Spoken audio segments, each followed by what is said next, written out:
Back again with another live. If you're catching this on playback, as always, my gratitude, my appreciation for those who come and support the channel, support your boy on these YouTube streets, on this internet. If you come to catch these lives, these aren't your typical semen retention topics that you guys are accustomed to. If you subscribe to the channel, you hear from the semen retention community. But your overall support coming back to catch these lives is always appreciated. So that's why I always start out for those, in the beginning, the seconds before people roll in and catch wind of these lives where these are open topics. These topics can go anywhere from sports, movies, music, religion. That's usually how it goes. Um, we always seem to get into this religion topic, but that's based around me being just overall spiritual. OG Kicks, man, I appreciate you for being here early, brother. How's everything with you, G? Peace. And tonight we just vibing, man. As always, there's always a vibe on this side. There's a certain etiquette. Zon, peace, brother. How you? There's always a certain etiquette that I start off with bringing, positive vibes, some chill vibes, if you will, until it gets spicy in here a little bit. You dig? But all in all, I always like to come with an open mind for whatever type of topic comes along. I've had certain people come across and put me onto some things and have me check some things out. But then also with the information that I have. And that's why I started coming to do these lives more often. Um, aside from my content, because my content, I don't talk about or go into too much spiritual depth. My content is, like I said, just based around semen retention, getting guys on the program to better themselves.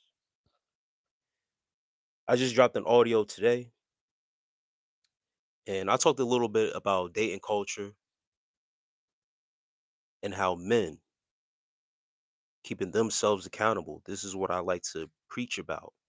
And this my purpose is to have guys be more accountable for themselves. So that way when they are out here in the dating world, they know exactly what to look for, how to conduct themselves.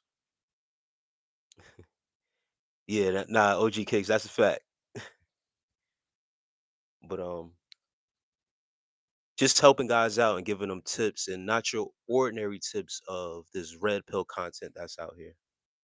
Symmetry, a long time. No C. How you, sis?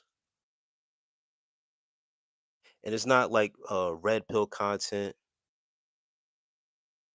advising guys to play this manipulation game.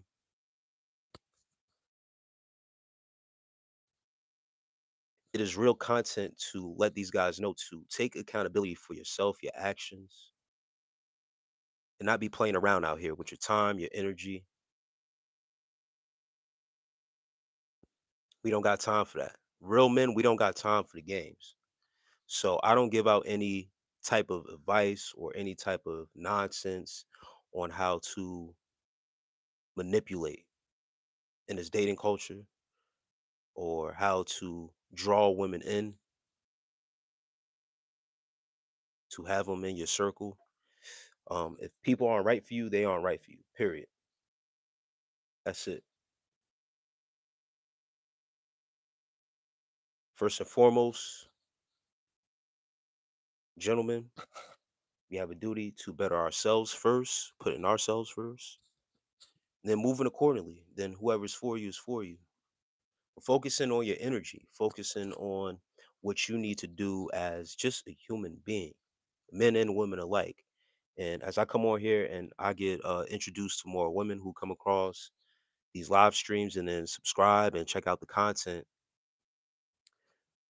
Some females also are on their path of practicing their own celibacy, keeping their womb sacred, moving a certain way, and bettering themselves, focusing on themselves. And ultimately, when you take a step back from entertaining people and holding yourself accountable for your actions, you get to learn more about yourself. And that's the purpose for real. You learn more about yourself, you start to honor the aspects of yourself that you have love for, and you start to work on your flaws. It's about inner work.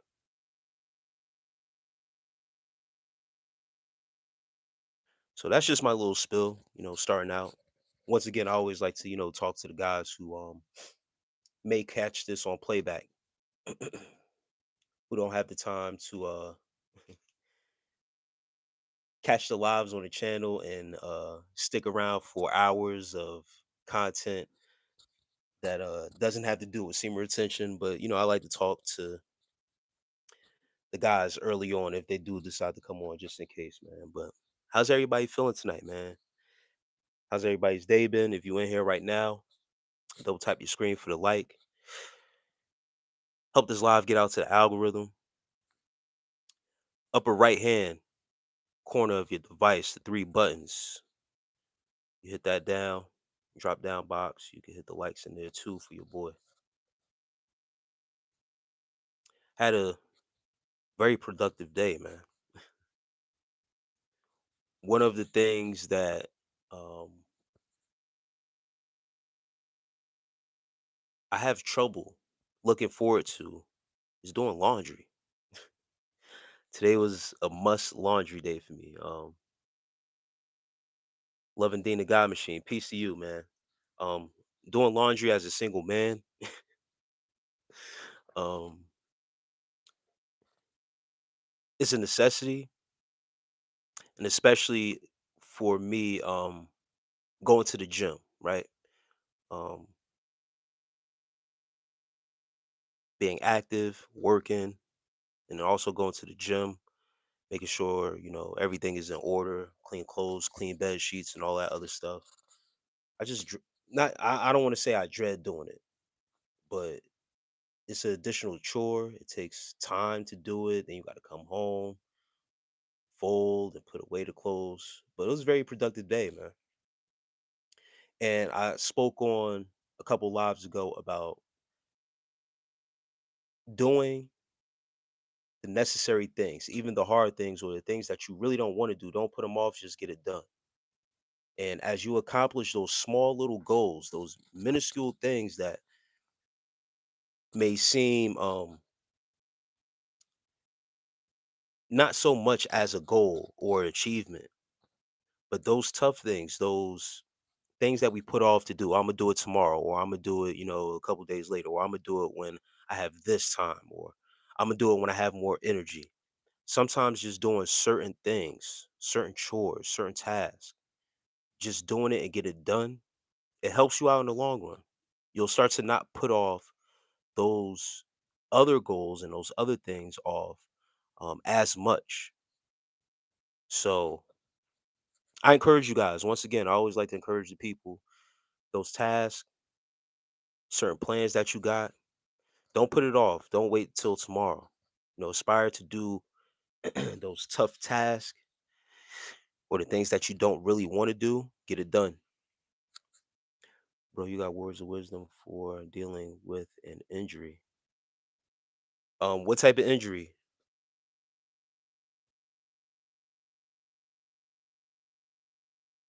It's like that saying of when's the best time to plant a tree? 10 years ago. When's the next best time? Right now, yes. Love it, Dina God Machine. But what type of injury?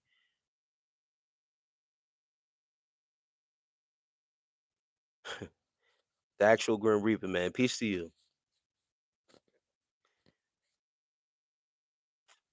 I'm glad you're in here early tonight. Usually you come in on a late night with these words. Peace to you, man. Um, it's a must that we scratch. the goals off our list as individuals, no matter how small they may seem. Absolutely, Zon. Yes, sir. It goes a long way, for real, for real. Feeling accomplished. It's about the feeling. And no matter how small it is, just like you saying, Zon, no matter how small it is, just the simple fact of getting that accomplishment. You accomplish something for the day, no matter how small it is. Because when you put the small things off, when the big things come up, you're gonna be like, oh snap, you really not gonna feel like doing it. But it's those small little it's pay attention to the details of your life. Goes a long way. And still on that process of learning those little small details, paying attention to the details of life. I went to the gym, got a gym workout in, and there's a laundromat in a complex right across the street from the gym. So I always tend to go to that laundromat. So you can only imagine, like, after doing a whole workout and then going to do laundry right after, on a rainy day. It rained all day and stuff like that. It was gloomy, but I'm like, oh man. And it's not so much of one thing is not out the way for me, but it's the time just sitting there waiting for laundry. That's the inconvenience of not having, accessible laundry at your place of residence. We have to go to the laundromat. So that's one of the things I'm still adjusting to as a single man. Like everywhere I've been, I've had access to, for the most part, having laundry, washer dryer in my establishment. I remember it was a short stint where we was going to the laundromat before we had moved from Jersey. We was going to the laundromat, but when you got a partner, it helps out a little bit. But as a single man, doing what you got to do, um, it's an extra task, but it's all good. It's a must. I've dealt with this before, but I could use some extra words, wisdom right now. Hold on. Yes, sir. It can be as simple as waking up and making your bed. Yep, that can lead a day completing so many things. Um, yeah, Love and Dean. I had 2 years ago. I had a torn Achilles injury, and at that time, being uncertain how things would go. Um, well, one thing was for sure is that I couldn't work. Um, so I was out of work, was on unemployment due to the injury. So it wasn't really an uncertainty of having money coming in or anything like that, finances, even though I wasn't getting paid the same, going through unemployment, dealing with the injury. And not to go into too much detail on how I was getting my extra money, but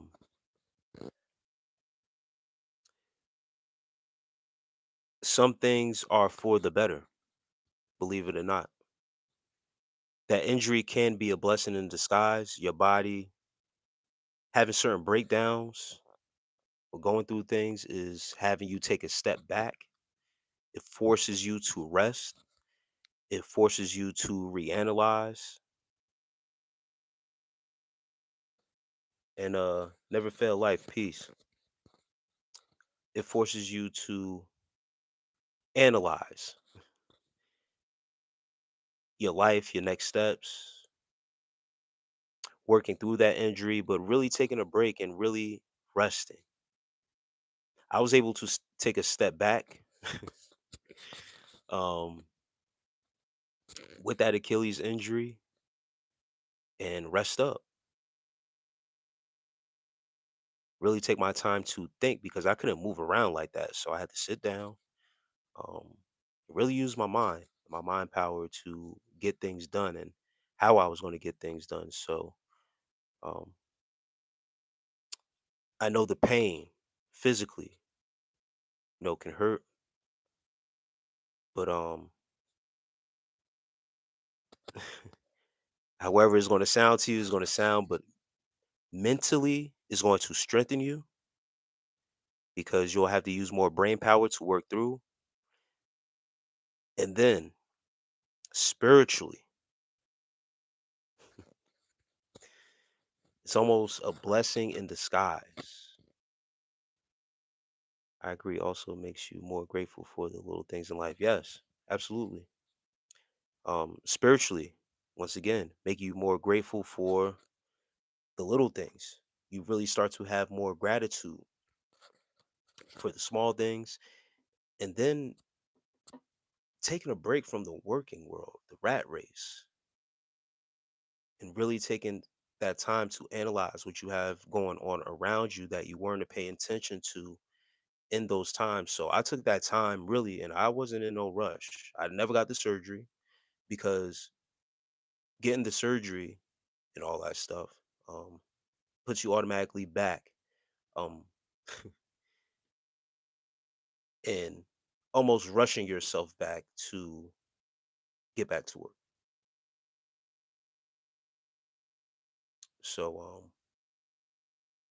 yeah, my words of wisdom, man, is take your time to heal. Once again, I don't know per se what your injury is, but if the surgery is necessary, I pray for your healing and hope you bounce back healthier than you were before. And I hope all goes well. It's like when you get sick, it makes you realize that sometimes we take feeling normal for granted. Yes. Yeah, when I had that Achilles injury and I began to test the waters of I was still walking around and stuff like that. Um, but I found myself walking more often. And once again, I didn't get the surgery, so I had to do my own physical therapy, if you will. And then also I'm an avid gym goer and stuff like that. So I knew certain exercises and stretches that would help uh strengthen my heel and my calf muscle connected to my Achilles and all that stuff. So little by little I started doing little stretches, testing it out, walking. Um, then I went from walking to once again now starting to exercise, doing calf raises and stuff like that. Then next, taking longer walks, right? Then realizing I didn't have the pain, and then just all of a sudden one day I'm like, you know what? Let me test this out and go for a jog, right? Went for a light jog, and I felt pain, but it wasn't like a pain that I dealt with when I had the injury. It was like a pain of soreness because now I'm getting used to the impact of whatever that was happening, the regeneration of the ligaments and stuff like that that was reconnected. And certain things that the doctor did tell me was, they if I didn't get the surgery, they'll put my foot in a cast and then the ligaments would reattach themselves naturally. So when I heard that, I'm like, oh, so I don't need the surgery. But you know how medicine does it. The doctors get paid when they got to open you up. They don't get paid if they don't got to open you up. So it makes sense for them to tell you and encourage surgery for a reason. It's not necessarily that you need the surgery. Once again, I'm not no PhD. This is only I'm not giving medical advice or whatever. I don't know anybody's ailments. I'm just speaking from my experience, right? I had a ligament tear, rupture, and what I was told was they can put my foot in the cast and it will heal naturally and the ligaments will reattach themselves. So, I took the chance. Um, yeah, absolutely, Levin Dean, no doubt. But yeah, over the course of time, just how my body would respond. Once when I took that jog, that's what I was getting to. Once when I took that jog, I felt soreness. Um, so I just took my time, ice, heat, stretching, and then yeah, I just continue with a certain pattern of physical therapy. At that time, I wasn't going to the gym, so my stuff was basically walking. But I grew a new appreciation for just being outside, taking walks. Um, and then I've always been a runner too. Like I like to go on jogs and stuff like that. So that was something that was holding me back, kind of being worried about re-injury again. But I took my time getting back to jogging and stuff. And once when I felt everything makes reconnect and really feel good, I was back. I was back at it, jogging, running full speed. I lost a step. That comes from aging, and that comes from the injury. Feel what I'm saying? They say, when you tear your Achilles, rupture your Achilles, uh, you do lose a step in that case, or whatever case it may be, whatever it is. I'm not an athlete these days anymore, so I'm not really concerned about that. But now that I'm back to the gym, I'm squatting, um, heavy. Um, I always test the Achilles out, doing more calf raises, and really paying attention to my body and how it's responding to certain exercises and taking my time. So, with injuries like that, um, you always want to take your time. With any injury, you want to take your time and really work on yourself and pay attention to your body, how your body responds. I definitely think it's like a spiritual thing too. Like you said, it could be a blessing in disguise. Yeah, absolutely.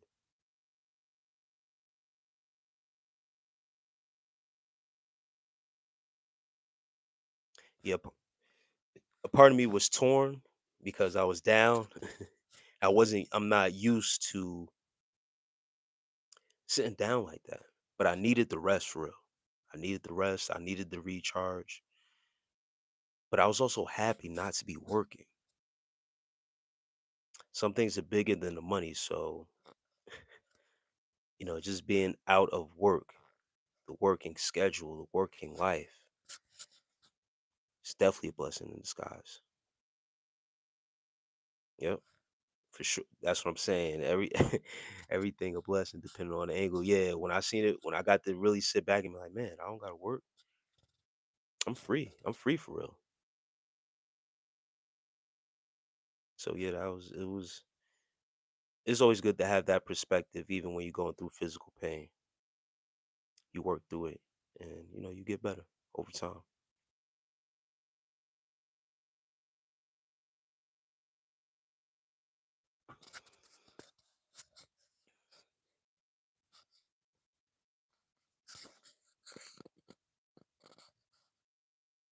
And I rewarded myself too today after after that this accomplishment of getting the small things done, doing this laundry. One of my favorite one of my favorite foods. I love seafood. I got some crab legs today. Got some crab legs for dinner. That was a must. I was proud of myself today.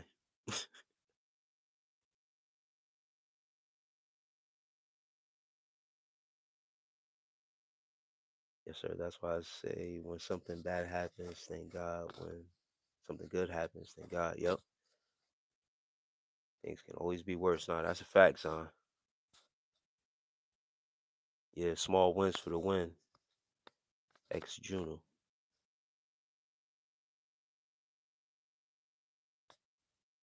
Mr. Bigglesworth says crab lagoon is good.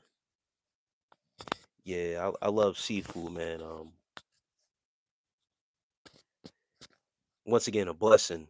Blessing. So across the same complex where across the street from the gym that I go to, there's a shop right as well. Within the same complex. So I shot over there, and the crab legs were on sale. So I caught that little deal. I said yes. Gyro Brown, peace to you, man. We just vibing, man. I'm talking about small accomplishments, small wins, and then rewarding yourself, being proud of yourself, giving yourself a pat on the back. Yeah, man, you got that done today. I could have put it off for another day. Like I said, those small things that we say, I'll do it tomorrow, or I'll do it or I'll wait till the weekend, or whatever case may be. Just get it done today. And it was rainy today. That's another thing too. Things can trick. trip your mood up with the weather, how the weather is going, moving around. But yeah, man, I got those crab legs. I went in the store. It was on sale. I'm like, what? Man, give me 2 pounds of those things, man.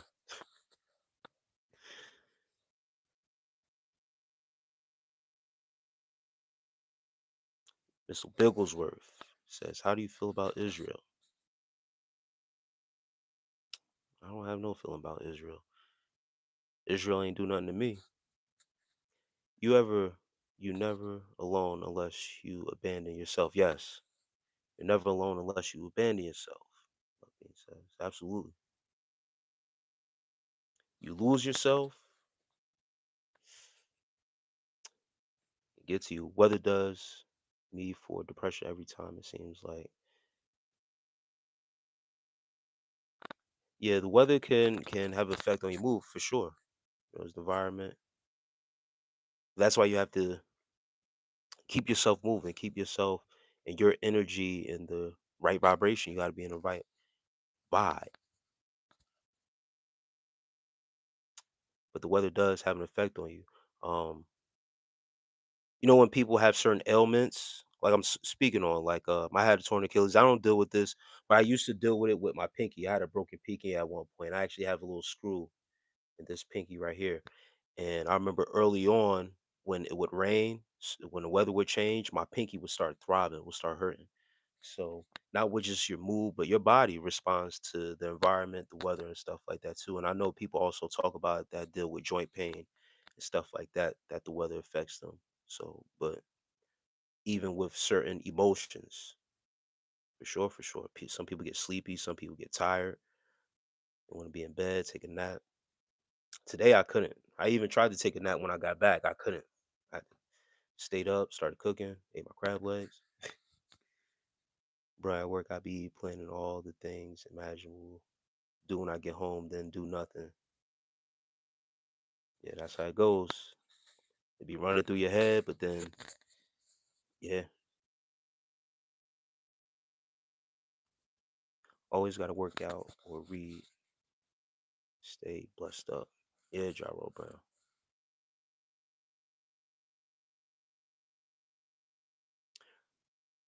Bro, how you go from cracker growing is good to a political question. Yeah, Love D is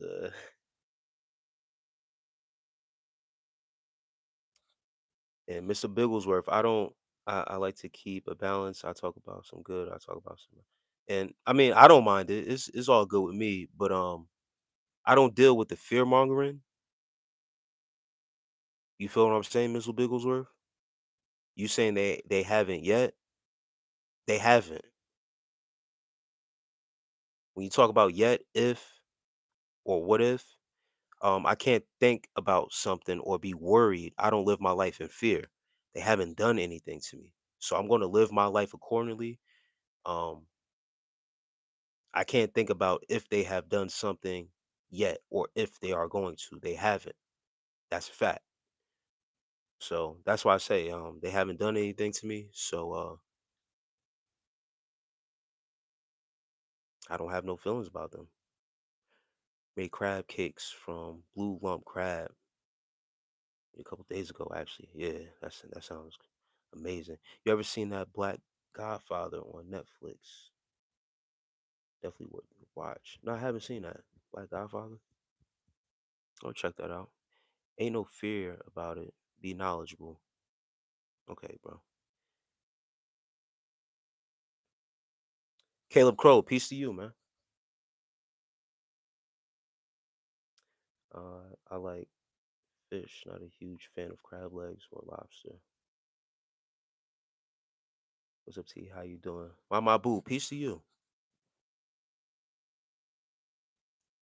And I'm doing great. Just vibing.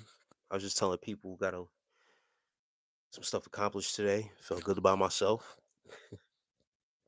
8 ounce tub is like $31. Very tasty. Yeah, yeah, Gyro Brown. Making crab cakes from that stuff. It is pricey, but it's worth it. That's why I said I was willing to pay whatever it was. Once when I seen the crab legs was on sale. I was like, yes. I don't think they ever get just got to my mind. Your business, bro. That's those in the regions problem. Zon, and that's what I'm saying. Like I'm minding my business. He talking about be knowledgeable. I'm minding my business. Me having a knowledge about Israel is going to do what for my life? I'm knowledgeable on Israel, but these all my clothes not folded. You dig what I'm saying? Like, how is that going to help me? I got the knowledge, but the things in my personal life aren't getting done. I can't be worried about that. If I spend 15 minutes doing that, looking up something that doesn't is not affecting me, that's another distraction. These clothes won't get folded, bro. You dig what I'm saying?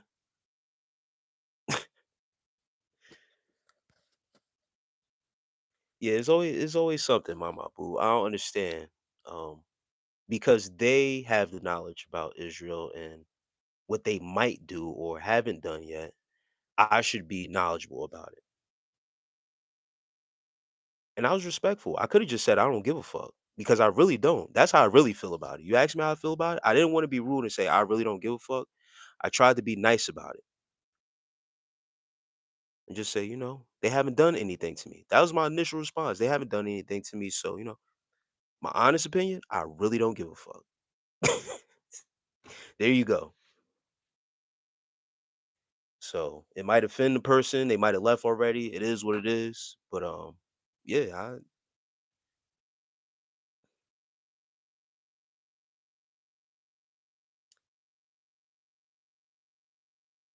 Caleb Crow, yeah. Good spirits and high frequency as always. Yeah, man. Try to keep the vibes as high as you can. You know, that's the fact. People in those parts of the world care less about what we are going through. They have their own problems to deal with. Facts, and that's what I'm saying. It's not to say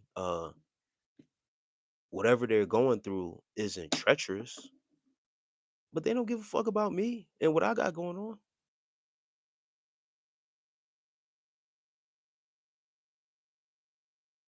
So why should I put or invest so much time and stock into something that I can't do nothing about, and two, they don't have that same regard or care for me and what I got going on.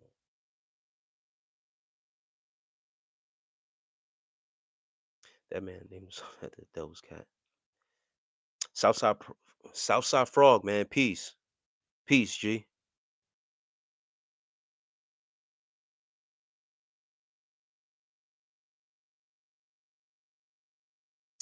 I stepped on the scale and thought it was broken. I weighed 290. I went from 260 to 290 in like 2 months since coming home, lifting weight and the hella baloney.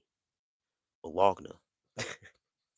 Why is baloney pronounced baloney, but it's spelled Bologna? I never understood that. But yeah, Gyro Brown, man.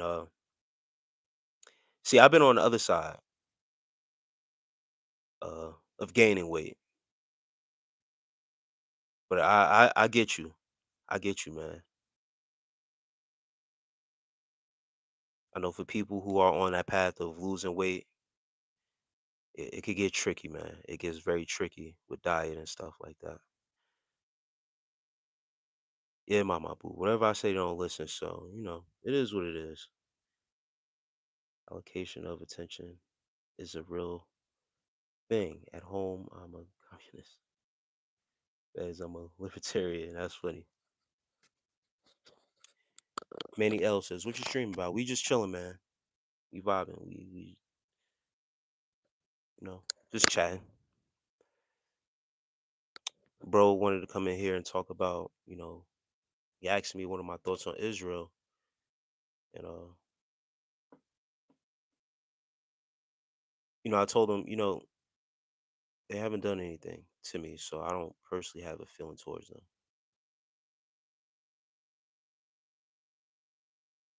Then he's saying I should be knowledgeable on it. So then I had to, I just told him I don't give a fuck. I really don't give a fuck about it. Doesn't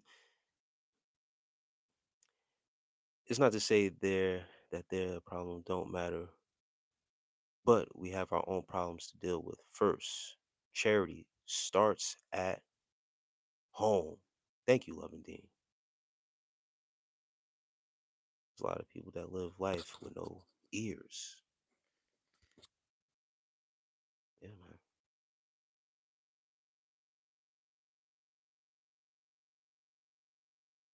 And Soldier Slim, your message was held for review. I don't know what you mean by that. Explain, if you will. I don't want to put it out here because I don't know. They hit it for a reason. Um, but whatever you're going through, brother, always I have my email in my descriptions and stuff like that, or somewhere on my channel. You could, you know what I mean, reach out to me. I do consultations and speak to the people personally. And something personal like that, if you're going through something emotionally, I'm here to talk for real, offline. So, your business isn't out there like that. I have no stock in Iran or Israel. They don't care in any sector of my refinement or life thereof. And that's all I'm saying too, Southside Frog. Like, I don't understand why someone like Mr. Bigglesworth, I'm gonna get to your comment. Don't worry. I see you still on it. Um,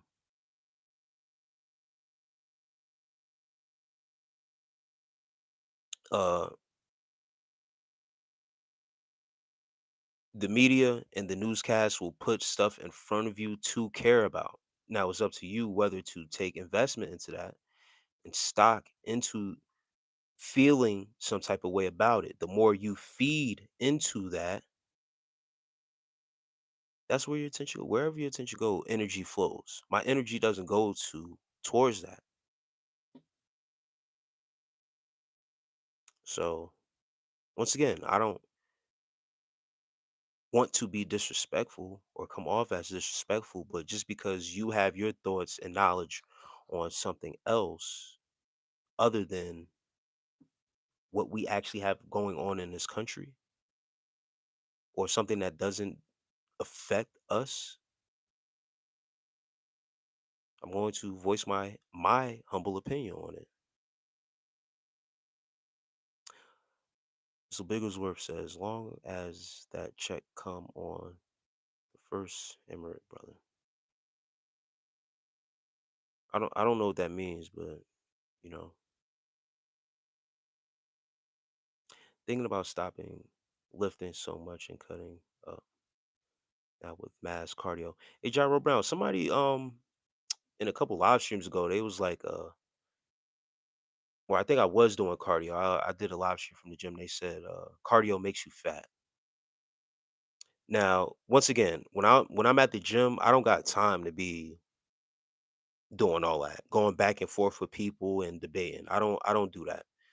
When it's my me time, for real, I just came on a live chat for inspiration and giving some people some motivation. Um, People like to tend, go back and forth with you or think they know better than you, right? Um, I've done bodybuilding competitions, and I remember I had to cut weight. They told me to increase my cardio, which means to lose weight, right? The same person was on a live stream saying, cardio makes you fat. I didn't argue. I just said, oh, yeah, well, good thing because I'm actually trying to put on weight. So that's why I'm doing the cardio. So you're not putting me onto any information. Now, this is coming from someone that has been on stage. As you see by my profile picture, I have no problem. And I got pictures to prove it and stuff like that. But nonetheless, right? It's not about me. Um, you're on the right path of doing mass cardio if you want to cut weight and stop lifting so much. The lifting for sure, you putting on the muscle that is added weight. And then, you can still do lightweight though. You can still do lightweight and get cut and stuff like that. But coming from someone who has competed in competition and has been in the gym for 20 years, cardio is the way to go if you're trying to lose weight. Whether it be hit cardio, you getting on that treadmill, running, getting lean, any forms of cardio, bro. It's a good idea for sure. I can't help anyone else unless I put myself first and help myself first. Anyway, so yeah. Speaking that lobster you had, just brought. Nah, those crabs I had just brought some prime New York strip for about $18 a pound. My roommate and I ate like king's tonight. That's great. That's great to hear, man. That might be my next to get some prime steak, man. Good morning from Italy. Shouts out to my Italianos. Shouts out to Italy.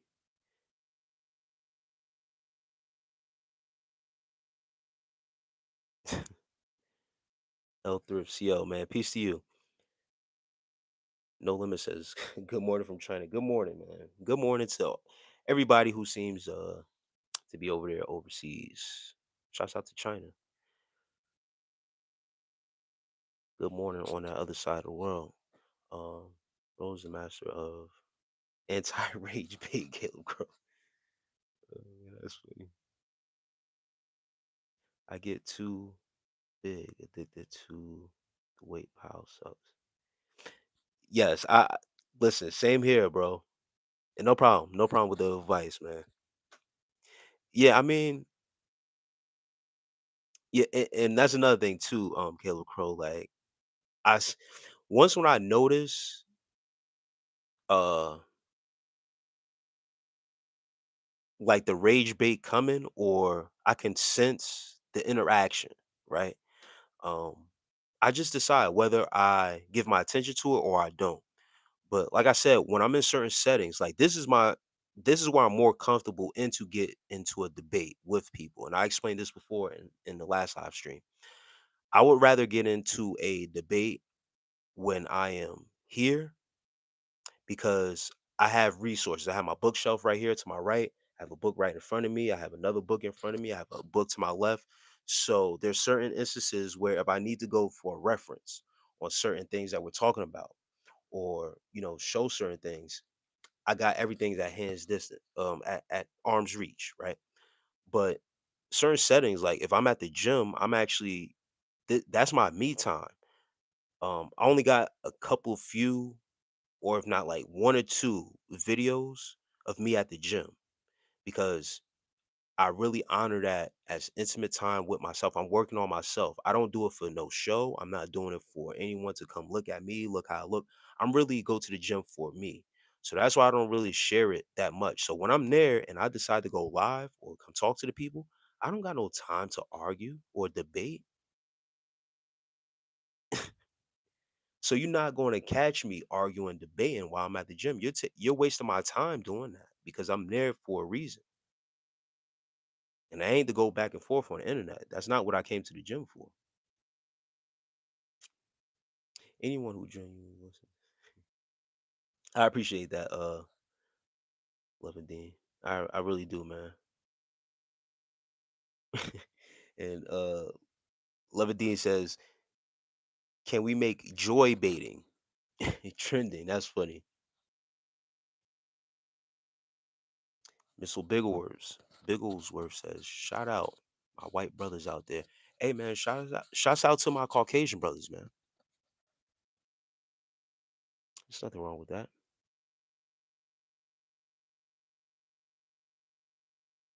My friend has strep throat, flu, respiratory infection all at once, so I feel bad for him.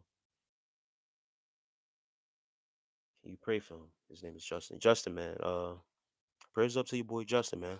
That sounds terrible what he's going through. Pray for his healing. For real, for real. That um sounds like COVID, bro.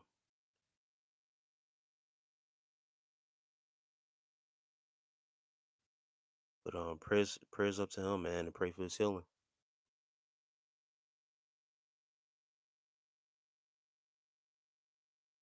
Narrow Brown says, I like when Denzel breaks the bottle on dude who stepped on his shoes and talk crap about his mom on Malcolm X. That's funny. Do you have a new update and the kids and the other one are going to be a little late.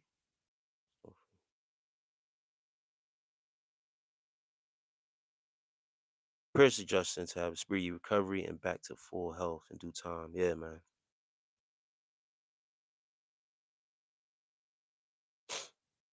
One thing I did want to talk about too, now that it just crossed my mind because I seen I don't know what Jeffrey's on some other stuff. Respect to you and yours. I was just curious about your perspective. Yeah, man. Listen, Mr. Bigglesworth. Once again, I didn't want you to take that as disrespect. Tried to come off once again as respectable on the situation, of whatever's going on with Israel as I can. Um, and just chalk it up as, I have no, you asked me what are my feelings on it? What are my thoughts? I have no thoughts or feelings on it because they haven't done anything to me, right? And that's where I'm at in my life, right? You have other people out here are that are just living their life accordingly, not worried about that stuff because they have other things going on affecting them right now in their hometown, in their home, that they can't be worried about what's going on the other side of the country, bro. Not everyone's perspective is going to be on that they should have knowledge about something that's not affecting them directly when they got shit going on directly hitting their home. That's it. But respect though. And whatever knowledge you have on it, I hope it's doing something for you and you can do something about the situation. Just having knowledge on it, I hope you're putting that knowledge to use that you have on Israel. If not, what's good of having the knowledge on it if you're not putting it to use, brother? That's where I stand on it. Christian, my prayers go to caretakers, blessing, yeah. But that's all, man. Once again, this is no disrespect, and you know, not to say when I did say I don't give a fuck. I mean that comes from a genuine place, but it's not to be disrespectful in that manner. It's just to show you that some things I care about, some things I don't. That's one of the things I don't care about.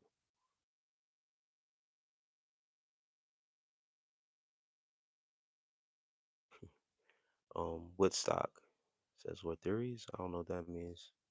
Just wanted to say thanks on your video today about seam retention. Just came out of multiple week flatline, 60 days tomorrow. Much love. The- Oh, excuse me. The chosen one. Yes.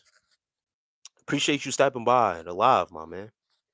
See you was commenting earlier, sharing, and also inspiring one of the brothers that was in the comments too. I appreciate you, man, for interacting and being the light to other guys who come across the channel that will, come through the comments and see you as an inspiration as well. And my pleasure, man. I continue to keep on with the semen retention content because every time I decide to take a break, guys that hit me up and be like, "Yo, you still making semen retention content?" I'd be like, "Yeah." But I tend to take my time and fall back every now and then from the semen retention content, let certain things happen. I was posting more over the past month or so, or a couple weeks per se, and I spoke about this last live. One of the audios that I posted, I just gave a brief explanation on human emotion and content that's put out there and artificial intelligence content that is put out there, generated content that's put out there, and just explaining how when I started my journey, the information that I really appreciated was guys actually speaking from their personal experience and how they were feeling, raw emotion from human interaction, and it actually coming from a human opposed to. And I never said anything about not getting anything from AI generated content. There's valuable jewels in AI generated content, but something was going on a little bit with the content when I started to speak on that. Like, it was a negative. I wasn't saying anything negative. I was just explaining uh guys like myself sharing their experience, not being afraid to talk about certain addictions and stuff like that. It takes more to come out to actually speak on those things because AI doesn't have to deal with addiction. So for them to talk about corn and a corn addiction, they can speak on it, they can generate the words and the content, but the actual emotion and having a brother in arms going through it with you. And me, I do faceless audios so on and so forth. I might come on and show my face and do the audios, but guys like the audios because they like to listen at work. So they're not really looking at my face anyway. No guy wants to stare at your face for 10 minutes anyway to watch you talk. So guys like to listen. Some guys, they say, I listen to you in my car, I listen to you at work and stuff like that. So I tend to do the audios. Long story short, guys relate more, or humans will relate more to an actual person going through the journey with them for sure, that they know that is you, than listening to,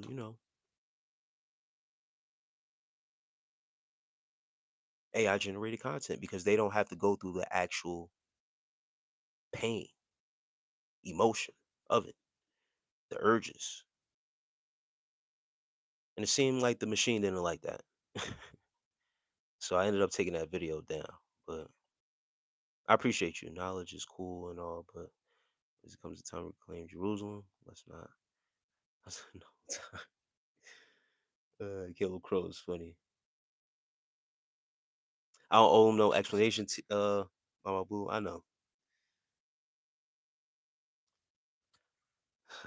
It's all right.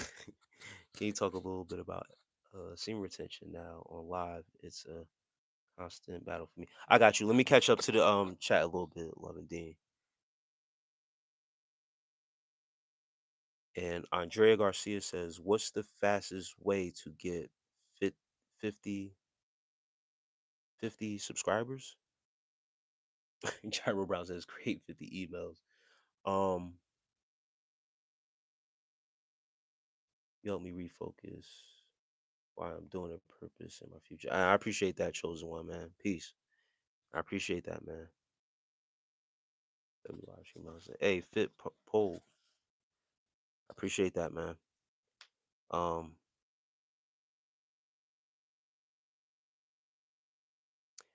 and Andre, I want to answer that question for you. Quickest, fastest way to get 50 subscribers. Um, Depending on how many subscribers you got right now, if you're just starting out, you just have to make content that is good enough to catch the attention of the algorithm and the people. And Mama Boo says keep posting videos. That's another way you if you keep posting videos, then the algorithm will pick up on you. That's for sure. But you're all dependent on your niche, what you're talking about, what your content is based around. The more you make it noteworthy, if you're into entertainment, the more entertaining you are, the more personal you are, you can get those subscribers quickly. Once again, I do faceless audios, so I had to really get my information together, get my thoughts together, come through with an actual structure, have structure with my content and build it up in a certain manner so that way I wasn't focused on a certain number of subscribers, but I knew the more authentic I was, the more focused I was, the more consistent I was, that the subscribers would come along with the journey and they would take a liking to my own style, my own way I was doing things because it would separate me from the other content creators. Like I play background music on my content and stuff like that. Um, I use certain artwork, like being I do faceless, I do artwork as a thumbnail and stuff like that. So I try to make it as unique as I can based around that. And then I also don't talk about normal stuff. Like I try to make it outside of the norm of generic topic of semen retention, but also that's how I am because I'm also very spiritual person. So my journey is more of a spiritual journey on based around my niche. So the more you attract people to who how you are and what you are doing, you get those 50 subscribers quickly. But you have to stand out. Coming through to like and comment. Have a wonderful night. Thank you, Miss Shan. I appreciate you. Don't give away, don't give any energy to negative James. You head up and ask God. Yeah, some retention. Content is definitely not pushed by the algorithm. Damn. The chosen one. Yeah. Um, it's suppressed at times, and especially if you go against certain aspects of semen retention or what's already out there. It's tougher. I've seen it live and direct. Bro, can you drop some semen retention gems on? I got you. I'm not. I ain't forget. I'm caught up for the most part. Um, to the chat. I was just making sure I'm all caught up to the chat. I'm being bullied by this other streamer. James said, "Hey man, no bully on this side unless you start to act up." He said, "Man up, homie." Nah, if you're being bullied, man, on the internet, you for sure need to do some inner work and not take it so serious. But some people can be a little brash on this internet. You know, they make up a character to come onto the internet, and people don't people deal with their chat in a certain way. So and Aaliyah, that's your name. I didn't know your question. I was getting to your question. You look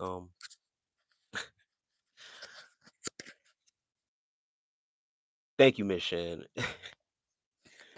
No, he's not bald, unfortunately. Nah, I'm not bald. I got a fro under this thing.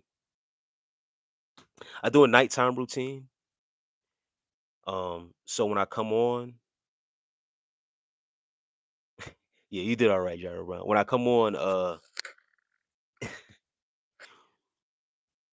these live streams, usually I got something on my head because after I cut this live off, I go straight to bed. I don't want to do any of the other stuff but brush my teeth and get into my bed. So yeah. Now, Levin Dean, is that Miss Jordan hiding behind another account? It might be. You know what? I thought about Miss Jordan the other day too, Levin. I know you said go into the seam retention. I will, but now that you brought it up, I thought about Miss Jordan, and I kind of suspected that I ain't even gonna go into it too crazy, but I suspected Miss Jordan was not even Miss Jordan from another account, but Miss Jordan being another account from another person. You feel what I'm saying? Like this might be Miss Jordan on another account.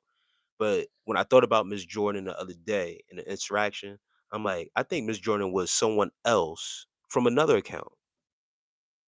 You get what I'm saying? Three different accounts. Miss Jordan, not even a real Miss Jordan. That's somebody else. That's what I thought about. I'm like, damn, these agents, they be because just by the interaction and certain words they were using, I was suspecting a little bit of yeah. And James, man, have a good night. Riley Kugler says hi. Peace. Greetings from Argentina. Shouts out to Argentina. Shouts out to South America. That's a fact, bro. They definitely come back from separate accounts to debate again. Yeah, that's why I'm like, yo, this it'd be weird because I be picking up on certain patterns. but it's all the same tactics, right? So I try not to think too much about it, but it was certain words they were using that I suspected the person to be someone else. But it's all good. Now, um now Leah, you was asking if I was bald under this. If you go back to my other live streams where I don't have a hat on or don't have a do rag on or a turban on or whatever case may be, you'll see I'm not bald.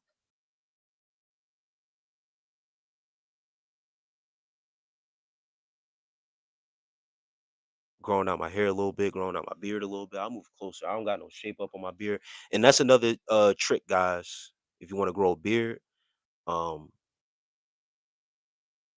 you don't have to get it unfortunately.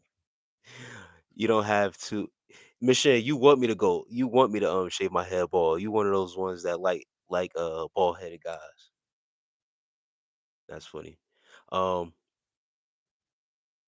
for your beard, guys, when you get it shaped up, this line right here, right?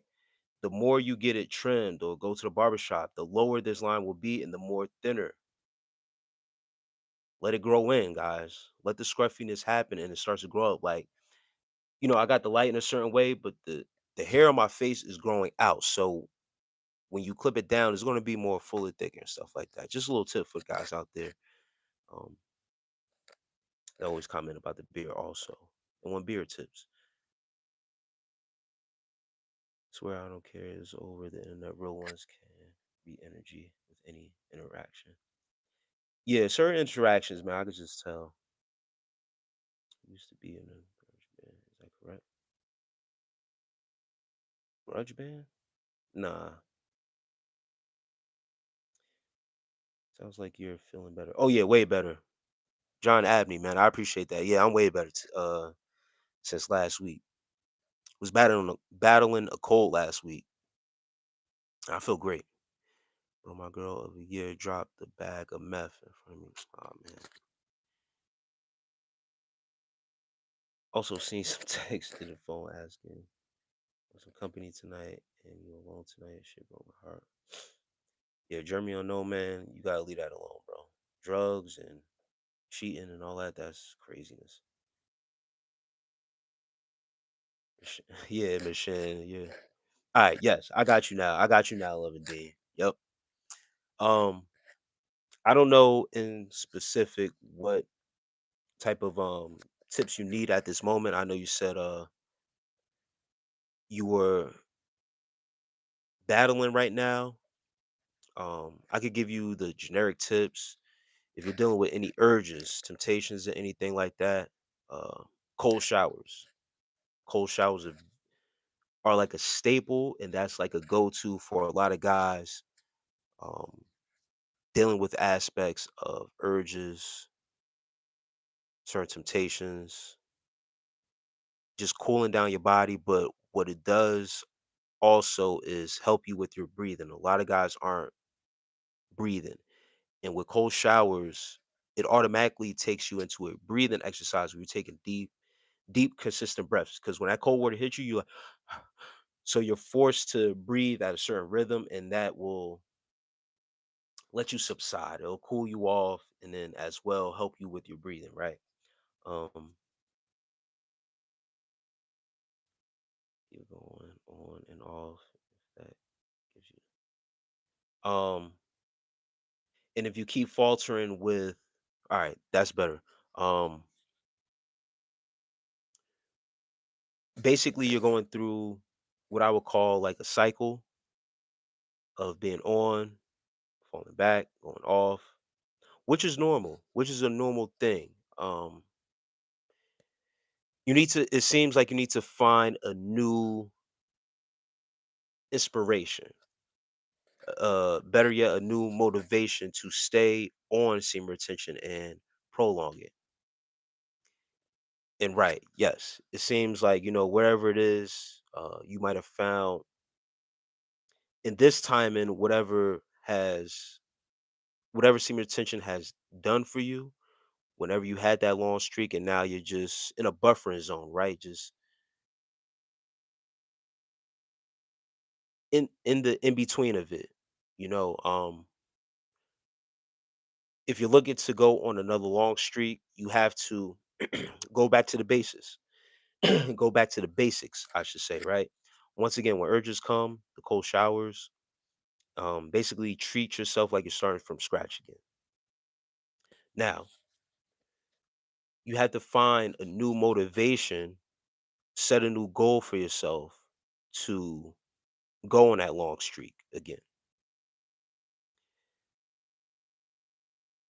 One of the things that I've talked about and encourage guys to do is to keep a journal. What things are motivating you to, one, if you're looking to be better, get something better out of your life, or whatever case may be, from this journey, because whatever your purpose is, whatever your reason is for being on this journey, it needs to be set out. You need to really put it forth. And the best thing to do is to write it down so that way you have a record of what now you are on this journey for. A lot of guys have that same issue of, all right, I've been on this, I took the long streak, fell off, now I'm back on, or I fell off, now I'm back on. Now, how can I stay on this where I could get into a long streak?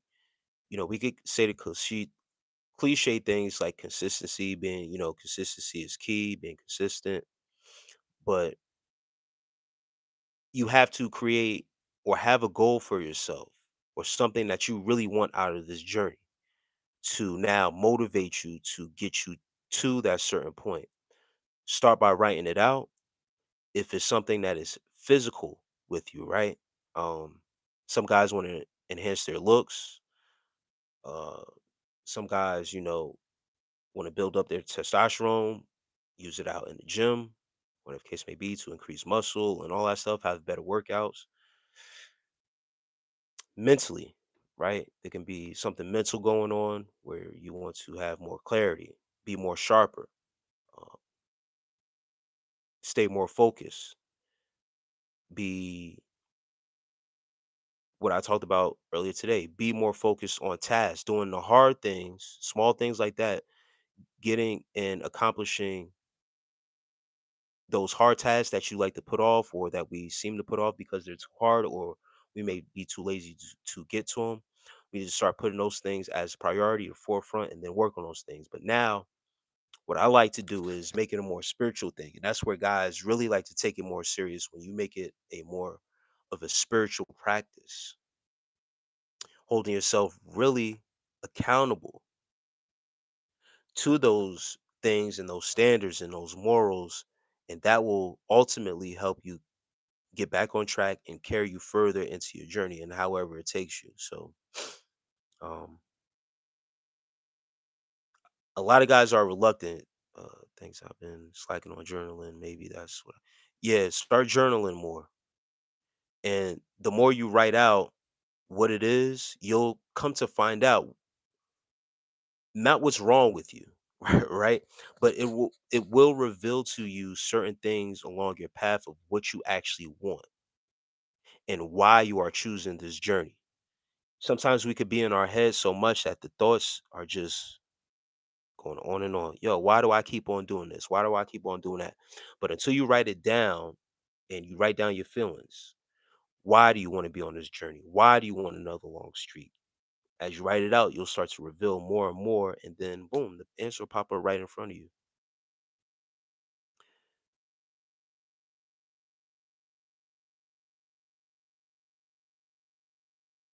How do you find balance with relapses though? Like being disciplined on myself and have accountability while not beating myself up too much while I'm down. Um, Ancient Archives channel, the chosen one says.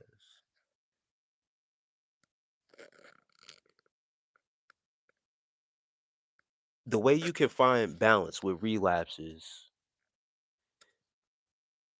is, once again, you have to address yourself. You have to be honest with yourself and take accountability of your actions.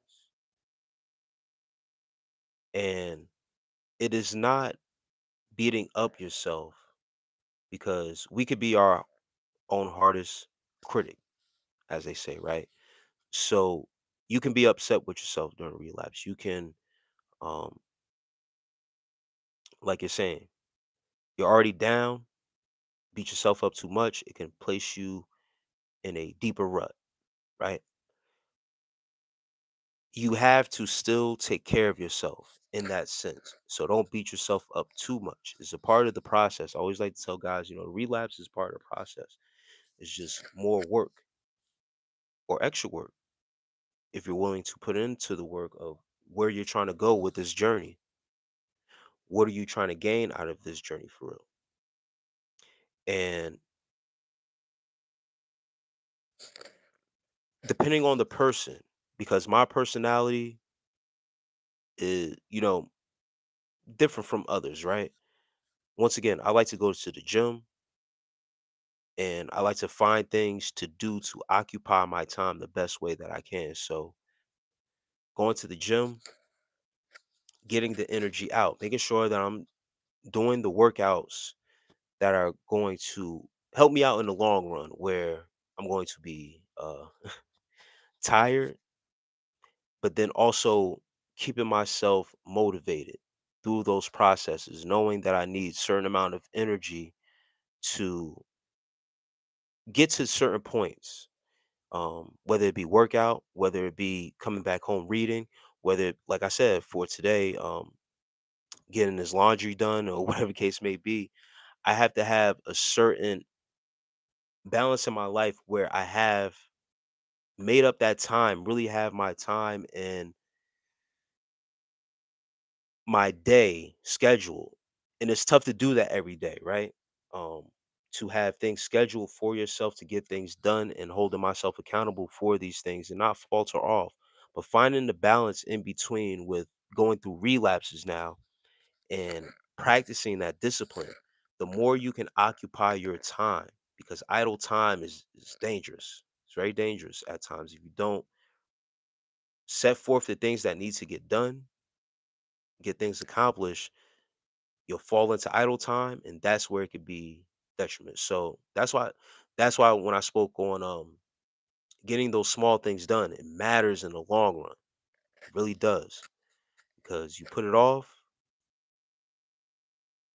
it can shake you up. And yep, I've always been a perfectionist, so sometimes when I fall, I get too hard on myself and it makes come back harder sometimes. Yeah, you can't be too hard on yourself, bro. Because what you'll start to do is be disappointed in yourself. You'll start to look at yourself like a failure. You'll start to deal with yourself in a negative way, ultimately. I don't want to keep on talking negative, but that's ultimately what you're going to start doing. You got to let go. You got to let go of certain aspects, have a real conversation with yourself. That's why journaling is very important. Have a genuine conversation with yourself. Understand that the relapses, once you accept that the relapses are a part of the journey, you need to take your time. Be patient with yourself. It's very key. Being patient with yourself. Then the journey will start to become more, not easier, but you'll find yourself finding a new motivation and that passion again to want to get to a long streak and stuff like that, and not looking for yourself to be perfect. Blessing, brother. I got to know your channel yesterday. Love the live stream content. I appreciate that. MK. Thanks for being here. Good morning from Finland. A lot of people saying good morning today. Shouts out to Finland. It's morning time on the other side of the world. The night has just begun. It's just early. It's almost midnight, 20 minutes to midnight on this side. What I like about journaling is I could put into words things that no one else can understand. Starting my day with devotion sets a good tone for the day. Good promises. He will never leave me. Yeah. Divine F Empress. Peace to you, sis. How's everything? Glad to see you in here tonight. Doing God's work, bro. Thank you for dedicating time to help everyone and help. fellow men with these things. Hey man, I appreciate you, man. I appreciate you for having patience and waiting for me to talk about the some semen retention tips, man. But I could tell that you genuinely you know need to hear something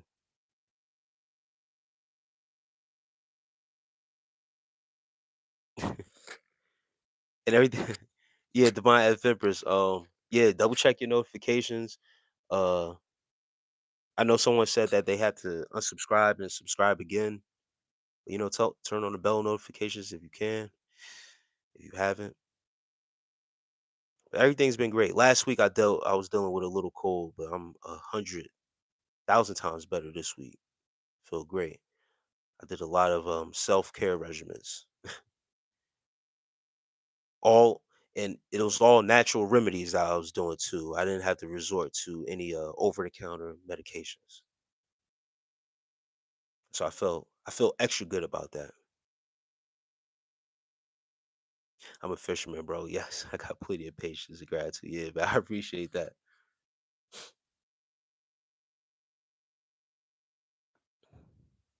Yeah, I was taking everything. Divine F Empress. Um, and real quick, right, before I get into some of the remedies I was taking, Divine F Empress was saying zinc. I was taking that, but that's one of the things I have to do as well is journal more too. I have to take my own advice. I fell off from, excuse me, I fell off from journaling as well.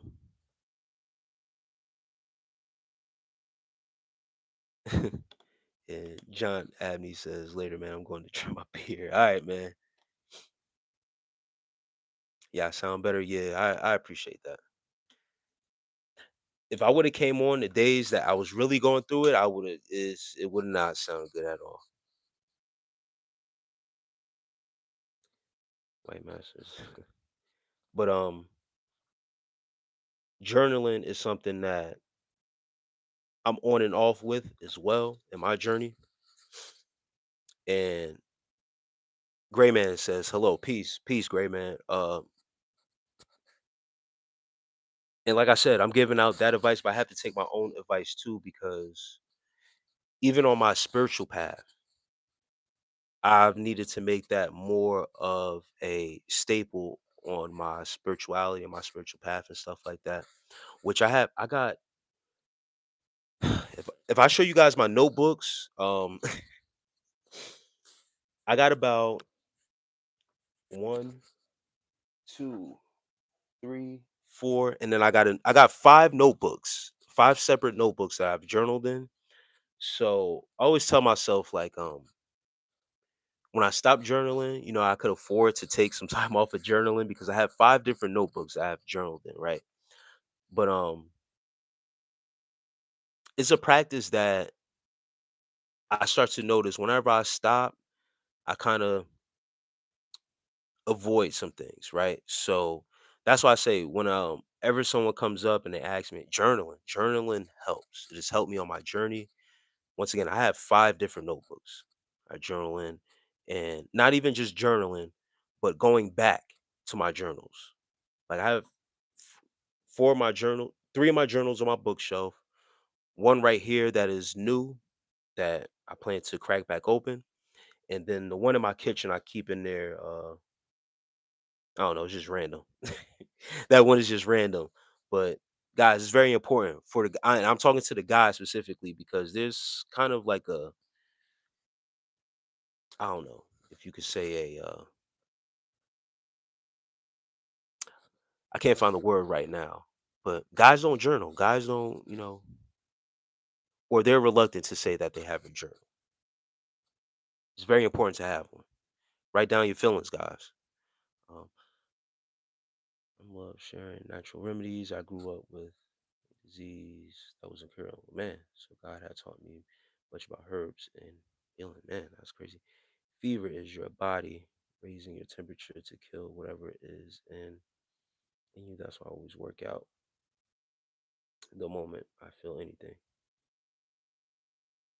Yeah, I was still going to the gym every day. I just wasn't coming on live stream. I just had congestion. It wasn't anything that was like too crazy. I just had. That's why I said I wasn't sounding too good. I just had like nasal congestion. Um, and that was like the bulk of my symptoms. I had a headache the one night, but I had to go to sleep. That was after coming back from the gym and stuff like that. I had a crazy headache,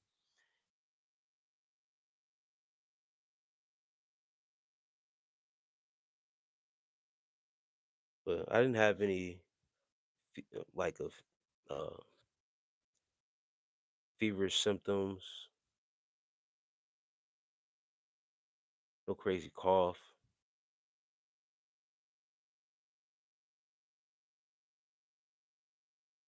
I remember when I was younger, my mom threw my Mac out of my second story window because she read my journal.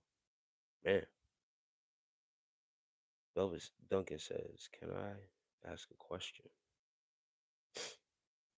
Shoot, Velvet Duncan. I have a journal, but I haven't journaled in about 3 months. Definitely have to get back to it. Yeah, Zon. Same here. One of my journals. Someone asked me, did I plan to write a book? I should write a book, and I told them I actually one of my journals. I actually started to is written already. I have a book basically written already, and it's in one of my journals on my bookshelf.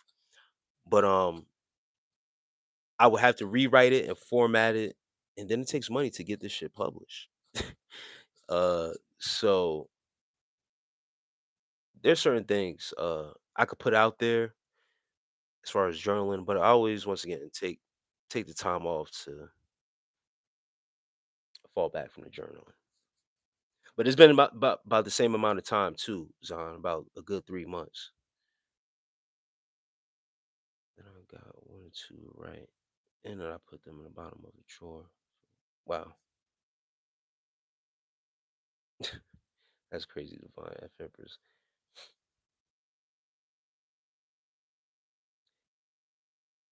My Andy podcast says, "Yo, what's up, man? Peace."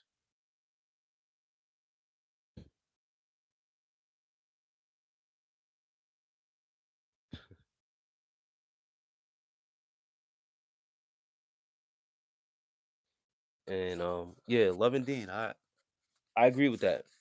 We need more brotherhood to help each other out. The thing is that I'm not going to get into that just yet, but I agree. You know what? I am going to get into it.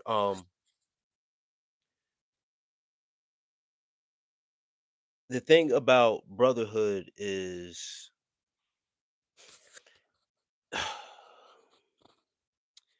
men men like to secretly compete with other men, especially when it comes down to knowledge, being knowledgeable, and it's not a bad thing, but when guys see someone in the leadership or have to go for another man in leadership, there will be competition involved.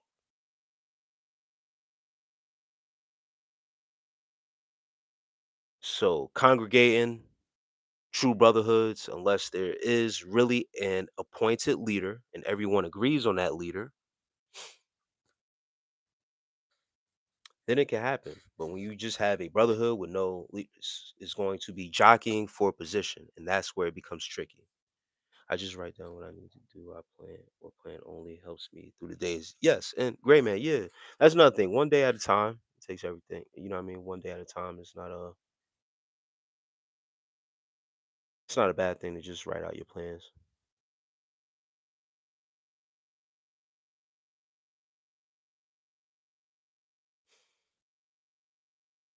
And my Iandy podcast, that's the easy way out of just using AI to do all that.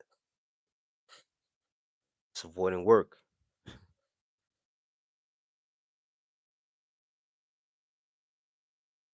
And it's my AI. and you can call me AI for sure. Yeah, my AI. I'll just call you that. My AI. Yeah, I don't listen. I'm old school, and I like to do my own work. I don't want to have to rely on the machine to do that for me. I know I can, and I know it's the easy way, but that's the easy way out. Ultra.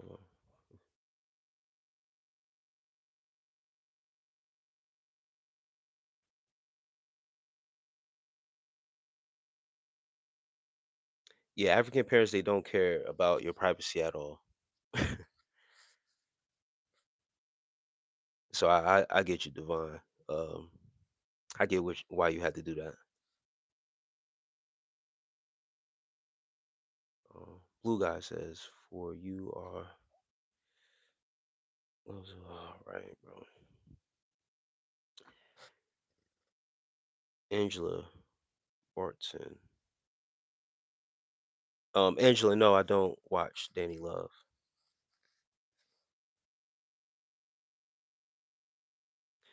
No, it will be still be work. You'll have to proofread it and do a lot of stuff. It's literally like talking, taking your car instead of walking. Um, nah, and that's what I'm saying. I enjoy long walks.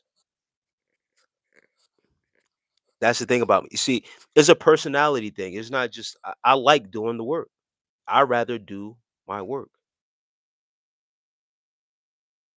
I don't mind proofreading my work. I have to anyway. You feel what I'm saying?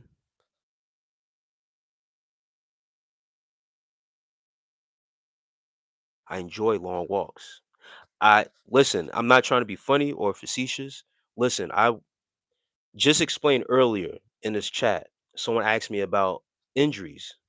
How do you deal with injuries, right? They were going through an injury. I literally told them 2 years ago I had a ruptured Achilles. So I had to limp around. There was a time where I could not walk and everything. So it's funny that you bring that up. I have a new appreciation for walking. I have a new appreciation for sitting down, taking my time, and really sitting there with myself and analyzing things. So if that's what I have to do, I'm willing to do that instead of taking the easy way out and getting the surgery. I healed on my own. I didn't need to get no surgery. I'm good. I enjoy long walks because there was a point in time where I could not walk like that. It was a hassle to walk to the bathroom in my own house. So trust me, when I tell you,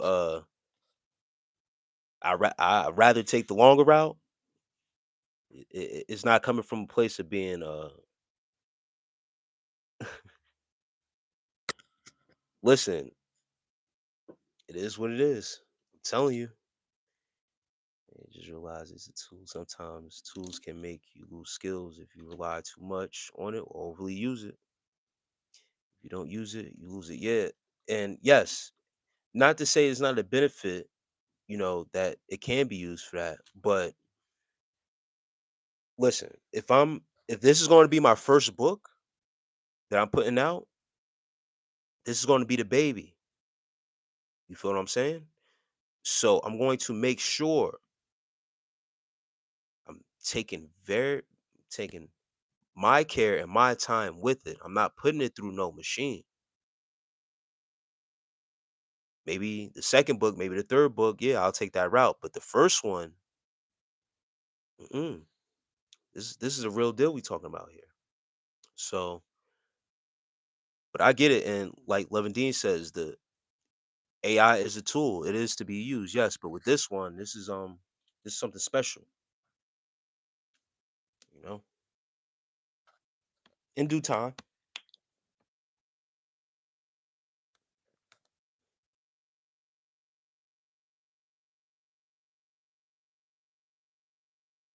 Some of the remedies I was taking to battle this cold that I had. It's mostly congestion, and I think it didn't get too worse because or too bad, or didn't linger as much or go into other symptoms because I was really around the clock, like taking a lot of things naturally. So one of the things I had, the fine F Empress was saying zinc. What a lot of people don't realize, guys, on semen retention, your semen naturally holds zinc. So the more you retain, the more you build up, excuse me, the more you build up your seminal power, you'll be able to regenerate some of the minerals that are still in there that are healthy enough that are going through your system to help you during those times if you have colds and flu-like symptoms and stuff like that. I was taking that as a remedy. Um, Natural orange juice, vitamin C. I was drinking, and I eat the ginger root every now and then, like raw. Like I'll brew ginger, I grate it, then I put in some water, boil it, and then whatever pieces are left over, I would just chew on that. I was going to the gym, making sure to get some cardio in, sweating.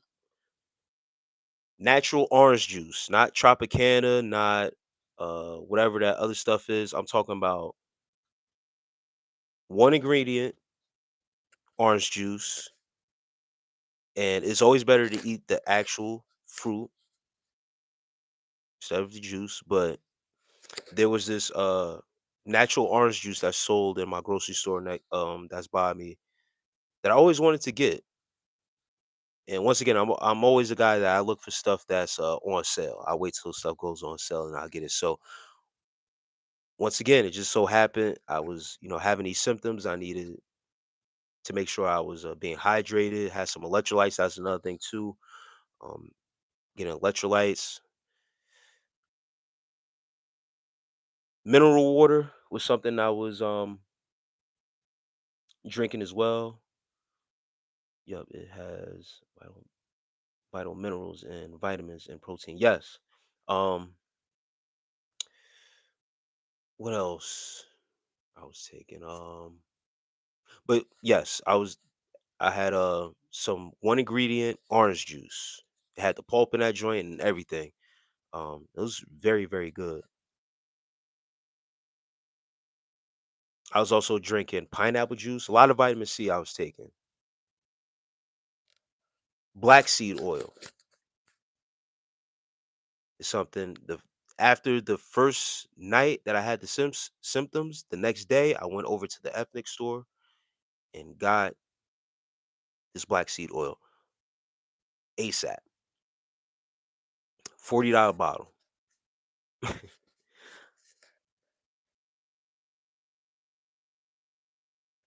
And those are some of the things like I live by. Once when I get, some type of symptoms that's going on or whatever the case may be. Um, yeah. Bell peppers have more vitamin C than oranges. Fun fact, yes. You're right about that. If you're looking for a good natural vitamin C source. You know what I might do? I might get some bell peppers tomorrow. Now that you say that. Even though I'm good, I still, it's always good to just still taking vitamins. It's not like I don't stop taking care of myself after I get sick.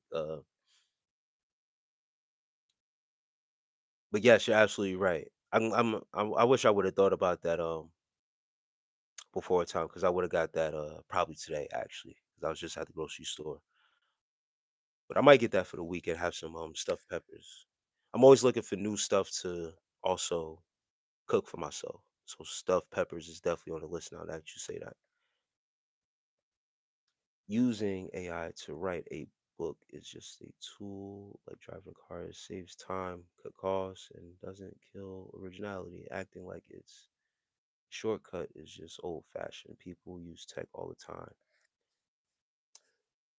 My AI, I understand what you're saying. Levadine says, my AI, it all depends on the person that's driving, right?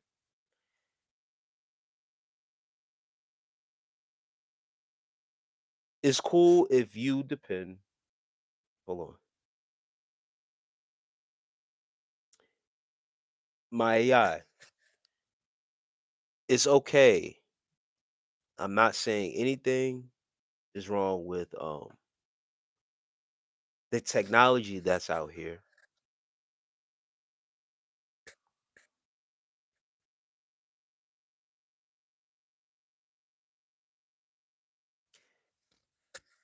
And the AI generating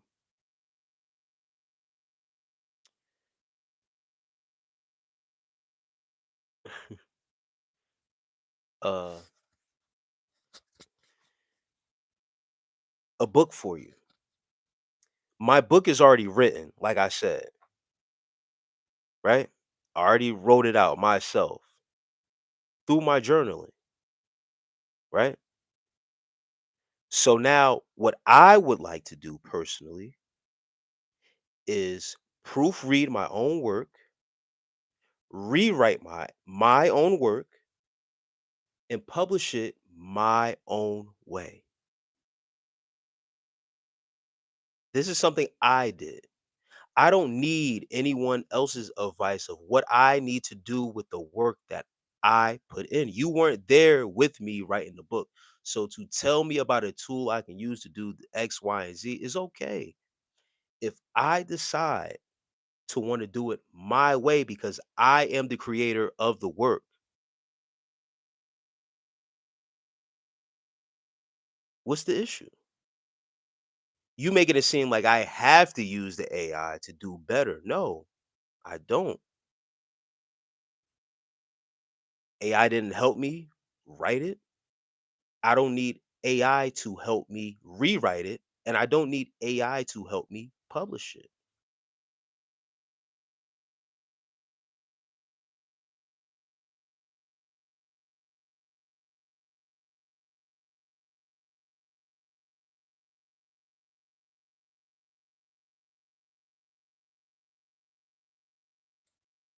I know how to format a book, my AI, and that's what I'm saying. If I was able to write it myself, right? I think I'm smart enough to rewrite it in book format without using a machine. I would like to have that. Listen to what I'm saying, right? I would like to have that human experience for myself to know that I did it. Not that I had to use a tool to help me. I don't want to skip a process and go to a machine. I know the machine is there for help. I understand that. But I would like to help myself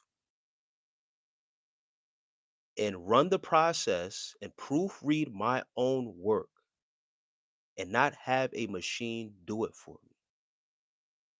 I'm sorry that I like to work and especially work on that I've done and proofread my work.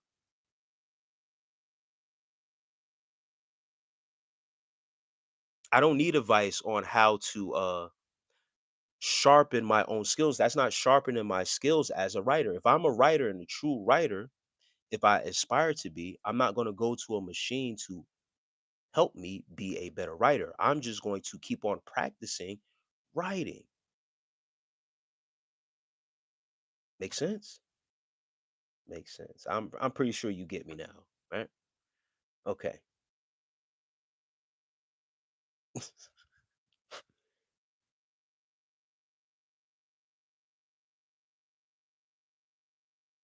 Okay, brother, you keep deciding that you and never do it instead of actually going forward and taking the step necessary, like use AI. Okay, you know what? Just for that, my AI. How about this? Just because you saying that, now I'm going to put out the book. Tomorrow I'm going to start writing out the book because you think you know me and you don't think I could get it done. You think I won't go forward with the process of actually writing a book that's already written? Okay.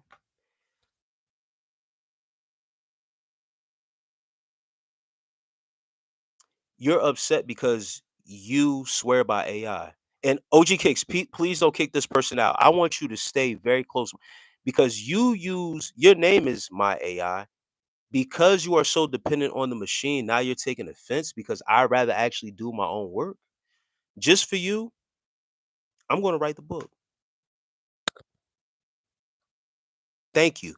Thank you for being a hater. See, people, you need haters like that. I need you for your energy because now when I'm pre proofreading and rewriting the book, I'm going to be thinking about you, and that's going to put the fire in my belly. You gave me new motivation now, and that's what I need to see when everybody's being nice. Yeah, put out the book and this and that. It's kind words, but that's the energy I need right there.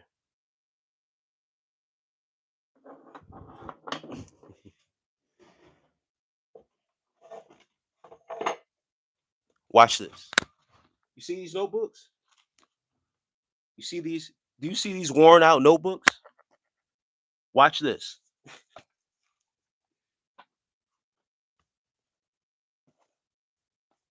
I can easily put these words in these notebooks, right? Damn, OG Kicks. Oh, you just deleted the messages? That's cool. I could easily put out these. Don't take them off the channel though, because I want them to see all the work that's in here. I can easily just take these words and generate them into AI, like you're saying. But like I said, I rather proofread, proofread my work and formulate it because I actually like doing work, my own work.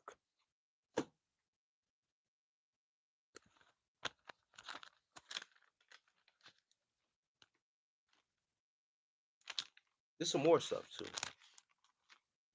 More work. I know it's dark and I don't want y'all to see my work like that. This is another notebook.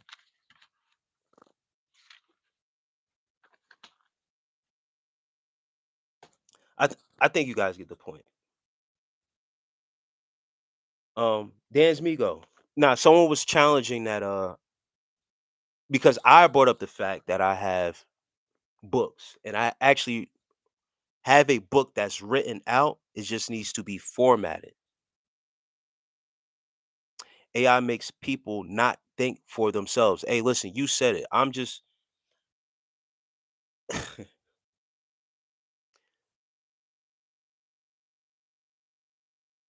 it is great for many things. All I was just expressing was if I was going to when now I put out this book,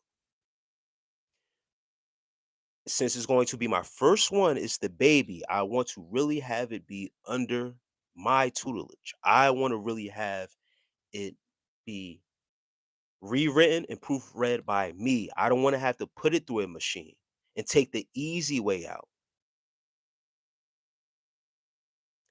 My AI is in their profile name itself. They are so right. I could proofread. Anyone can proofread if they wrote it themselves. So I'm just saying, I would rather, with my process, do it my way because I'm the one that. So, long story short, they took offense because they're, and I've been over to their channel too, right? They use AI to generate their content.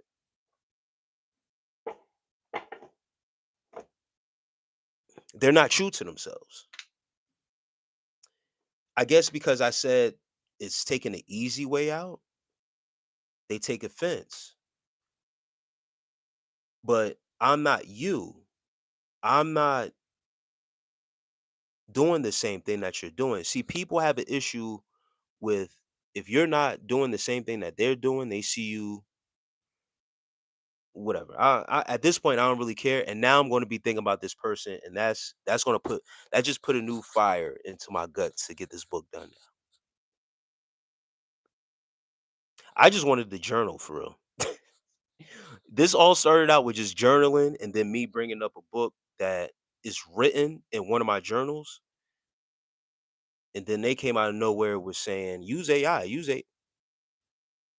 I don't need to use AI for that. And I told him, I said, maybe I'll use it for a second book or a third book. But I said, if it's my first one, it went from if now to now I got to put it out because now you're questioning my work ethic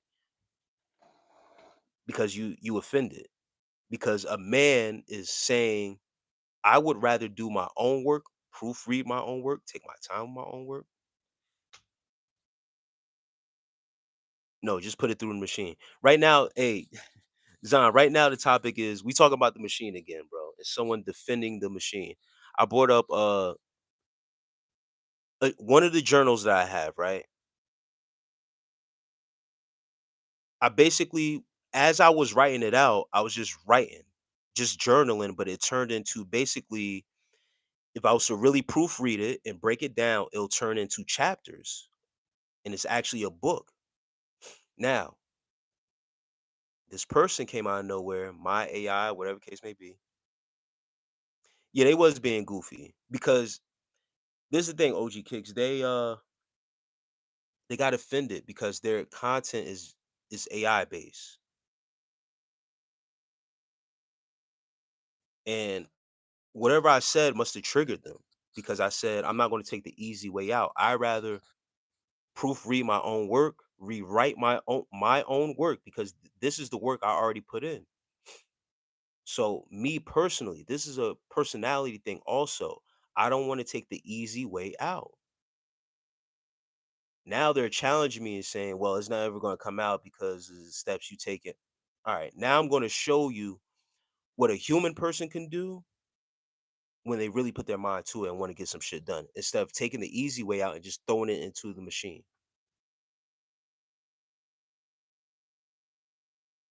Peace and blessings.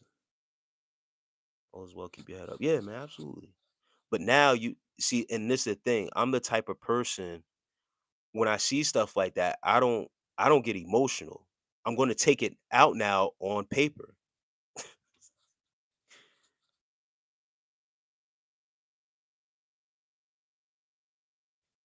Just got off work, got on a Bluetooth home. So Jasmine Jones, peace to you, sis. Glad you in here. How's everything been?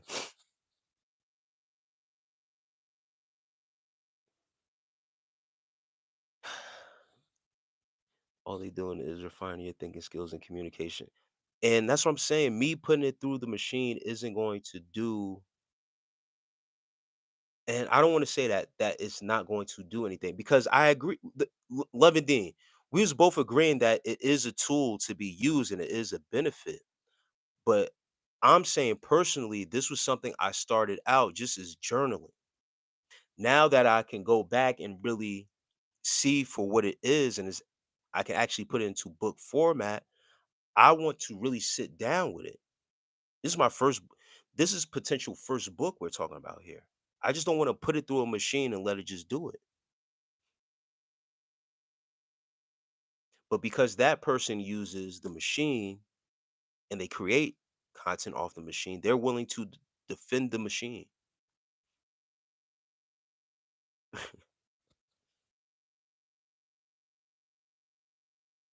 Passionate and emotional are totally different. Fine.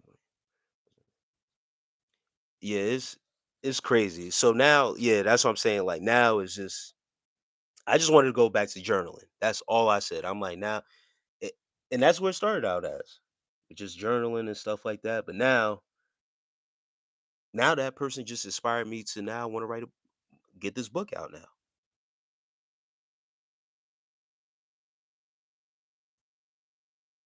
Low key a hater.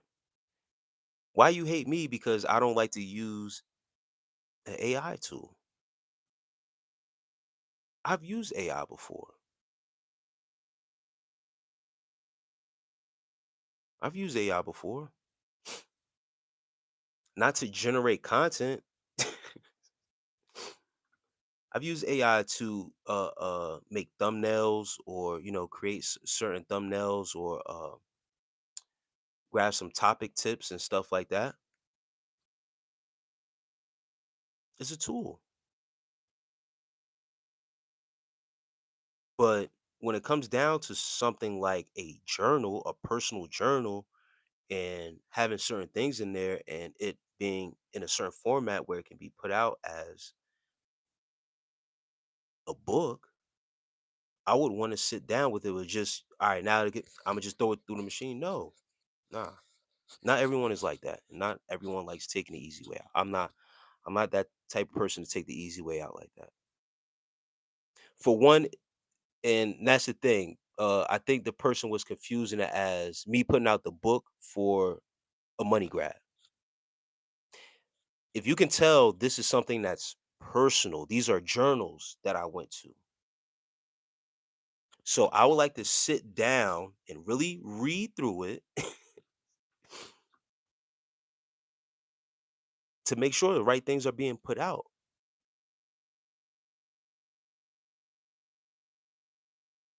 Right. I'm not going to let the machine dictate what people are going to get from my journal. At the end of the day, is my journal. It's crazy, bro. Ain't nothing wrong with that. If someone got a problem, it's a personal problem, and then they need to reflect within themselves,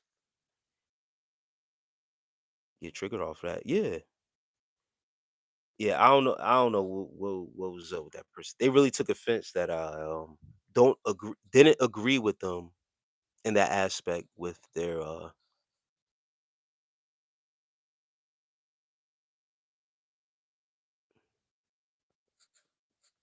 journals. That it baffles me sometimes with people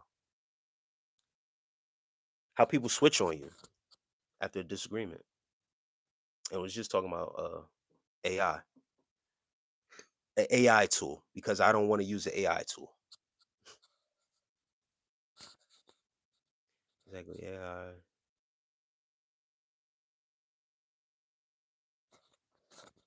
have different standards than us. Tap, bro. Understand? I don't understand. Yeah, that was crazy to me.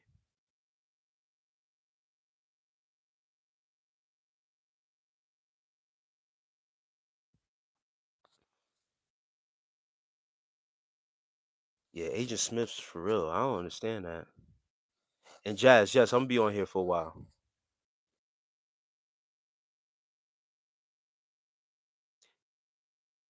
You on the right path. Don't let any of it affect you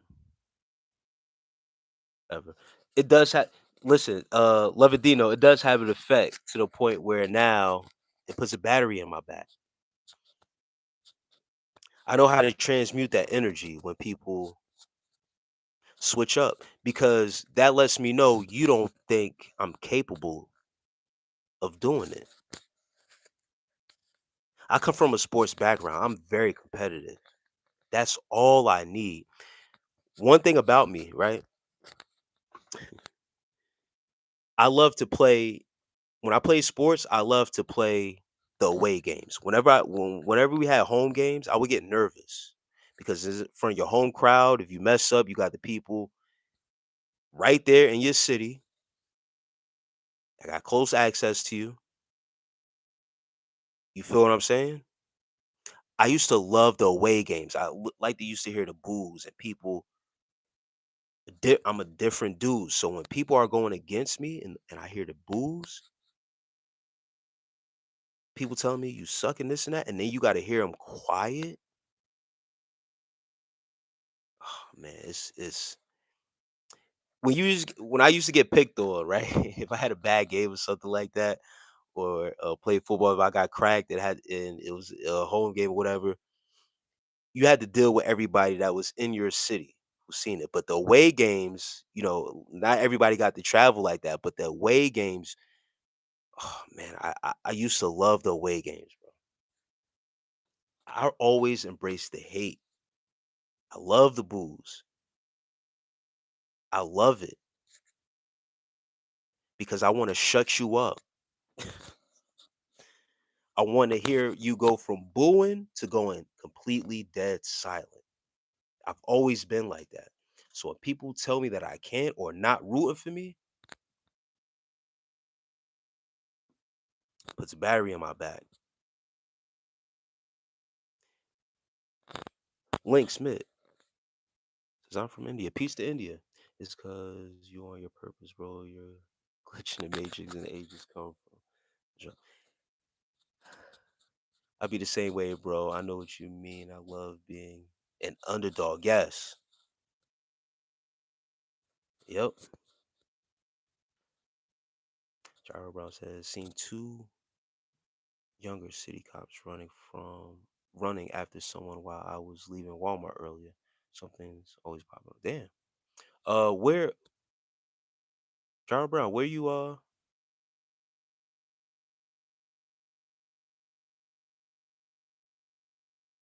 from?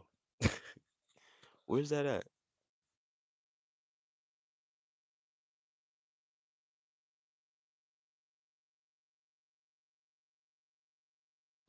What city you in, man?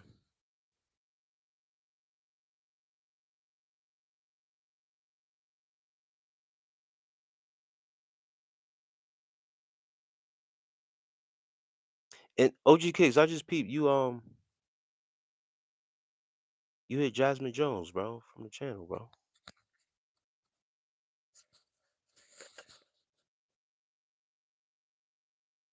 You said Tennessee. Tennessee, yes. Okay, all right, yeah, yeah, yeah. You in Memphis? That sounds like Memphis if you're saying something always popping off.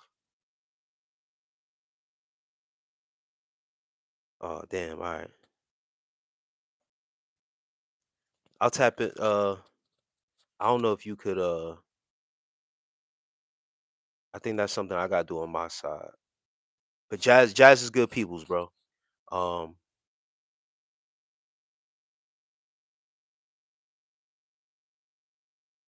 kind of Chattanooga. Okay, all right, yeah, yeah, okay, yeah. Yeah, I heard it's live down there in Tennessee.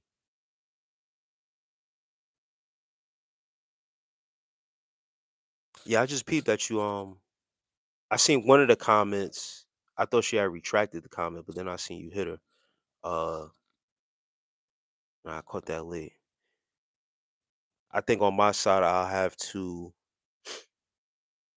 I don't know if you can from your side re or unhide her or hide whatever the case may be, but I think I would have to do that on my side. I know I could do that on my side. But if I hit her up later, if she's live later, um I'll get in touch with her and let her know. He's taken off by accident.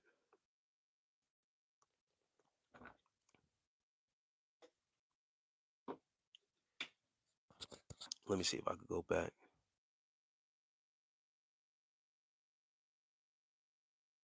Okay. Yeah. Yeah, you're right.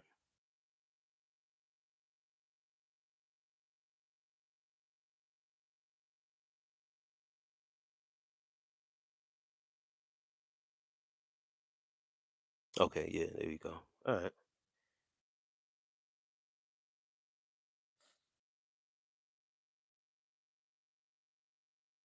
Yeah, Jazz is real people's OG Kicks.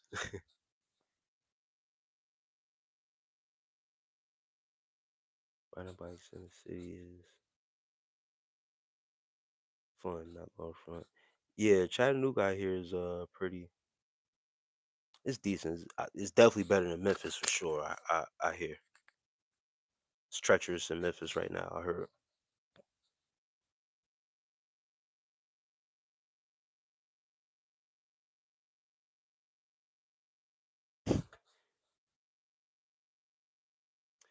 11 I don't know, man. On this side, in these mountains, um, Poconos, man, is still. I mean, today it rained all day. The snow was melting. It's getting a little bit warmer. It's getting a little bit better out here. I might do some fishing soon, man. Jeannie says, "Hey, peace, Jeannie."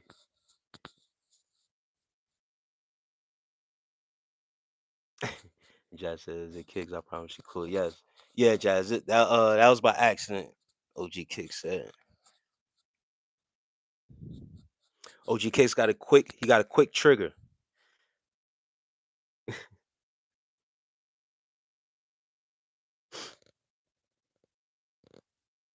Yeah, man. But yes, I've always had that competitive spirit, not to the point where it's been too toxic, if you will, overly competitive. Like I'm not a sore loser. I have been when I was younger. Not gonna front. I'm not a sore loser. I could accept defeat, but once when someone tells me that I can't do something, I turn into I go into a different mode. Nah, Gyro Brown, no, I am not completely vegan.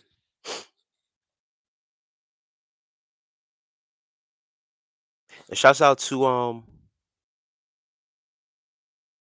I missed it. Some people had sent some gifts in here. If you still in here, I appreciate the gift sent. I appreciate all the love and support that's coming through. Um, no, I'm not completely vegan.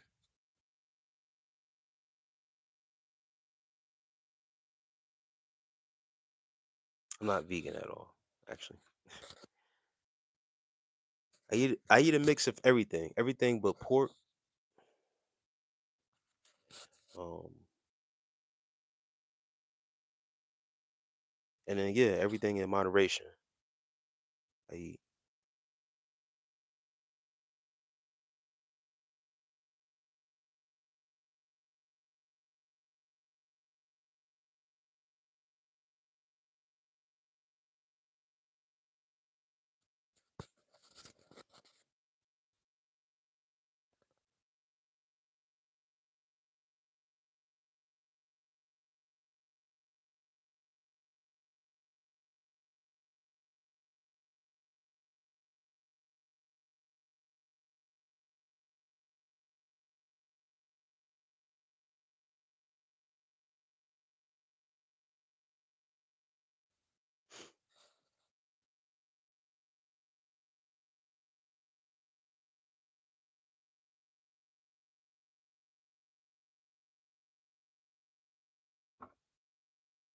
Oh, you said my bad. Trevor, are you competitively vegan? I just peeped what that said. My bad.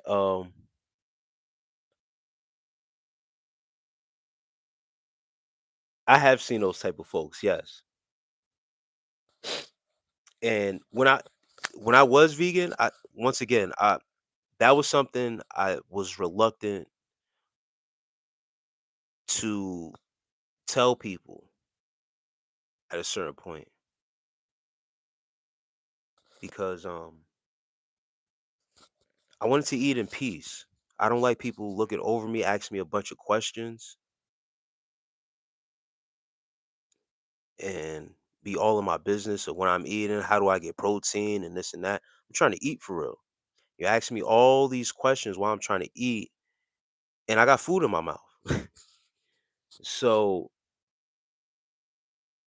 I would be reluctant to tell people I was, was eating a certain way, whatever. So when it came down to that, um, I didn't want to really let too many people know. Once when I realized what type of heat that came with being vegan and people, it was at a time where it wasn't a popular thing of being vegan and eating plant based and stuff like that. When I was on a vegan diet,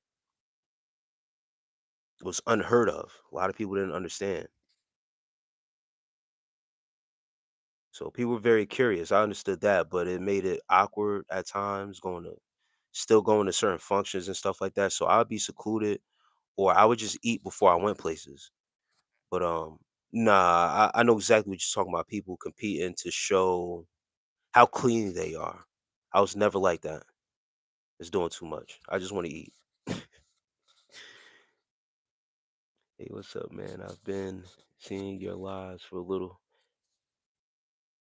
Have I talked to you before? I can't remember. Combat Journeys. I don't think so. But I'm glad that you're here, Combat. And thanks for being here. Yo, TSG, what book are you currently reading? Oh shoot, leg sore from squats.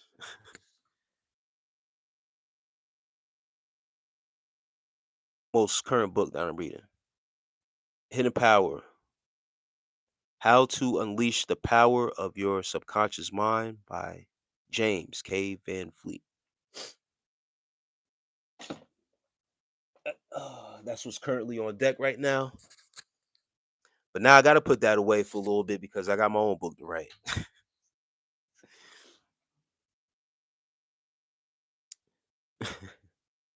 About to start a new career, come March, new beginnings. That's what's up, Gyro Brown. What type of career? Saw your videos. You look jack. What's your height and weight? You ever thought about trying martial arts? No combat journeys. No martial arts. I boxed a little bit years ago. Years ago, back in the day. Um, but no, no martial arts. I'm 5'8" and I'm currently 170.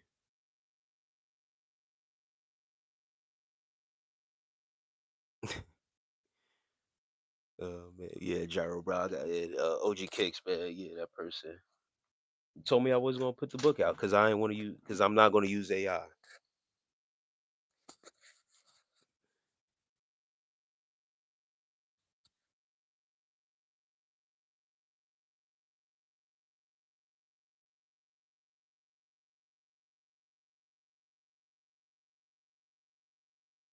So you definitely can tell you take care of you.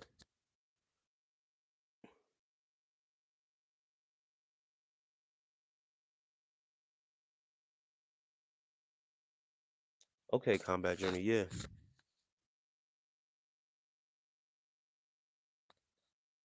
But yeah, absolutely, man. I've been in the gym for 20 years. Um, but I really started to take it serious, like I doing competitions and stuff like that.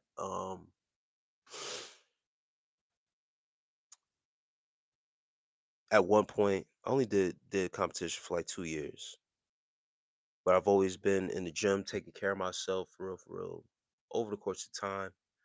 Um, this is something for myself, man. I find it peaceful,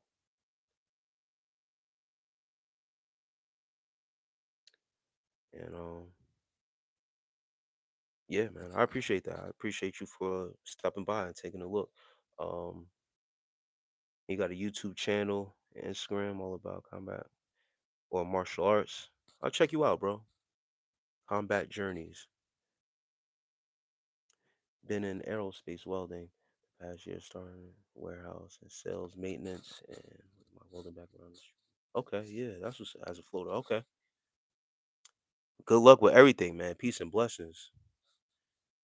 Those new opportunities, man. I hope everything goes well for you. Seem like good peoples, man. So I'm pretty sure you'll be all right. Combat Journey says I've been doing it since 2019. I'm currently a purple belt, competing in all types of martial arts and made contents about other martial arts. That's what's up. Cool song C. Cool, peace. Yeah, I get what you meant by getting stuff done. You put your mind to martial arts. It's put me in a very limited category. People that do it. Yeah, combat journeys. Like I was always interested in like watching though, not actually going into martial arts and stuff like that or like combat sports. Um, just like watching, MMA and stuff like that, and watching guys, all the karate movies. Also watching guys practice jujitsu, and other forms of arts like that. It always seemed interesting, but I never really got into it. I knew he was gonna say that. You should try it out. um, no, I'm good, man. Ever heard of the mobster named Tommy Karate? What else? Um,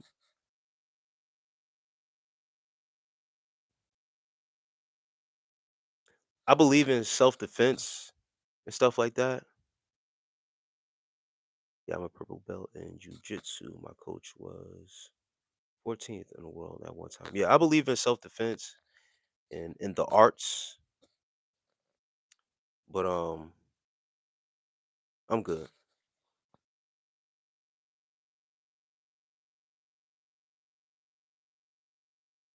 That's why I didn't take boxing up as far as I did.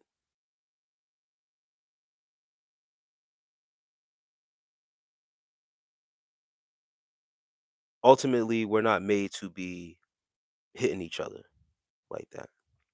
I understand the concept of defending yourself and learning arts for self defense, but I chose a different route to beat up on my body, and that was to play football. And yes, OG kicks, RIP Jesse Jackson. I was watching something yesterday where they spoke on Jesse Jackson. He died at 84, man. God bless him, man. Only you don't get to see many many people don't get to live a life so fulfilling as Jesse did, or get to live up to be that age. Um, it's a blessing. Now, there's always been a conspiracy with him around death of MLK and stuff like that. There was said by Dick Gregory. Anyone knows who Dick Gregory is?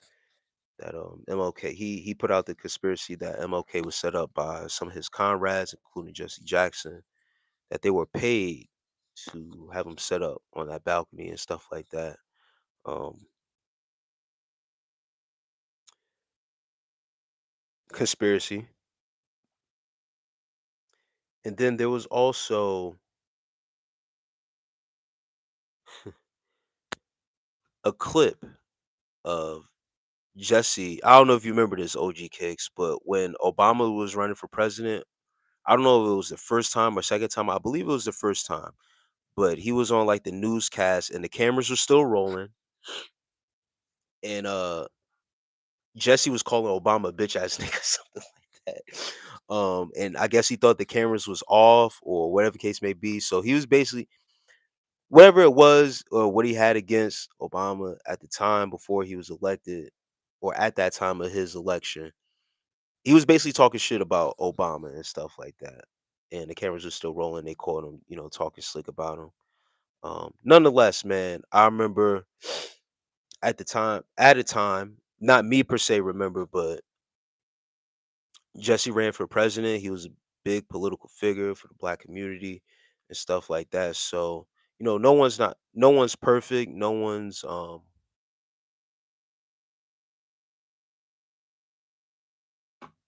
it is what it is with Jesse and how people may feel about him or what's been put out there about him.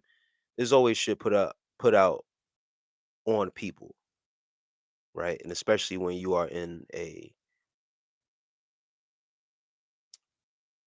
stage, ultimately, whether you're a political entertainer, whatever case may be, when you're put out in the public eye, there's going to be stuff come up that's on you and conspiracy behind you, especially the people that you have dealt with.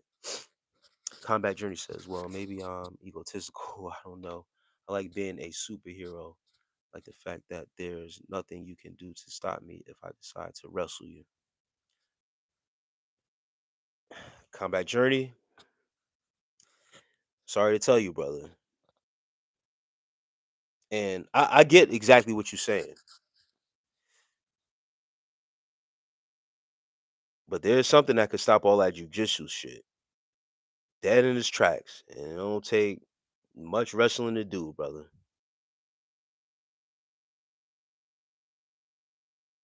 Hand to hand combat is one thing, but nowadays people are pulling out that shit. All you need is a squeeze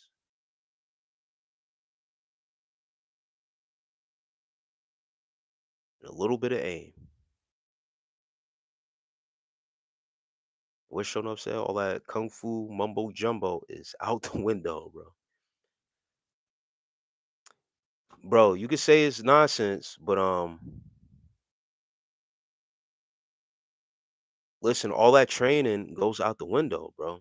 Um, all that purple belt shit is not. I'm not trying to be facetious or downplay the arts, bro. And that's the thing. You're not hearing me. You saying to yourself, maybe it's your ego. It's going to be your ego, bro. That's going to get you hurt out here because people who are scared, right? Listen to me close. You think you a superhero, you moving out like that. People who are scared and that don't know how to fight, they got a gun and they'll pull that goddamn it out on you before you get close to them to try whatever moves you think you're going to try. Nobody trying to get hit like that. And that's what I'm trying to tell you, brother. Um thinking you a superhero out here and being in your ego, thinking everybody thinking you're going to get to use your arts. Ain't nobody trying to do all that. It's a different time, bro. Even shooting a fair one. Where I come from, we shoot the fair one, bro. You want to talk some real shit? We shoot the fair one. Hand to hand combat. This younger generation is being taught different. They don't know how to fight. They're willing to pull that thing though. So, you could say it's nonsense, and I understand you got a gun as well. That's cool.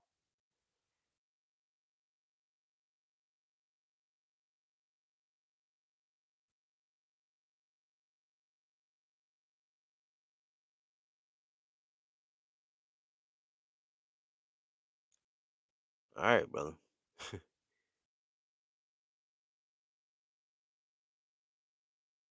Why? Um, People will shoot you out of fear as well as rage. Yeah. Produced by Svengali. Svengali, peace to you, man. Brother, please stop. Please stop. You're not saying what you think you're saying. I already know about this. I've been dealing with this 10 years. I am trained in firearms. All right, bro. You got it.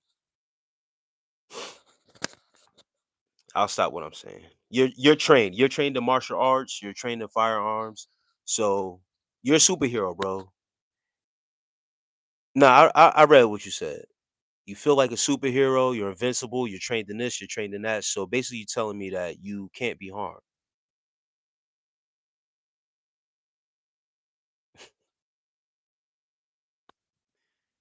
Right, Spec out. He's Rambo, bro. So you know what I mean. Listen, I like to tell people, man. You're the main character in your movie. So you know what I mean. Live your life like you're untouchable, bro. I can't tell you anything different.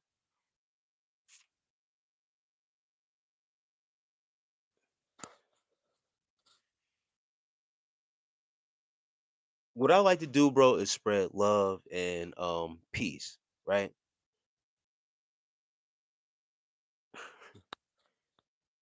I'm actually trained this stuff, and you guys don't.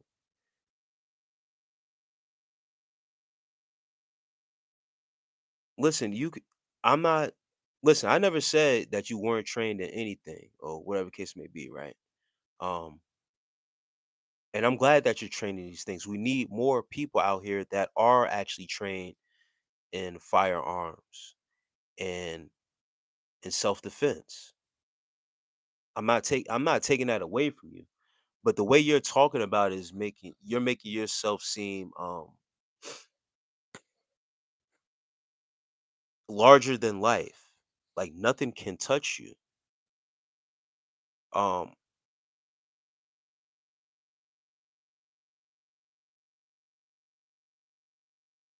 You can still you got it, bro. I'm good.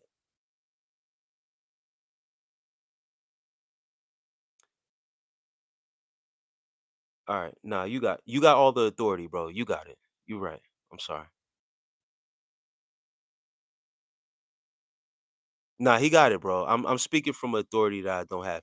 He asked me if I was into any martial arts, anything like that. I told him no. Um I don't want to get touched. That's why I stopped boxing. Like I don't like to get touched. If I ever feel threatened to the point where um I have to use what I've learned in boxing training, then I'm willing to use that.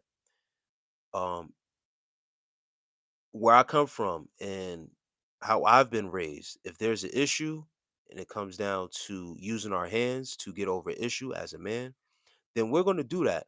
But what I'm speaking on is this new day and age, how they weren't raised like that. They are quicker to pull a gun and shoot because they don't know how to fight.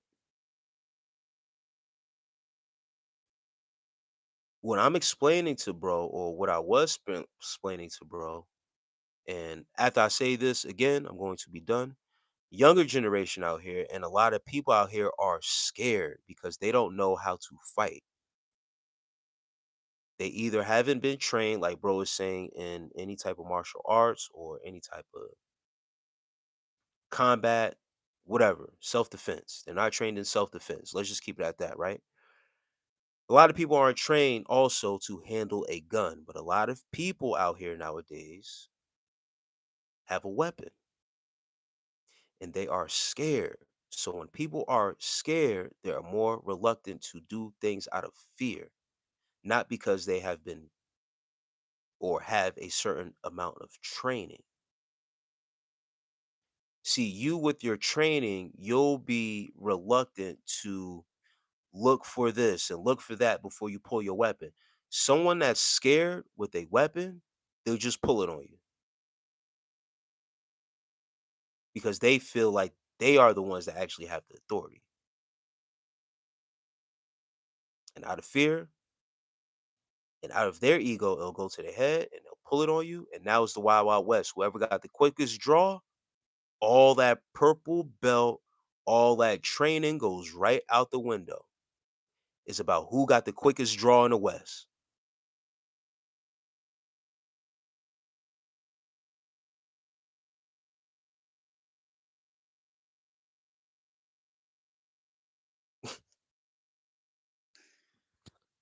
Oh man.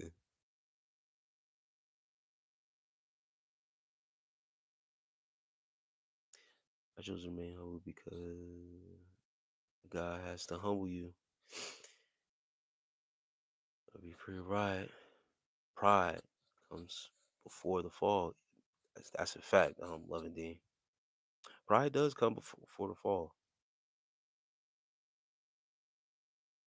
You don't know your boxing history. Yeah, and that's the thing. Like,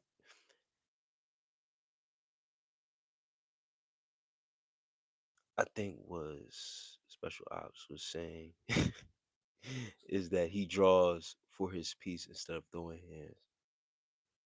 Well, no, Spangali, he was basically saying, first he started out with the martial arts. He said that's what his channel is and that's what he does.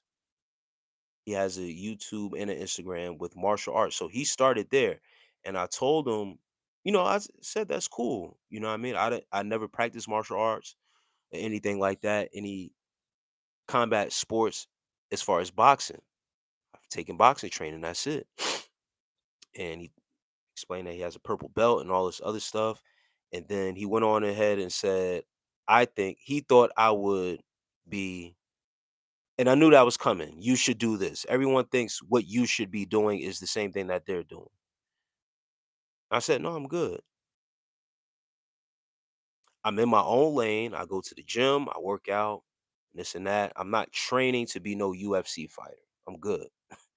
I'm not going to the gym to train to be anything but me.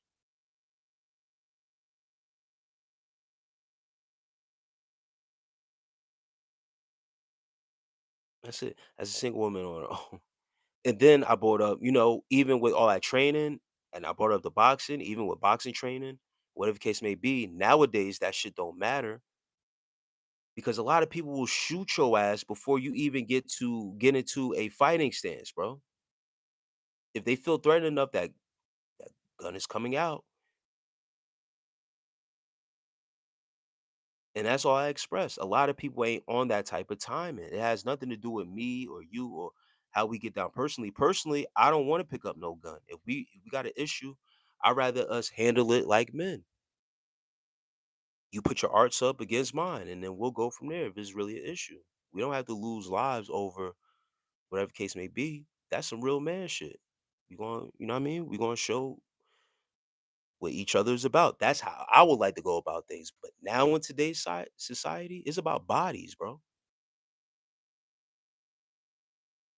That's the reality of it. So that's all I was explaining. But bro said then that's when he brought up he's saying he's trained in firearms as well too. And I said, okay, that's fine, bro. I'm not going against your credentials or anything. I'm just saying in the state that we are in now. But I'm sorry, Jazz. As a single woman on her own, I know you understand why I am firearms owner. Yes, absolutely. Just like you said, the younger generation are trained differently, products of their environment. Yes, and any female, I would tell them, go get you a firearm. You don't got no time to be learning no self-defense as a female, especially a single female on. You shouldn't be fight. If an intruder breaks in, there's no time to be practicing jujitsu. You have that thing locked and loaded and ready to fire. Little Kimbo. Well, brother, I actually know way more about the things you're talking about. Okay, that's fine, bro. You got it. If you know more than me, then congratulations, bro. I don't claim to know everything. So I'm glad that you know more than me. Thank you.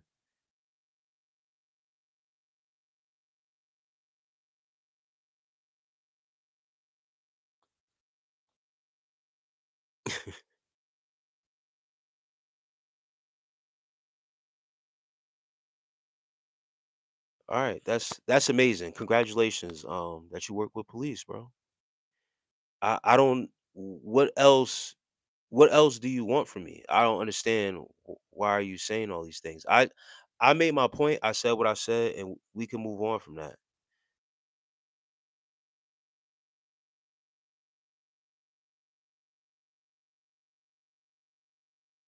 This fake I say he worked with the feds, right? Yeah, he's moving like a fed, bro. Um,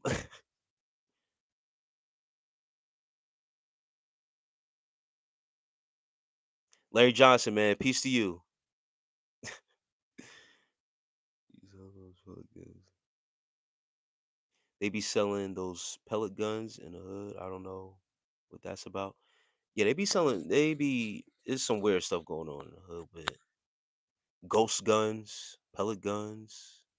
They be having access to hollow tips, extended clips in the hood. So there's a lot going on. You know. Yeah, if you stay ready, you don't got to get ready. That's especially with the females. These lives always turn into psychological 101. Yeah, I don't understand what's good with bro. He say he more knowledgeable than me with martial arts and all this other stuff, and that's fine.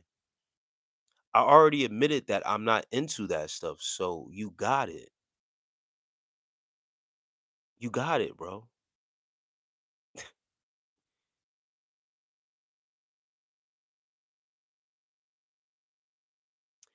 He said Combat Journey says, "Well, I guess," and you're guessing. That's your problem is that you have to guess the problem. The thing is that there was never no problem. The problem is really with you. I have no problem. If you have to guess that the problem was I was instantly starting framing it in a way that you didn't say when He was just trying to spread the importance of martial arts. That's what you do. Yeah, he won an award. Yeah, I already told him he got it. Congratulations. You got a purple belt. I don't know what you want me to do. I even told you I'll go check out your channel, but now you're being you're doing too much, bro.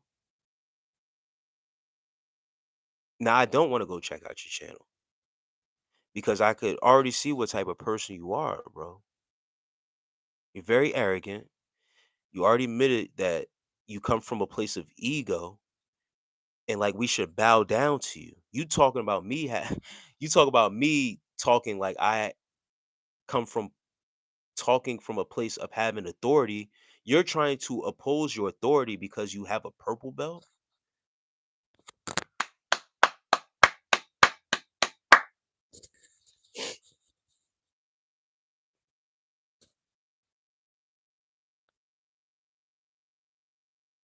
Is that what you wanted? Congratulations, bro. And you're trained in firearms. Congratulations, bro. Thank you. Thank you for your service.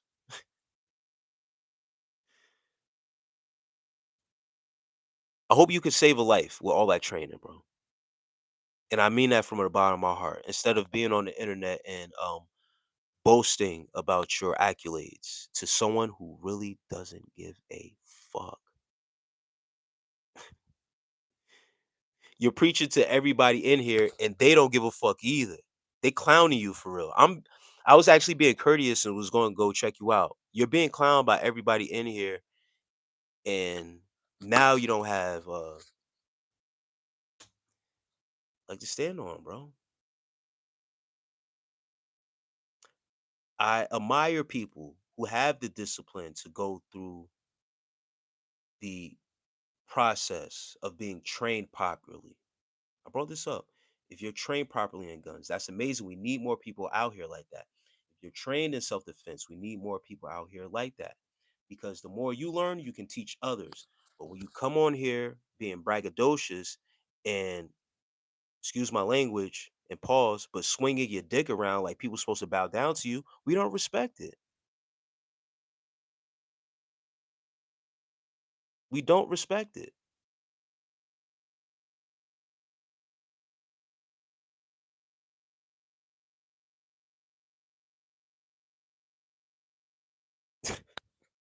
Yeah, you came in a good time, Sal there, you man. Peace to you.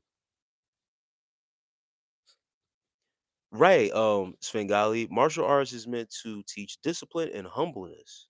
He missed the point.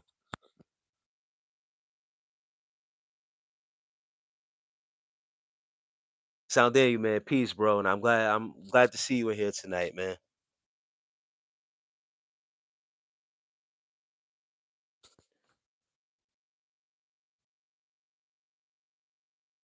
Right, he on here on, on the internet talking about it. I hope you out there saving lives, bro.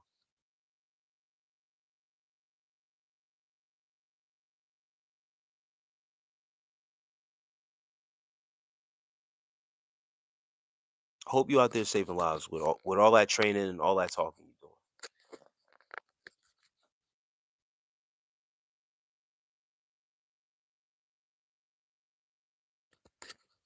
Don't waste your time. Peace out. Bye bye. Go save a life, man. With that training, put all that stuff to use. Have a purpose. Trying to get that through to me, isn't it? All right, great. Congratulations, bro.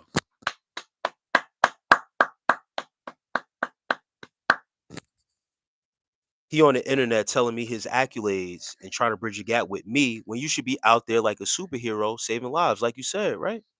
You a superhero, go save lives. Oh my gosh, yo. Some people really think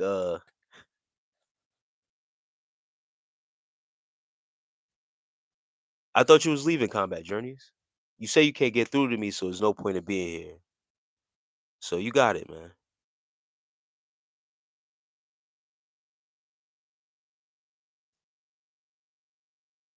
Yeah, I was gonna go to his page, but now it's not worth the time, bro. It's not even worth the time. It's a waste of time.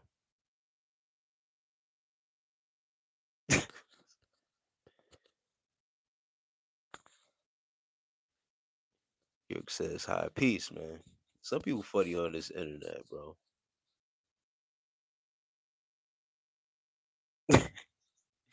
Oh man. The highest frequency definitely always wins, bro. I'm a firm believer in that. Sound Daniel, man. Once again, man. I appreciate you for being here, man.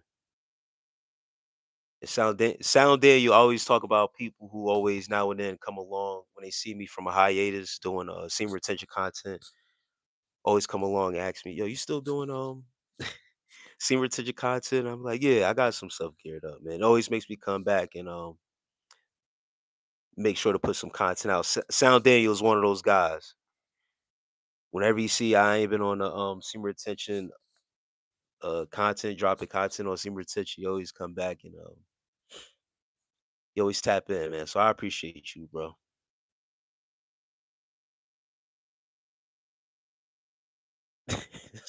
Smigali is funny, bro.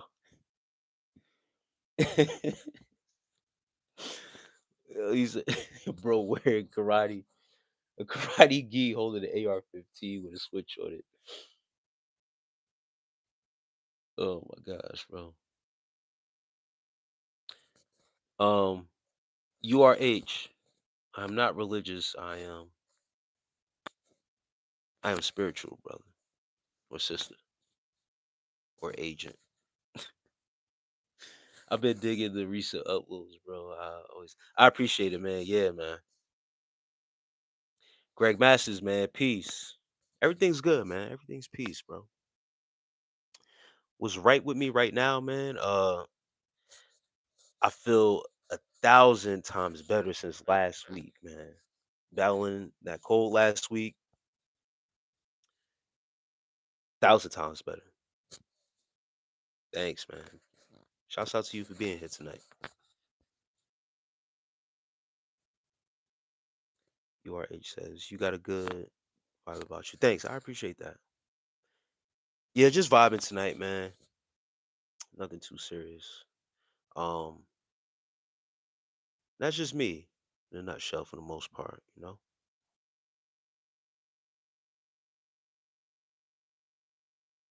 Bro kills, bro kills it with kindness. Um, and URH, I keep a certain vibe with me where I'm peaceful. Like I'm very peaceful, bro. That's why when I greet people, always in my walking life, when I come on this internet, if you notice, I always say peace.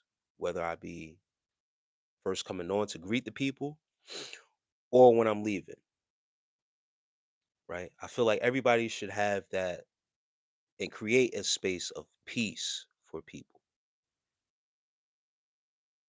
Until that peace is disturbed,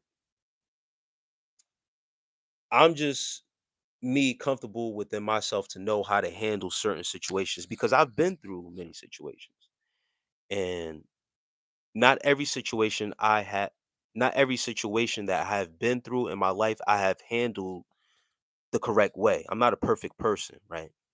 But one thing I would not let myself do is to crash out on the internet, especially with words.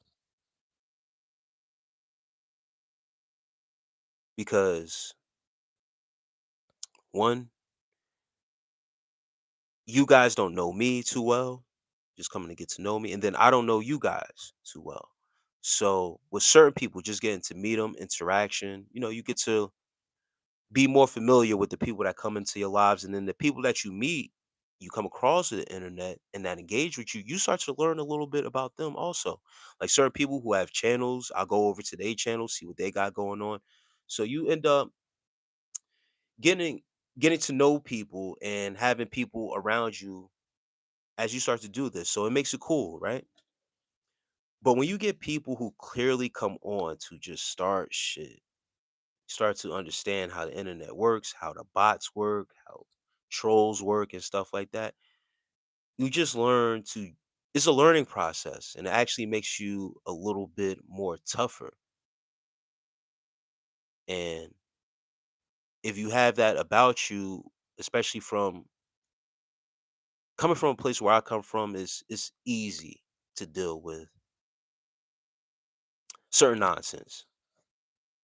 But I don't let that change me because real ones recognize real. Real will always recognize real. So that's why I don't get too crazy on the trolls and stuff like that. But I won't crash out to that point because that's not really my character. In real life, I know a lot of people won't act the way that they're acting or be saying the stuff that they're saying if it wasn't on the internet. It'll be more respectful, it'll be more peaceful. So yeah, man, I appreciate once again, I appreciate everyone who comes through, shows love, comes in here for the vibe and chill. It's a more calmer side.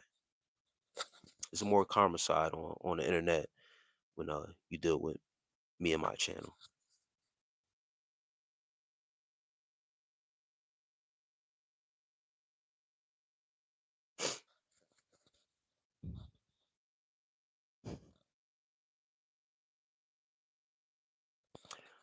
RS Power, what do you do for a living?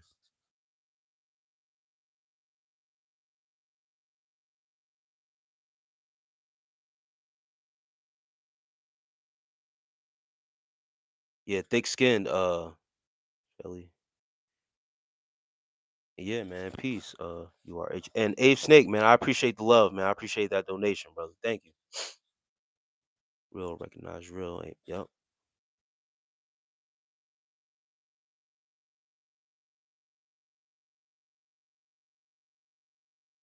Hey man, Sound Daniel, once again, brother. Peace. And I appreciate you for stopping through, man. More content on the way as well. Sure for sure. And Brian, peace. And Ape Snake, man, everything's going great, man. Everything's going great tonight. Got the people in the live tonight. It's a calm it's been a calm live for the most part. Um, yeah. Would you rather live in a world where everyone is super rude and mean and hostile, but really good at things, or super kind and helpful, but nobody knows what they're doing and just sucks at everything? Mackenzie,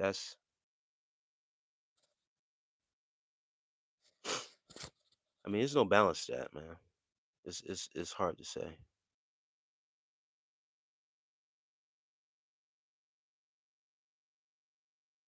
It's hard to answer that question because um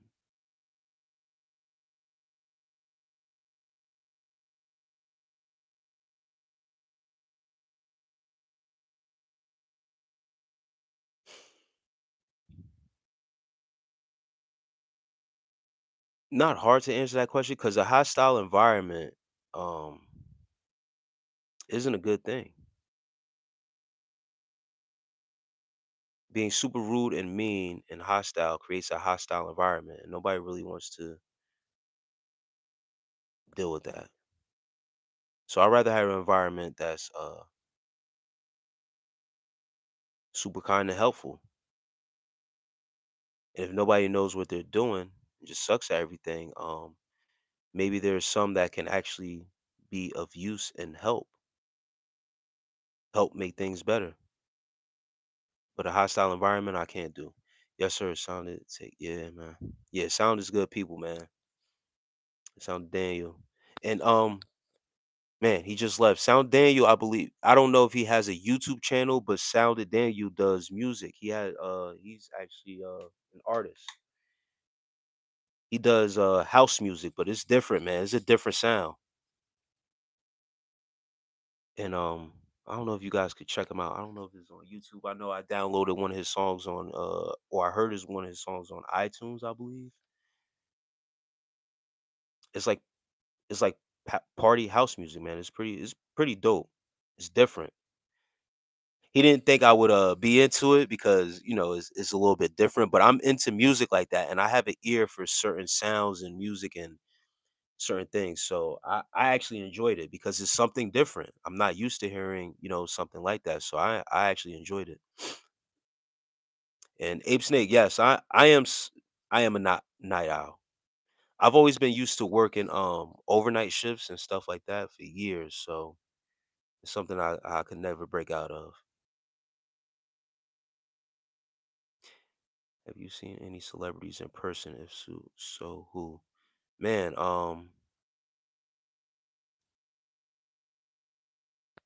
the most recent celebrity I've seen in person is Rakim. I don't know if y'all know the rapper Rakim, who's in here right now. That's the most recent celebrity I've seen. Pan Pan says, "Hey from Virginia." Pan Pan, peace.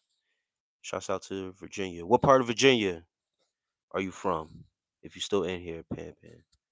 Balanced world sounds better. Yeah, it's very something like it, but balance is key. Mackenzie just to dine at one of them abusive restaurants. Svengali, those restaurants, I know that restaurant where they like talk shit to you and be doing like saying rude stuff to you and weird, but I hear the food there is amazing. I be seeing like every now and then I'll see a short or a clip of that restaurant.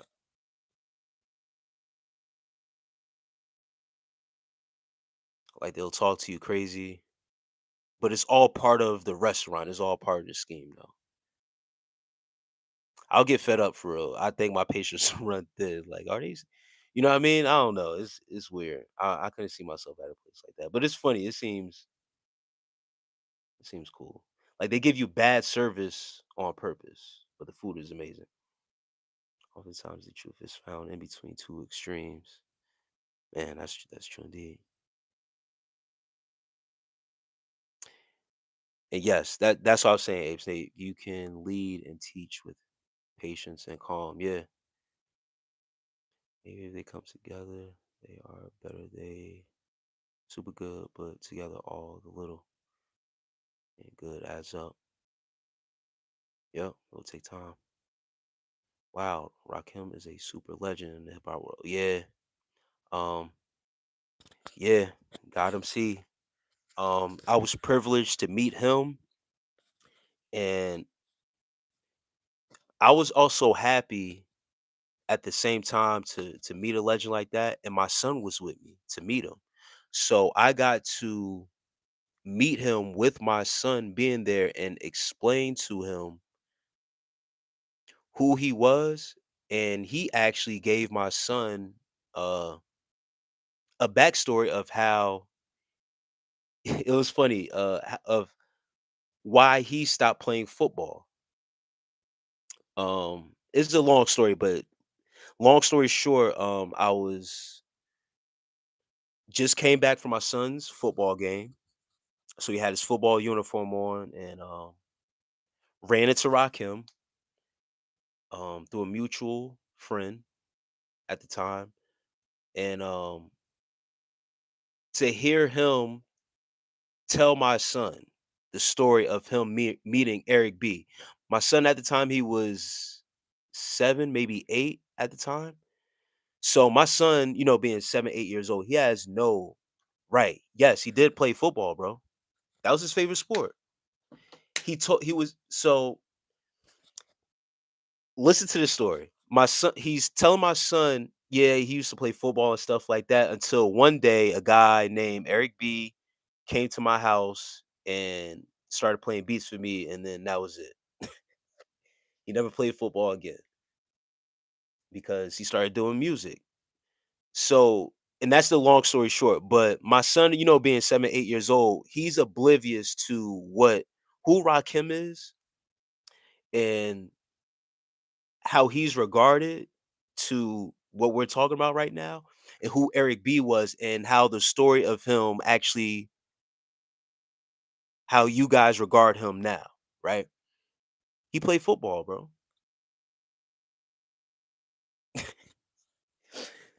And that was the crazy part about it, guys. Like, I'm sitting there like with this smile on my face, and he's talking to my son, and breaking down to him. Yeah, he played. Say he played running back and stuff like that. Same position my son plays. And he was like, yeah, he's heavy into sports and stuff like that. But he was like, yeah, man. One day, this guy named Eric B came along, came to my house with these records and turntables, and he's like, that was the day I stopped playing football. I'm like, damn, that's crazy. That's where the legend started. So my son is so 78-year-old kid. He's just so nonchalant. Like, oh, okay. So it was a surreal moment. Yeah, and after the fact, like we had to leave. I don't want to tell you guys. After the fact, I had to explain to my son who we was. We was at his house. We ended up at his house. I basically had to tell my son whose house we were at, like explain to him what was happening, or who he was, and everything like that. Like my son had to use the bathroom and all this other stuff in his house. So it was a pretty cool experience, bro. But yeah, that was the most recent celebrity that I have met.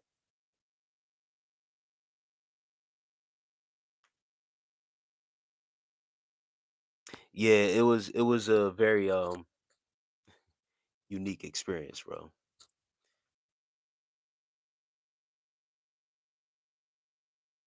Yeah, man. He Snake says, growing up, I love KRS One. Yeah, KRS One is dope too. Yeah,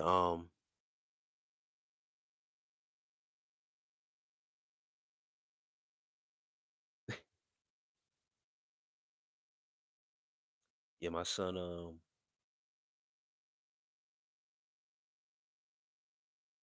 Sound of Police. Yeah, speaking of music, anyone listen to the new Cole album? I took a listen to that a couple days ago when I was at the gym. I'm a type of person where I have to hear certain albums at least twice, maybe three times. Give it a good three listens to really analyze it. It seemed good. It seemed all right.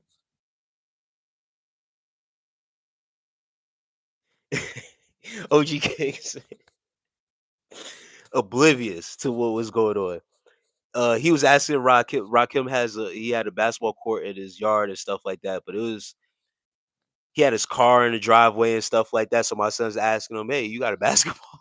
You got a basketball around here so I could shoot around and stuff like that." And the only basketball that was around there was a flat basketball, and then he had his Aston Martin in the damn driveway. So he was like, I was like, nah, you can't shoot no hoops right now in his driveway because there's cars and stuff like that um in the driveway. But it was cool, man. We just thing was you just got to sit there, chill, talk. Um, but yeah, once when you realized where we at and who he was, I tried to give him a breakdown of who he was, play the song to let him know, this is the song that he made. He was like, oh damn. And then as of recent, right? On the Clips album, Kendrick Lamar refers to Rakim in one of the songs on the Clips album, right? So my son, he's a Kendrick Lamar fan. He knows exactly who Kendrick Lamar is. So when he heard the song, I said, "Did you hear what he just said?" One of the first times he heard the song, right? And he refers to Rakim. I said, "I told you about the guy's house that we were at before." And his eyes lit up. He was like, "Yo, we were there." I was like, "Yeah, this is." You hear him talking about half his half of Kendrick Lamar's profits should go to Rakim.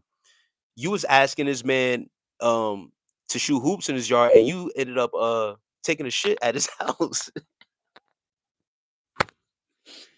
That's the man house he was at, blowing up his bathroom. And we sat there, he's laughing and stuff like that. But I think he understands now like how big of a deal it was for me at that time to be there and then explain it to him who it was. Um, once when Kendrick Lamar brought up that reference and said that about Rock, half his profits should go to him. It's pretty cool. Um, but yes, back to Cole's album. I just seen being raised by my father. I know everyone is in their own person. We all go through stages with everything. Yes, jazz. Yeah, absolutely. Yeah, sharing that experience with him was dope. It was it's one thing to, share an experience. I met other celebrities too. Um, but sharing that experience with him and him being there, even though he didn't understand it, what I mean, who he was at the time.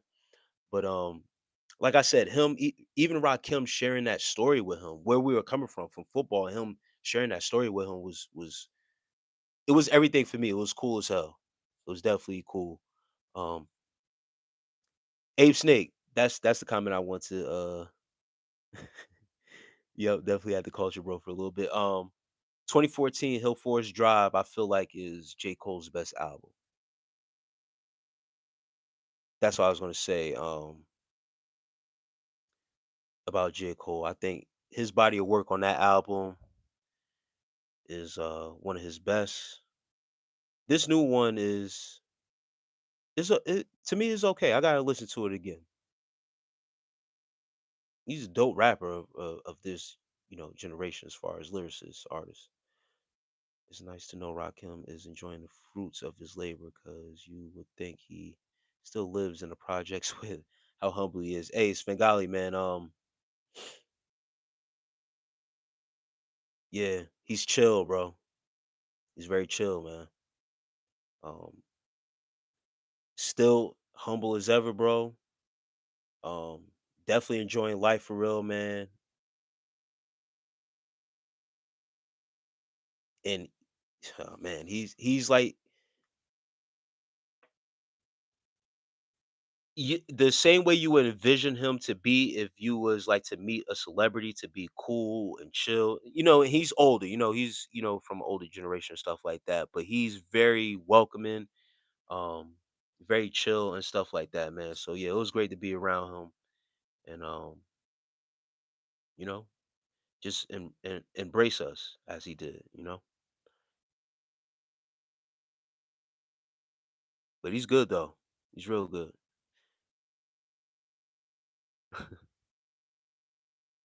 And Song Jones, peace, sis. Glad you in here. How's everything? Is the Role Model song on that J. Cole album? I believe so. I think it is. YK not peace, man. I've been jamming.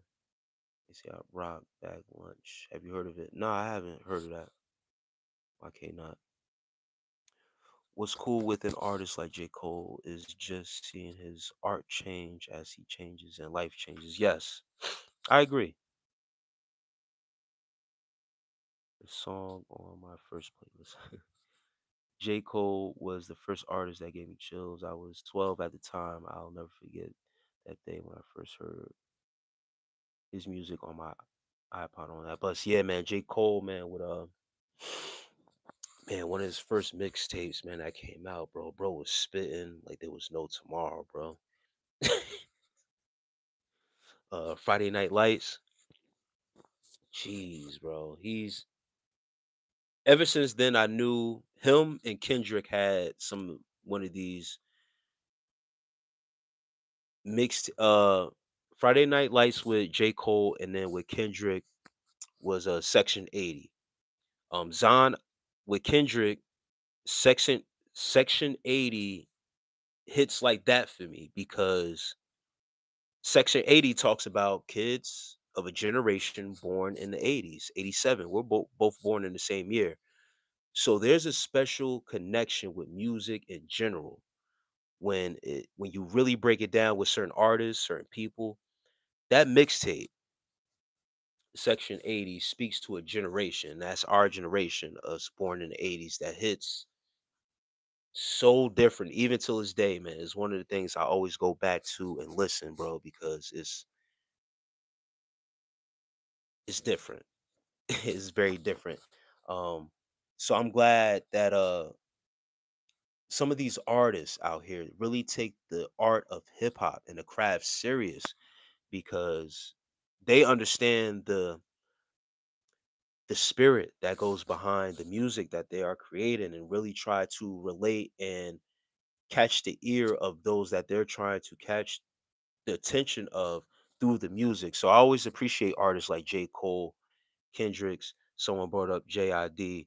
Um, it's pretty unique, man, how these guys master their craft and how they talk to the people. But I appreciate JID's music, but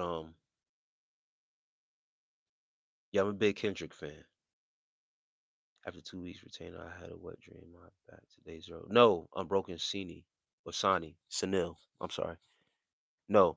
If your body is naturally doing something, you cannot fault yourself for it. It's just your body going through a natural process. It's either getting rid of excess storage or it is new semen pushing out old, unwarranted, unwanted or unhealthy semen out of the way. If your body is naturally releasing, or if you're having a wet dream and you are releasing through your sleep, is your body having a natural response to what you are doing? That's it. We should always continue to grow as humans. So seeing that happen with an artist you love is really beautiful. Part of it, yes. That's a fact. J. Cole's mixtape era.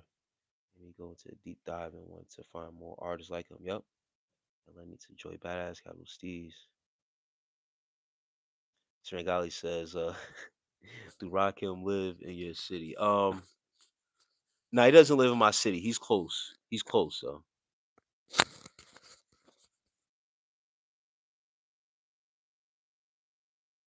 Now two legends you just mentioned. RP Steez. Yeah, RP Steez, man. Capital Steez. Yeah. Hey, Levin D, man. Every now and then, me and Zion, we talk about certain things, and Capital Steez has come up a couple times, man. And for sure, RIP to him, for sure, for sure.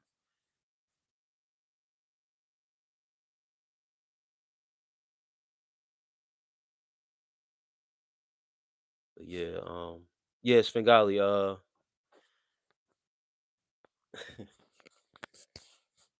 yeah, Rakim is in my area. He's close.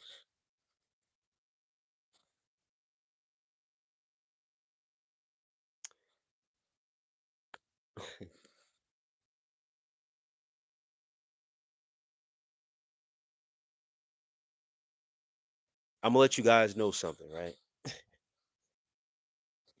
Because it's just funny. It's funny how certain man,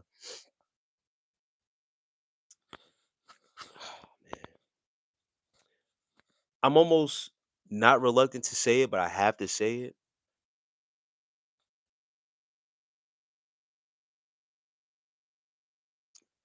Now, Google, right?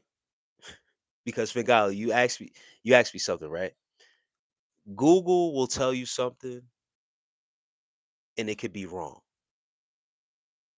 Now, this is just no, I'm not related to Rakim. No. Um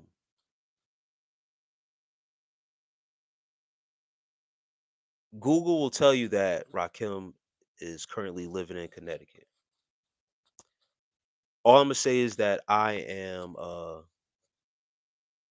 always share this with people where people say that I'm from. I'm originally from Jersey, but right now I am in Pennsylvania. So when people always tell me, "Yo, go to Google for this, go to Google for that," I am mm,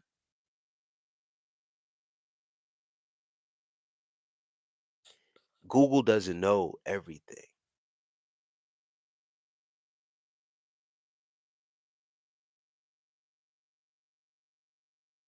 When I told you guys that story, my son plays for the Pennsylvania team.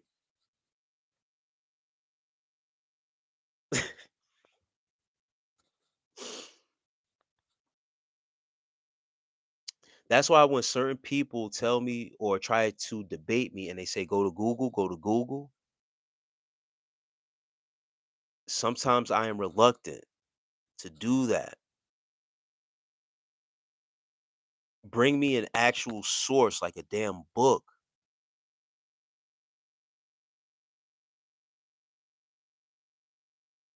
because Google ain't always 100% right. Sometimes I'll go to Google for certain things and I'll have to keep on going on a research through the internet because I can't always take everything that always just pops up right away and then just say, yes, that's it. Um, that's possible. It for sure is possible. Um,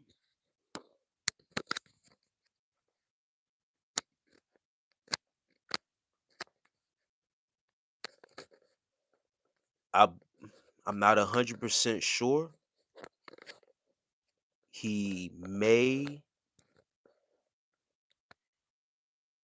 he may have an estate in Connecticut, but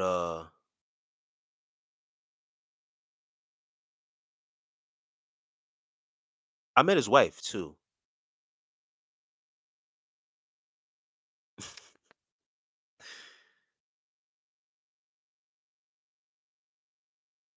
They were doing a lot of work to that house too. Like I said, just seen the studio.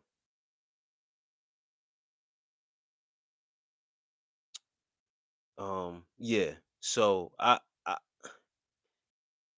the information that's put on there can be somewhat it is what it is. That's all I'm gonna say. Song jokes, you gotta chill. Oh man.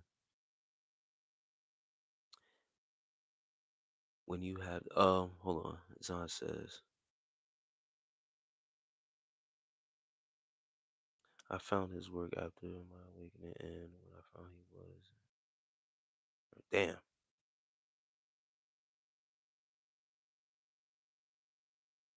He's an artist that listen to good album, it's crystals and herbs, integrated technology systems. Okay, YK not yeah. I had to go back up to look at that.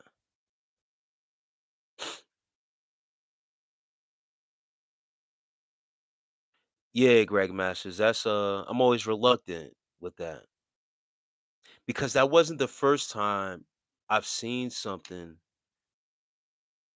on Google that didn't make that I'm like, hold on, nah, heard something different.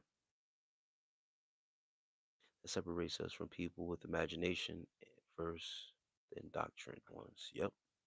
Motherfuckers don't understand who Rakim is and how many rap legends he birthed. Your story has thrown me off. Yeah, it's been golly bad. It's yeah, it was crazy, bro. And another thing is, people always, I remember last a couple lives ago, someone asked me about my height, and I'm 5'8". I was looking eye to eye with Rakim. So it was crazy. Like you would envision Rakim. You would think like because some people are just larger than life. And that's what I be trying to tell people, like your energy, your energy and how you carry yourself can be larger than life. Like, yo, this dude is like he's like my height, bro. Like 5'8", 5'7". He had boots on. So, without boots off, he's about like right. You would think he right. The energy because and it's that same energy. It's like, damn, yo, like this dude is really him. So the aura, bro, a certain aura around him. And then once again, I'm pretty sure if you guys, go on the internet and hear him talk in interviews and stuff like that, like his voice is very distinct. He has a unique voice. It carries, and with his even when he raps, his voice is very unique. It's like a very what they call like monotone, right? Just a smooth talk. That's how he really talks in real life. Like very smooth talker, man. Very chill, very calm, bro. Something happened, and not that he was upset, but you could like he was cursing and stuff like that. But his energy never changed. Like it was just crazy being around him. It was very it's very it was a great time.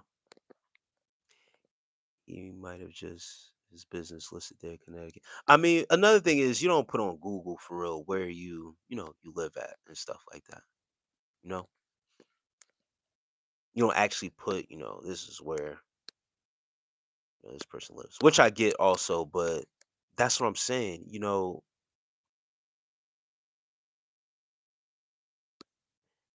It is what it is. I'm gonna leave, I'm gonna leave it at that.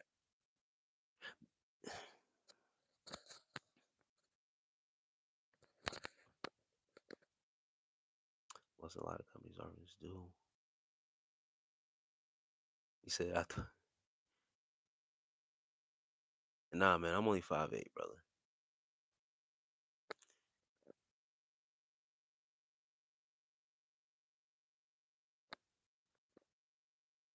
Yeah, and I do have yeah, you brought up my hands. That's something that's always helped me out in sports, bro. Was I had large hands. Not large hands, but my hands are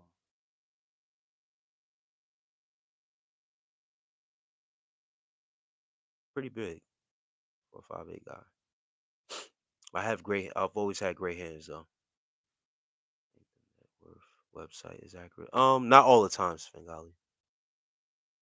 I don't know what the net worth. If you're talking about Rakim and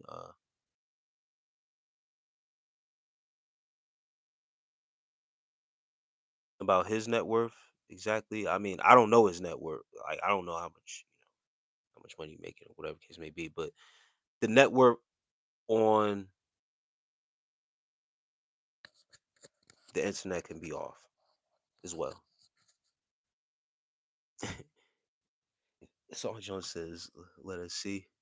So my hands not also just have these calluses, but they're also like I have long fingers. And that's always helped me with sports, playing basketball,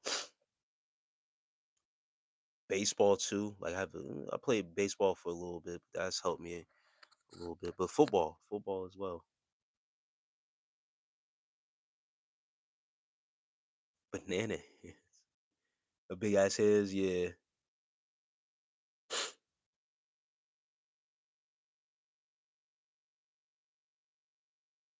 You know what they say? Yeah, yeah, I know, bro. Michigan is crazy. Uh, yeah, his calluses came right back. I had switched over to gloves for a little bit. This was years ago, and I didn't like the gloves. I didn't like wearing the gloves, so I stopped wearing them. I just said, "Fuck it, I'll do the calluses. I'll stick with getting the calluses."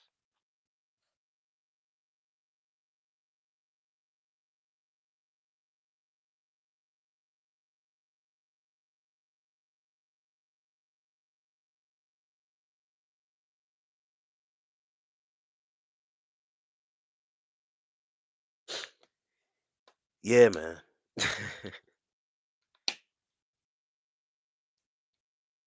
Yeah, that was me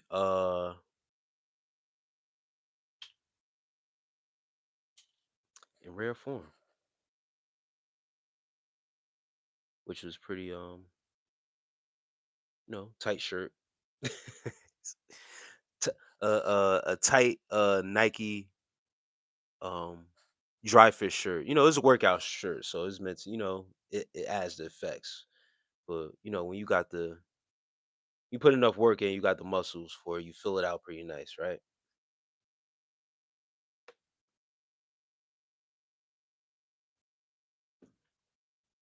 What did I eat for dinner? Mission it says I had crab legs tonight.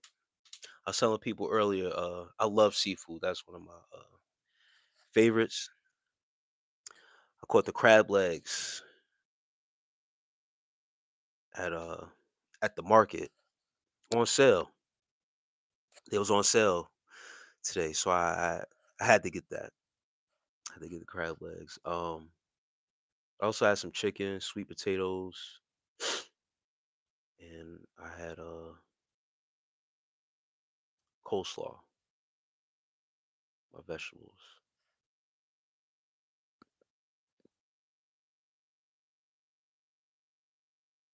But yeah, I got it cracking a little bit today. Yes, yes, I did. I just got to 180 pounds, 6 feet, putting mass on. It's hard as hell. Hey, Abe Snake, I'm on the same path, man. I'm at 170. I'm trying to put on another 10, and I'm 5'8". That's been 180 has been was my like my football weight, 185. I've even shot up as close to 200 when I was playing football, my football career and stuff like that. Um,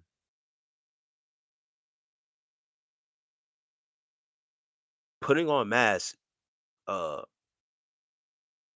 when I was younger, it wasn't as hard, but this time around, now that I'm trying to put on the weight, it's been harder, bro. I don't know what that's about. Usually say, and I'm 38, right? Usually say, when you get up to 38, 39, your 40s, you got to watch out what you eat, the weight. Listen, I'm struggling right now. Struggling right now to put on the weight, and I've been eating, bro, protein, shakes, and stuff like that. So, not that it's too hard, it's not too difficult. It's just like just eating, bro. Like I'm not used to eating like that all the time now. Now that I'm older, when I was younger, I eat all day. But now, I get tired of eating. So it's been tougher to put on the mask, bro. I get exactly what you're saying. And yes, Song Jones, I do cook for myself. I'm single, Song Jones. I'm a single man. I steam my crabs. Um, the chicken I brought, rotisserie, it was already made. But not I didn't not sweet potato pie though. I love sweet potato pie though, Abe Snake. Uh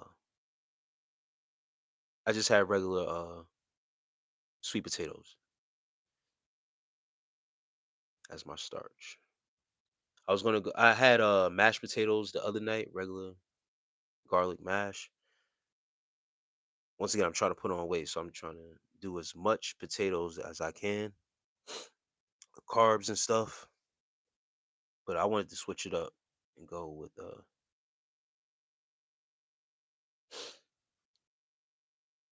want to go with some sweet potatoes.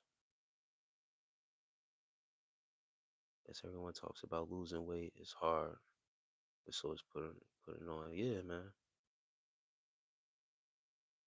It's like when you shoot for the goal, it's harder to do what you actually try to do, and vice versa. It's crazy. Songjo says, "Bashir, do you want to cook him dinner?" Oh man, God says breakfast in bed. I played basketball at Lindenwood University in '05 to '07. Ape Snake says, I never had to be huge back then, just in good shape and fast. Yeah, that's what's up. Basically, Lindenwood University, Gyro Brown. Michelle says she will. And you ladies, man.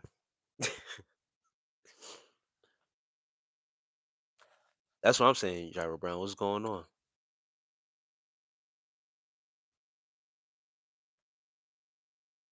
Now I'm hungry at 1 a.m. Yeah, I'm hungry. I actually can't eat right now.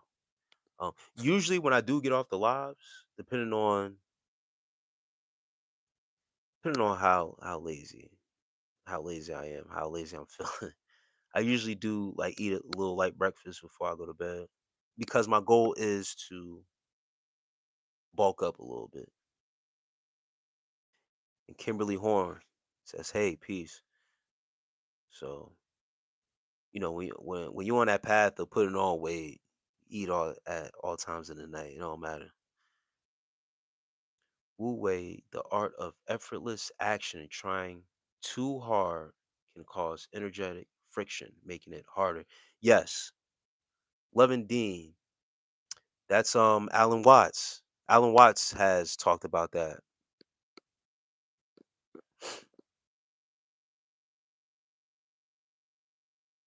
And yeah, it's basically like the art of detachment. Long story short, watch the Black Godfather. You'll like it. Great message. I got you, Gyro Brown.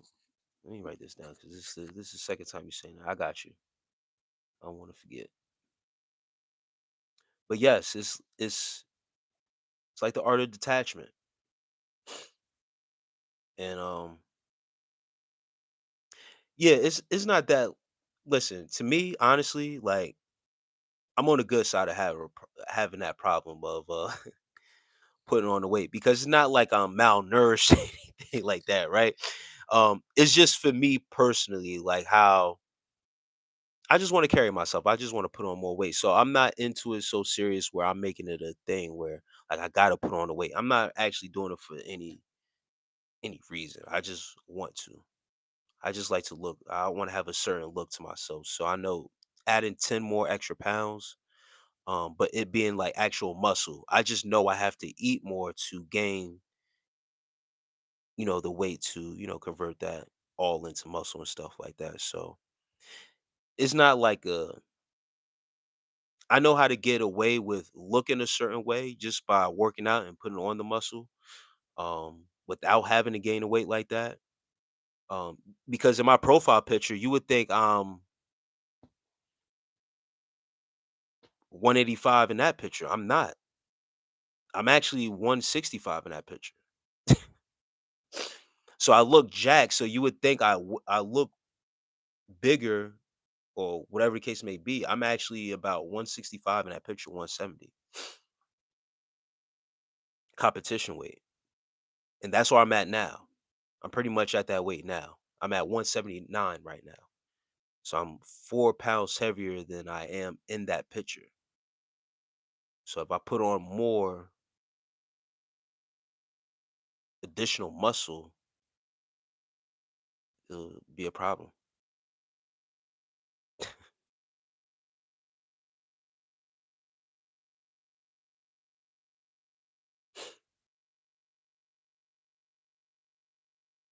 I'm telling you, man, tight Nike workout shirts, man, it does wonders, bro. This guy says it's Ramadan. Is it? I know I seen it was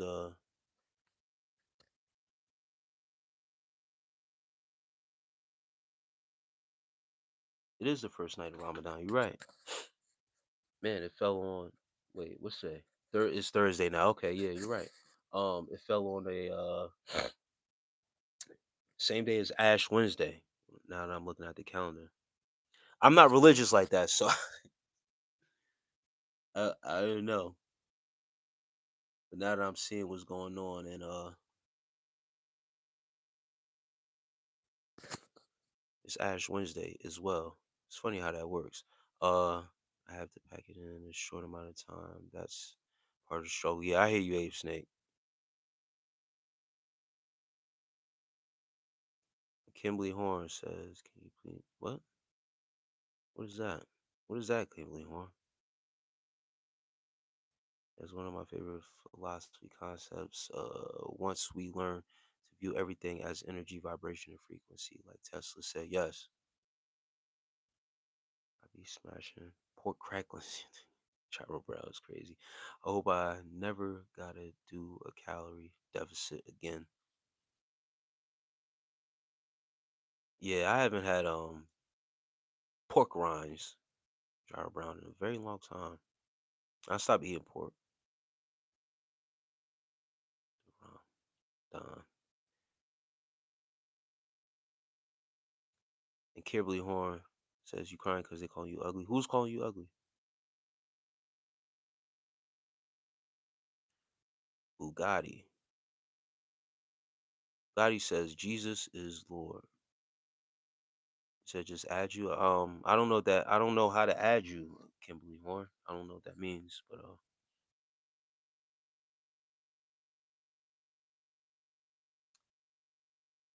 I'm trying to get 175, the ideal weight.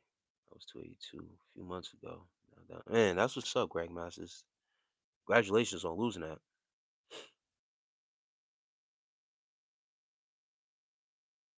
I don't have a Facebook, Kimberly Horn. Sorry.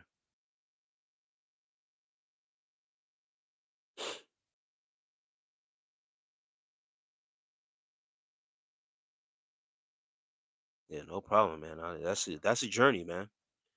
Takes a lot of hard work.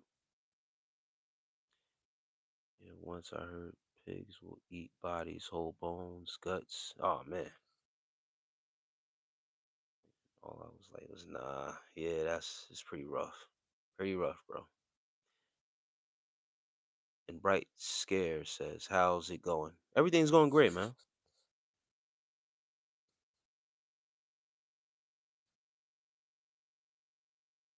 All right, Kimberly. That's nice, Kimberly Horn. I knew it.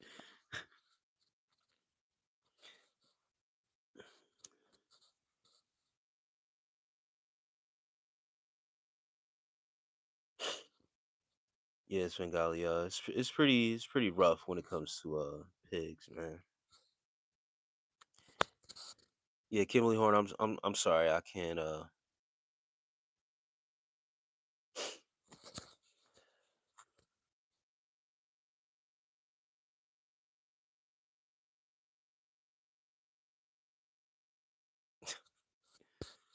Some people are crazy. Kimberly Horn, man.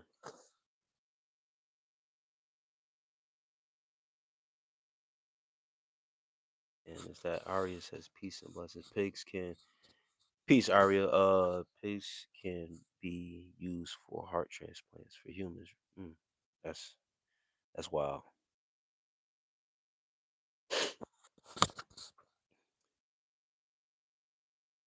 Yeah, Kimberly Horn. I'm single too, but I'm not. I'm not. I'm not.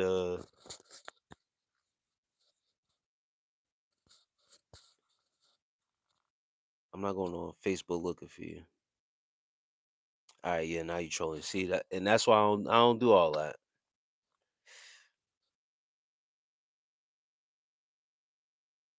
So I'm good.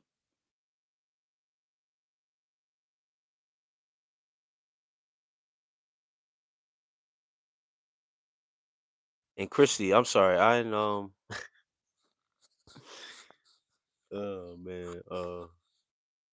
Christy, I didn't acknowledge you earlier. I'm sorry. I seen your name pop up. I got distracted. But peace to you. Glad to see you in here again.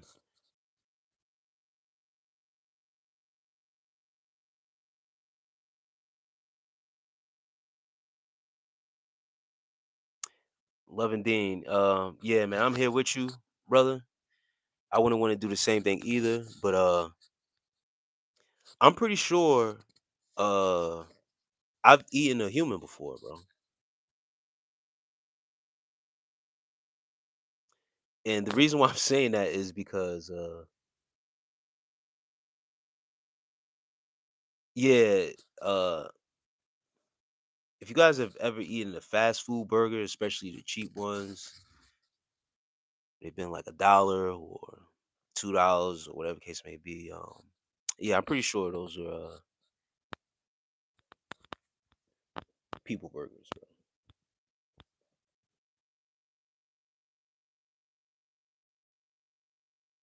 There's a movie that's been out called Soylent Green. You ever seen that movie? Have you ever heard about it? Yeah, it's rounding people up. Burgers.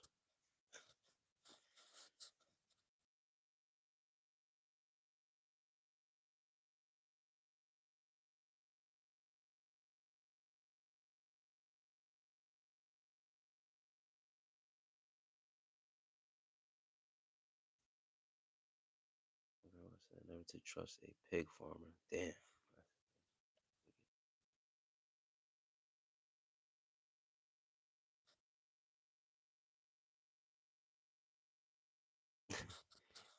All right. I appreciate you, Chrissy. Keeping an eye on things. Would you eat a slice of grilled human for 100K? Is even in microwavables? So yeah, that's what I'm saying. I'm pretty sure I done came across something something that wasn't beef. So on to I mean, yeah, it's an older movie. I mean Abe Snake. Uh, if I mentally in my mind, I probably already ate a boiled part of a human before, and I actually had to pay to do it. Then yeah, I would do that for 100K for sure. I had to use my own hard-earned money to get a burger and pay out of my pocket to do that. Yeah, I would do it for 100K. At least I'll be basically reimbursed.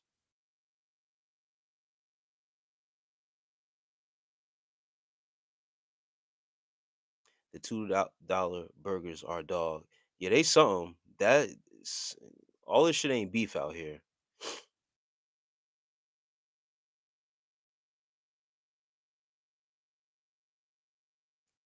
And them glizzies ain't, yeah.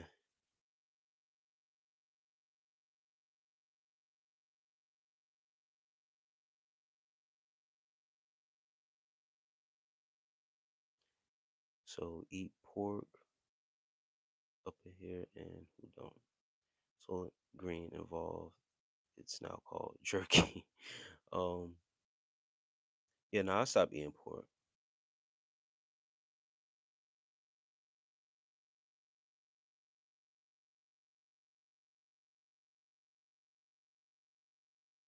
Yeah, Kimberly, God bless you, man. If that's really happening to you, getting abused, I'm sorry about that. But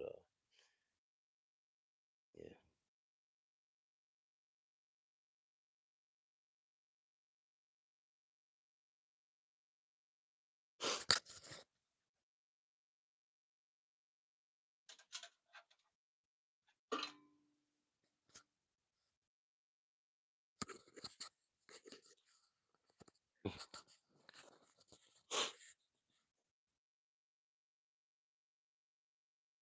100K will pay for the funeral.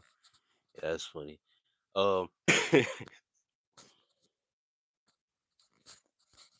yeah, just as of recent, I mean, not of recent, but if you guys start to notice with even the fast food chains and stuff like that, they make it a emphasis to let you know that it's 100% beef that are in the burgers. Kind of raises a question. Well, before you had to make that known, was it not 100% beef before? And people say fillers and stuff like that, but what are in the fillers? Like, what are the fillers? And why wasn't it 100% beef before? That's all I'm saying. Once again, the imagination, the mind can run wild, but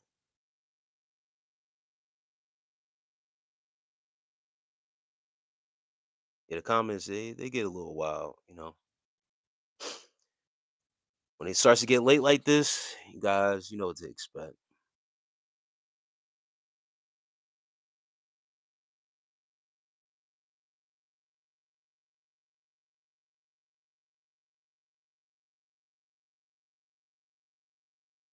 Soy, starch products. When they first they were ugly, and you got punched in the face. Now you're in the hospital. Yeah, nah, Kimberly is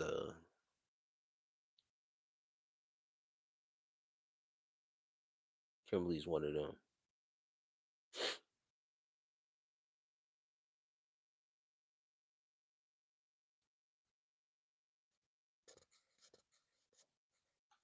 Coconut oil and coconut flour. Oh man,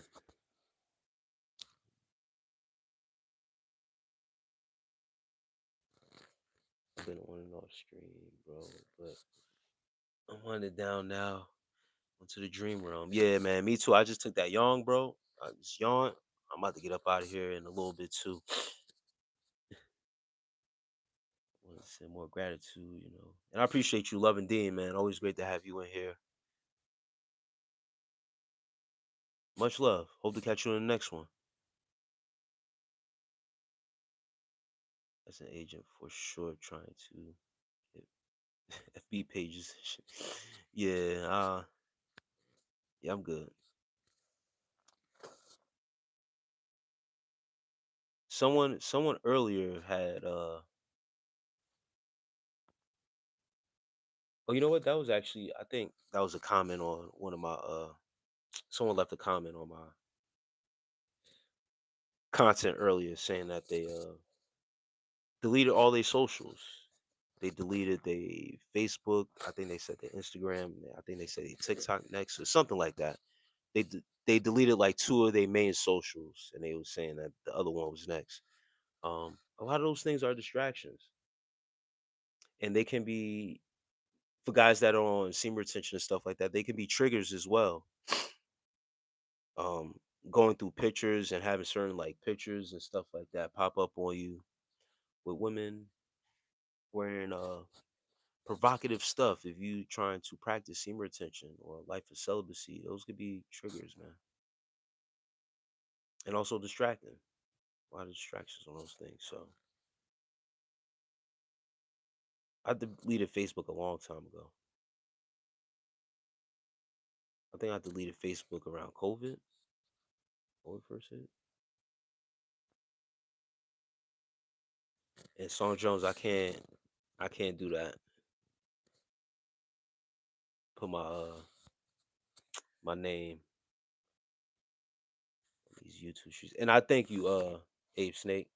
You have a great night too, man. Off to read Dungeon Crawler Crawl. Appreciate the donation, man. Thank you. Yeah, Song Jones. That's for offline. I can't put my first name out there like that.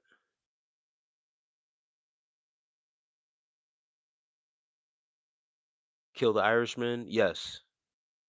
Yeah, I seen that Gyro Brown. They trying to get me to think impure thoughts. Yeah. People don't have a life for real. Arya says.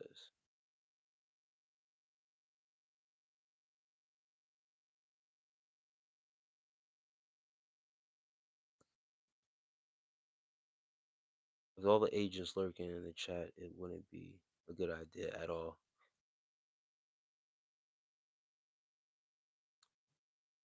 Kimberly says she work at a tattoo shop.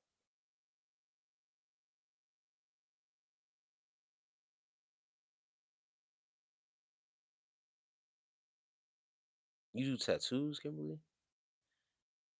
That's dangerous.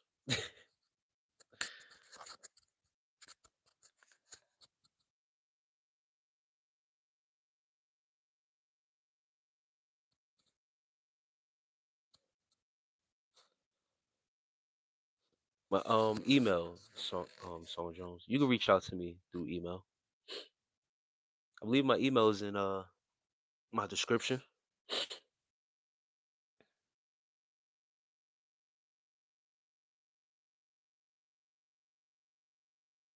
It's either in my description or it's somewhere on my channel.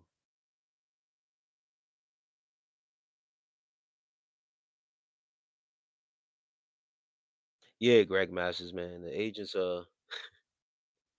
they always come through.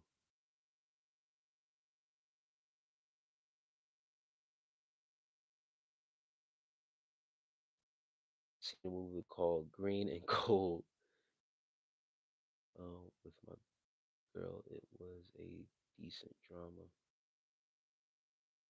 Girl was crying. I was trying not to get choked up. Oh, this Jar Bro, that's funny as hell. Yeah, man. Some of those movies could definitely hit different.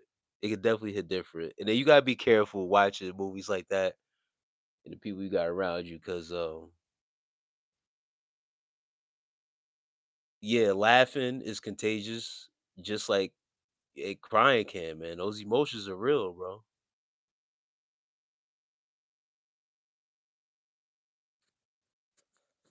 Yeah, Song Jones been on that. She wants to steal my heart.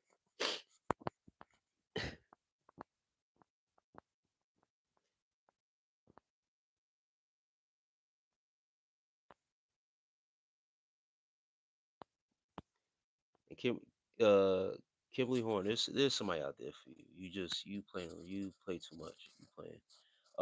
Thank you so much for this channel. My daughter loves it. What?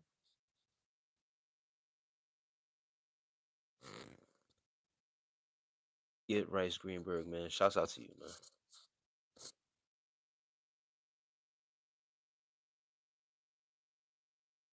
Alright, says Lion King. I played it off and walked to the kitchen. Like I had to. Oh shit. That's what I thought. What's just oh man, that's funny.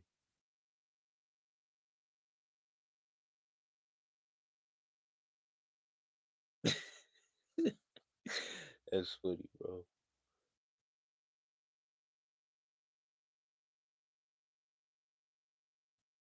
Yeah, that's what I was about to say. See, like a setup, like uh, try to set you up with one of those movies.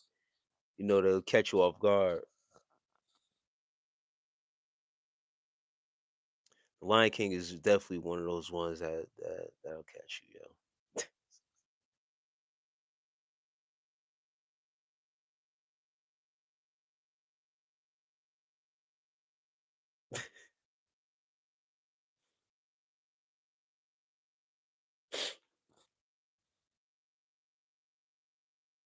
Yeah, Kimberly is bugging OG kicks. Yeah, the Green Mile is another one.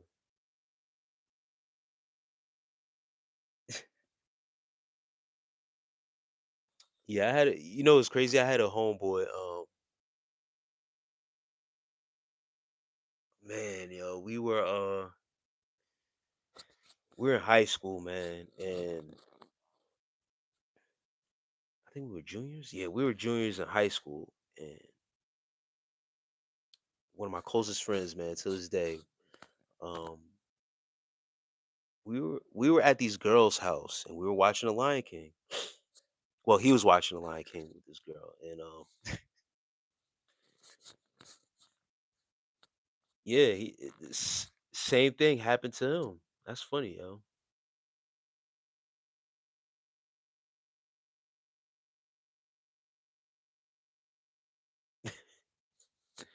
Chrissy said, "Don't yell at Kimberly OG."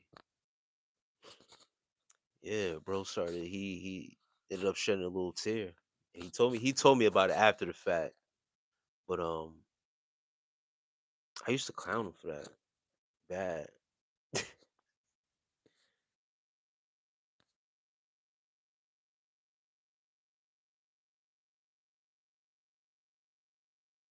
No, it was the animated one. It was the original one, bro.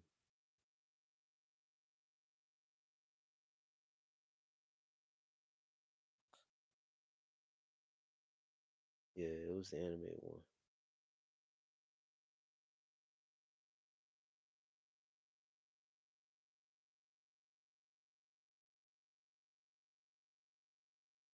It's certain movies that'll catch you off guard, but you gotta be careful watching it in front of females.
Black Godfather. Black Godfather is a recommended show that someone gave me. Definitely about to look into that. Oh, hold up. No drivers for us be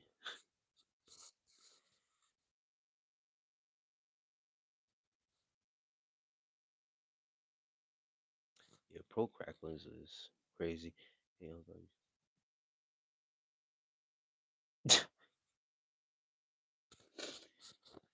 yo, where did this guy just come from with that?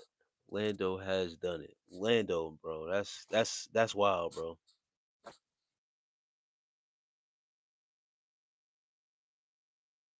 Only anime that made me shed a tear was Fireflies. That was brutal to watch. It's two single children trying to survive World War II. Man,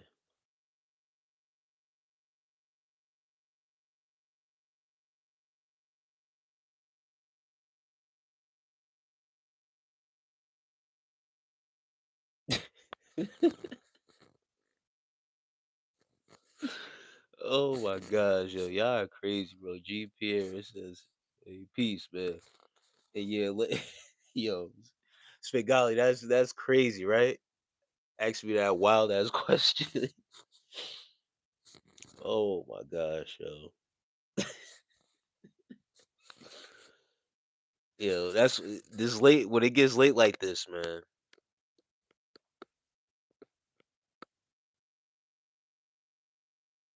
Kimberly Horn, no, I do not need to see you. I don't think so.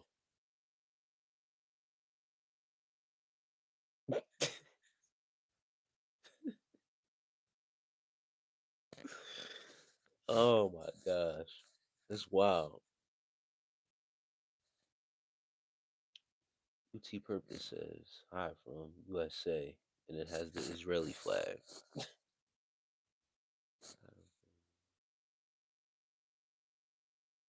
Thank you, YouTube headquarters, HQ.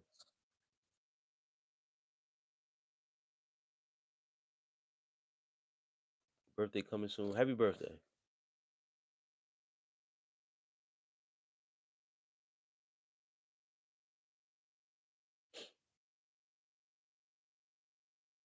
Yeah, there you go, Kimberly. Greg Masters is putting somebody up for you. Somebody here named Lando.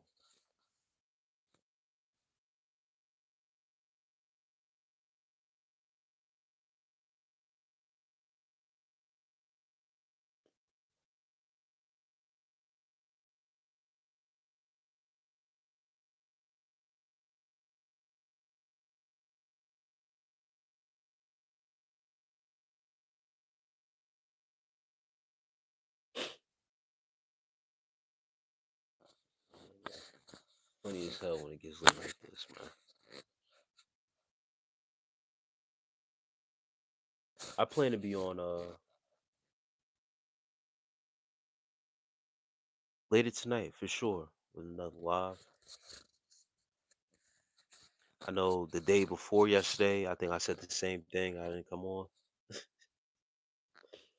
Um, I ended up just crashing. Now, as of recent, like I've been turning up the intensity on my gym workouts, so every now and then I tend to crash, have a crash out, uh, just fall asleep, fall asleep late nights.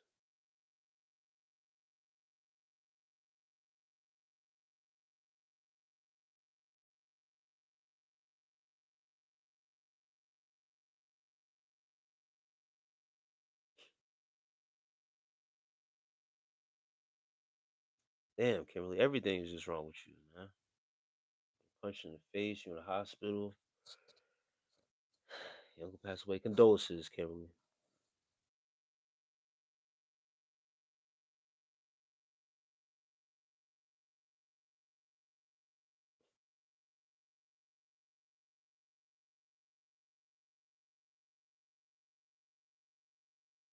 And you do tattoos?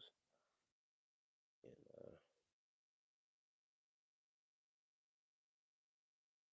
wow. JWA. Jawala. That's a little piece. Uh,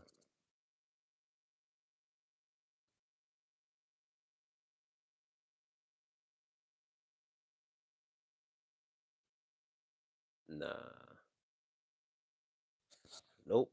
It's no such thing as a free lunch. It sounds promising, right? Nope. You are supposed to despise a free lunch. Shit ain't really free. So it come with a price. Whenever someone tells you something is free, is other way. Yes, sir. Nope.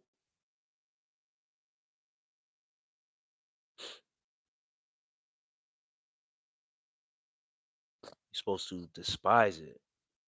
If anything, you're supposed to pay double at that point. Mm. No, I'm good. I love tattoos though.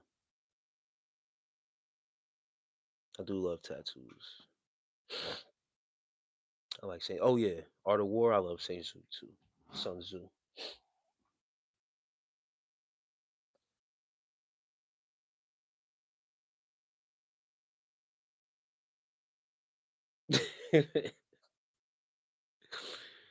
Oh man, nah, that's yeah, nah, I'm good. I'm good off of that.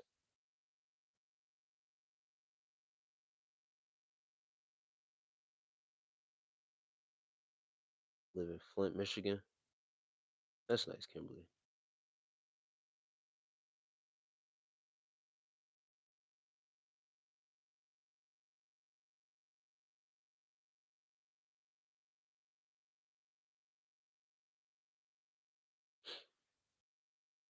But yeah, I actually do enjoy tattoos. I did want to get more work done, but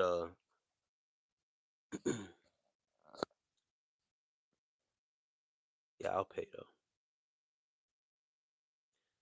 Make sure I pay for the work. And, ensure that the work is getting done.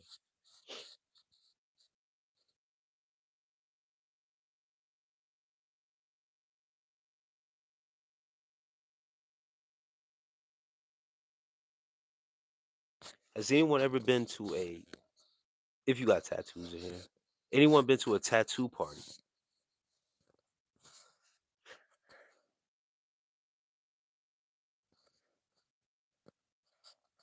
I don't even know if they have those anymore.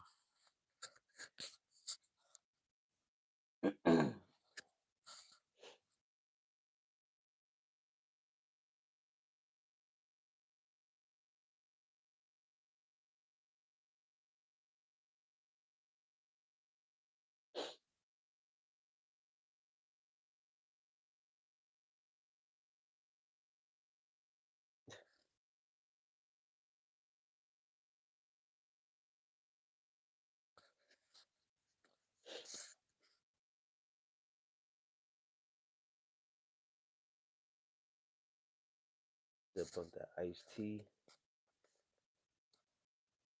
Push about iced tea. That's some old school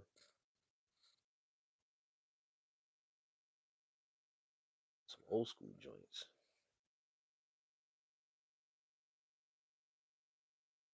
RSVP. Damn.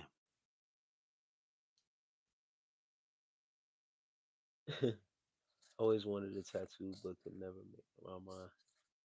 RSVP, you be another one in the shadows. But peace to you, sis. How's everything? Yeah, I've been strategic with all my tattoos. I got about 20 across my body. I've always been strategic with my tattoos and with placement and stuff like that. But also spontaneous and just doing it at that time because I don't know. Certain things I was just like, I'm gonna get it done.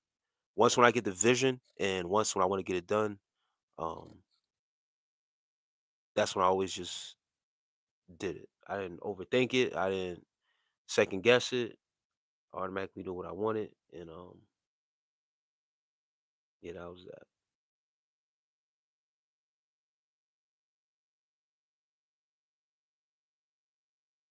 Moving cocaine, mortal technique. I look lonely, bro.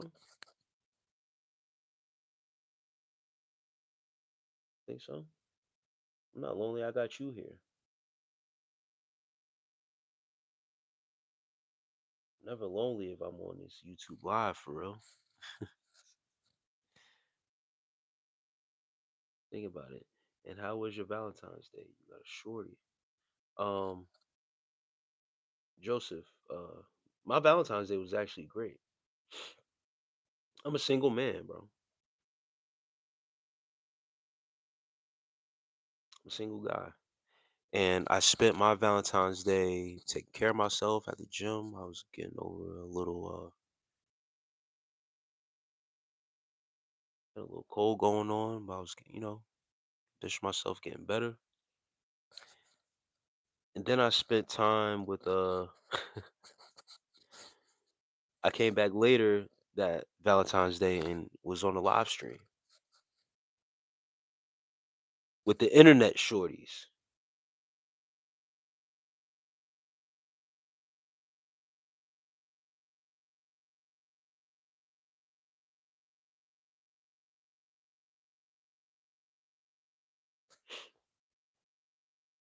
That's one way, so it looks intentional.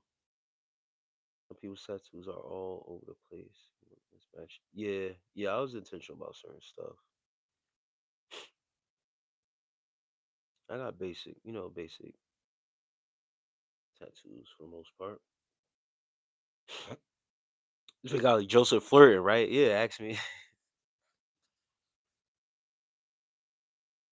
Saying I look lonely. How's my Valentine's Day? All this other stuff. It's weird, right? Musicians are.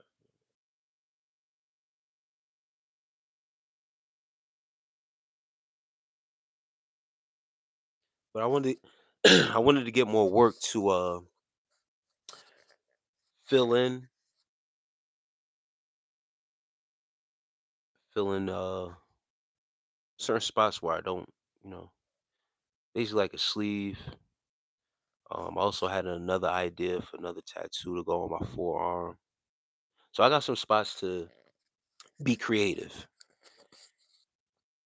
and add some stuff to fill in and create a sleeve and stuff like that. But I'm not in no rush. No rush to get it. When I was younger, I was more spontaneous. On the border of Bolivia, working for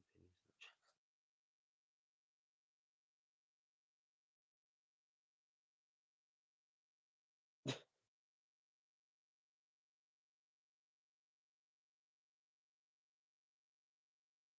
What is that? Edie. Uko says women ages. You're bugging, bro. Um, and Joseph says he's married. People, I'm married. People ask about my wedding band, my finger all the time. I'm not zesty. Don't play with me. Yeah. So Joseph is just one of those guys that if you're not doing what he's doing, then he has obviously. Let me see. Let me catch up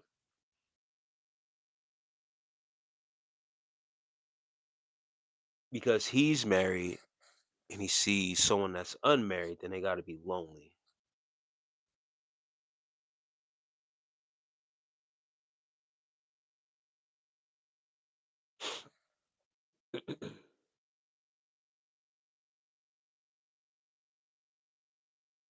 which is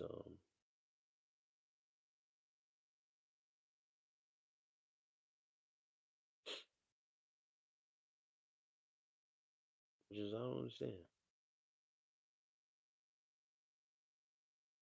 I don't get that from some people. They confuse single people who enjoy their peace, who know how to be with themselves, who don't need validation or a woman around them to validate them as a man, um, as lonely. And I never understood that. And I don't understand that.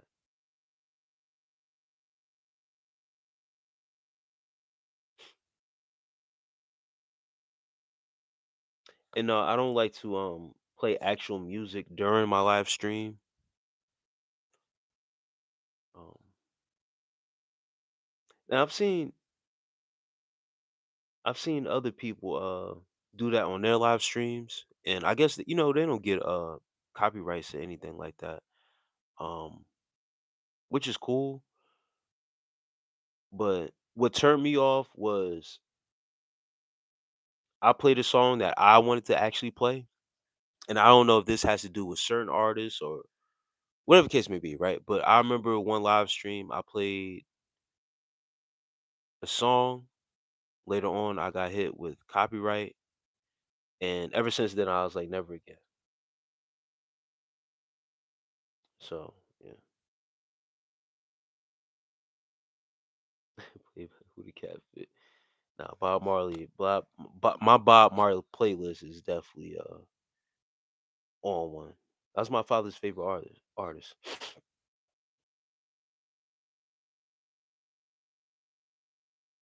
But yeah, I love my own company. There is certain and I've spoke about this before. There is certain things that I do miss about having a female around, but it's not something that is like a necessity that I need to have or that I'm looking for right now. Yes, I've listened to some Tony Rebel before.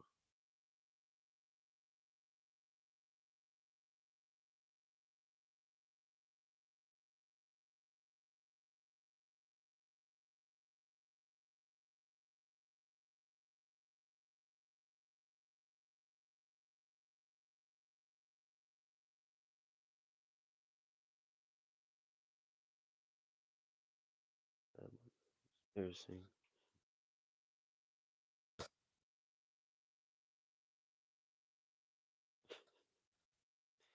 Kimberly Horn, man, you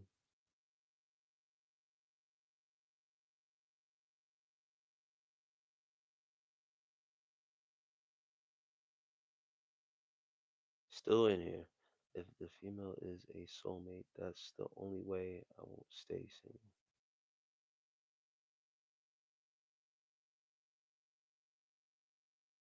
As he says, I feel like when you let go of need to have someone's presence around you, you have to attract higher vibrational people around you. Yes.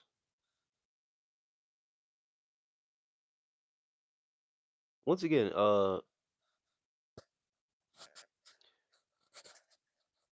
bro brought up Alan Watts uh conversation about Wu Wei, and it's basically like the art of detachment, which then falls into the law of attraction. When you detach from certain ways of thinking that you need something or you're in a search of something, and you are paying too much attention and giving too much time and energy towards it, you're never actually going to really, not never going to get it, but you don't actually get it in the time where you want it until you actually detach from it or you're not looking for it for real.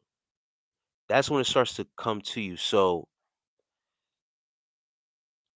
with me being in this setting, you guys don't understand uh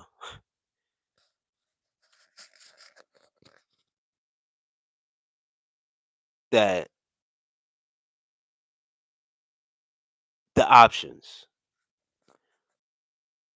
that I actually have. It's just that I don't talk about it because I don't it's not something to brag on. When you're really moving a certain type of way, you start to have options that you never thought that were there or that are there that you just like, oh wow, that's crazy. Like I'm not looking for it now. Look how many options I have. So it works in that same aspect. So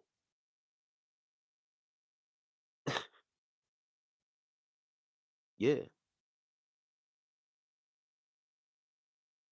that's why I'm not pressured to anything because when you have options, you weigh out your options.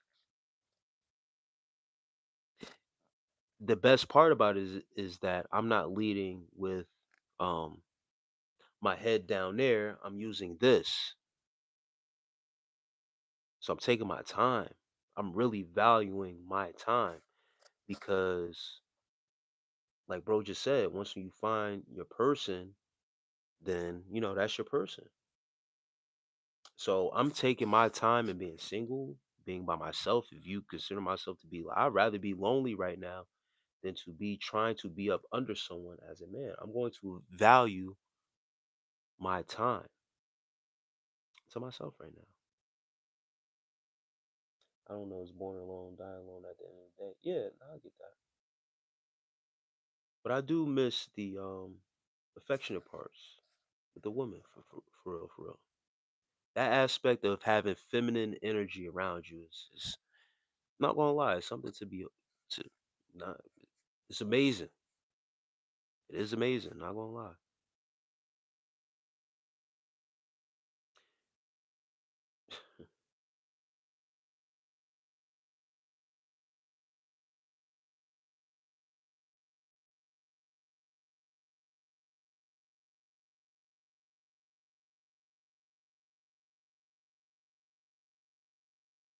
Wait, what's going on here? Erica. Alright.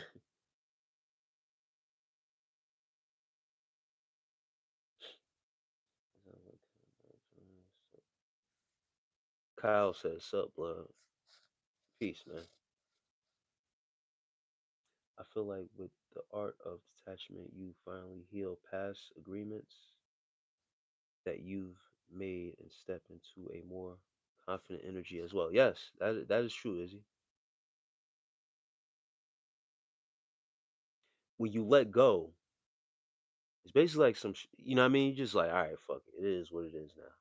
And that is healing because once you let go, you let other things now. You know how people say let go and let God? You let things fall where they may. You just let the chips fall where they may. And how you take that is with the overall accountability of how things have played out, will play out, and going forward, how it's going to make you better. So yes, you're not trying to, manipulate or control outcomes. So it's for me, man, it's great, bro. If you can't learn to love, a pimp loves in his own way. That's a fact.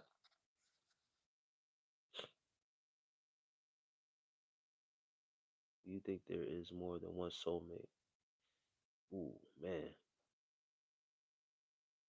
Um, it's a possibility, yes.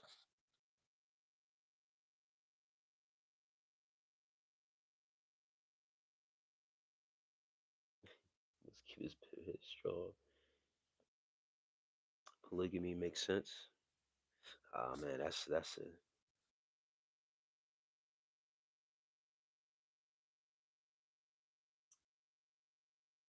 It makes sense to me as well. But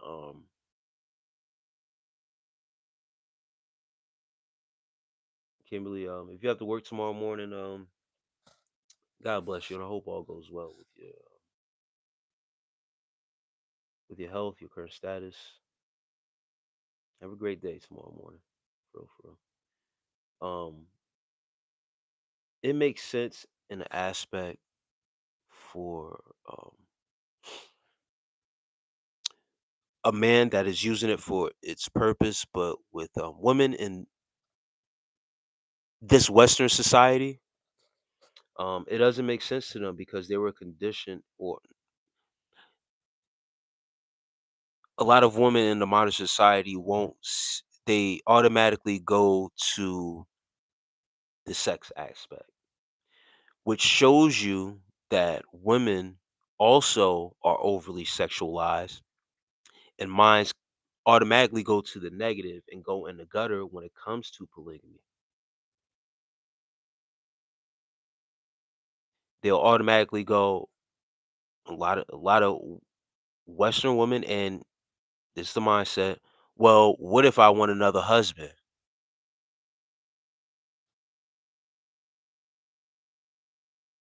Everyone is super thrilled, bro. Warped. What if I want another husband? If you got two dudes,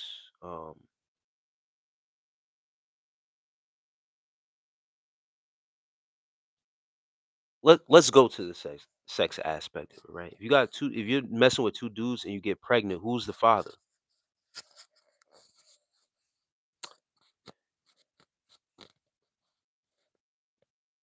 If a dude has sex with two women that is his wives, who is the father? Makes sense? Makes sense. Right. So that's why men,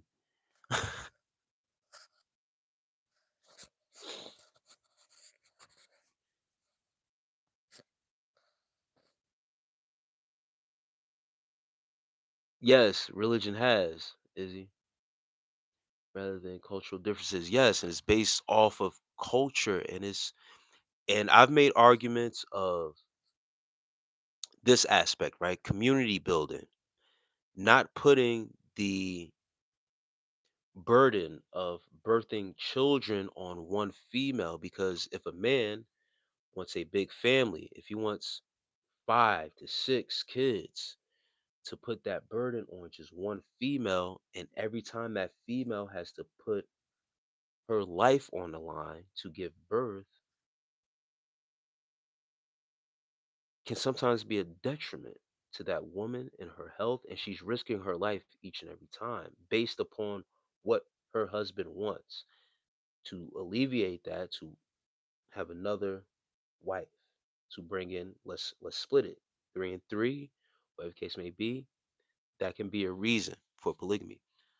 I brought up in a live stream that at the time when polygamy was made up and certain rights, it was a God-given right. Female tried to argue with me that it wasn't a God-given right. I said yes, it was. When men were sent off to war and had to leave their wives behind, and the men were being killed in droves and weren't returning back from war, so there were um fatherless children, and then also a lot of widows at that time. So to restart, um or prolong community, or real rebuild community, polygamy was introduced for the men who have survived, or men that were still around after wars, would take on the wives and take care of them. There was, and right now I'm sleepy, guys, and I'm about to get off in a little bit, but there's a story in the Bible where dude sent off uh this woman's husband to war, as a ploy to have her as a wife onto him. The dude ended up not getting killed in the war and ended up coming back and finding this out, but he did it on purpose. Um, to send him off thinking he would, get killed in the war. But he knew that doing that would put his life in risk. Guys were going to war. But let me just take you on as a wife, just in case if he doesn't come back. So that way you're taken care of. So it wasn't always done. It also showed that it wasn't always done in the righteous sense, but certain attentions behind polygamy, when done in the right way, is supposed to be done with an actual purpose, not just to feed into a man's ego to say, I got 3 wives, I got 4 wives. It's more a boss to say, I got 4 wives and I'm taking care of all of them and my children. That's something to brag about. That you're actually building community and you have all these 4 wives on accord with the family and you're building and carrying on legacy. Or you have this a part of your legacy and you carry on. Not just you got 4 wives and you could go mix and mingle with either one of them when you feel like no, you really holding it down. So,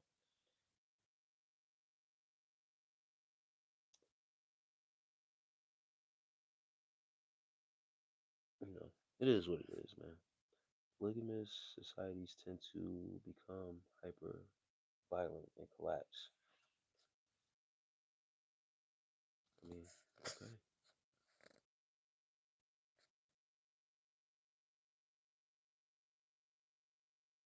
Native American tribes have also modeled this dynamic for centuries.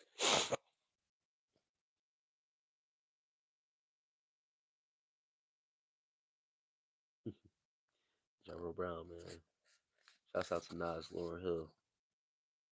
Polygamy goes back to caveman times. It's in the animal kingdom too. It's certainly not unnatural. Religion says polygamy is only permissible if a man can love and provide for his wives equally. Yes, it's supposed to be something as long as you could take on what you could take on, and that's it. You ain't supposed to overdo it and be sneaky about it. Sneaking wives and then also having a girlfriend on the side and stuff like that just because things are. And so I just seen someone say something about open marriages.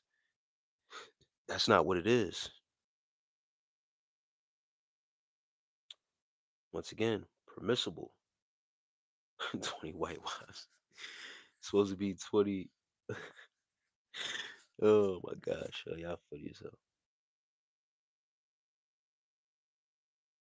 For me, and I've said this before,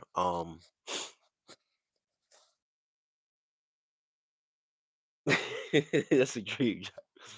20 white wives is crazy. Scroll by and thought you for me in this society, right? In this Western society that we live in these United States, it's already hard enough to deal with one woman. It's already hard enough. So I'm not asking no Western American woman to even entertain being a wife or a second wife. I wouldn't even set myself up for that because they have been conditioned a certain way where they regard their men that they're in relationships with as my man. It's a possessive thing. If you really want to do it, you would have to go overseas for real.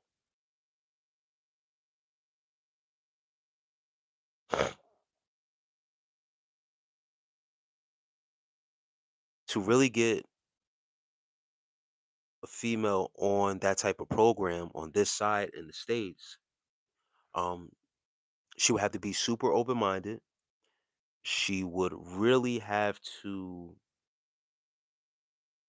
love you, be a part of your program. Once again,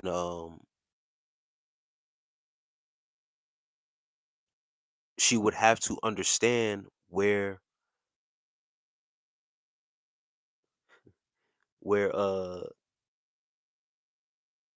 you are leading her to. And a lot of women aren't going along with that because they see, and this is how they've been conditioned, they see it as cheating.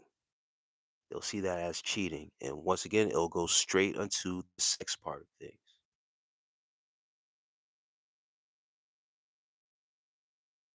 So, here in the Western world, man, it's a rarity. Slim chances that you'll be able to pull something like that off.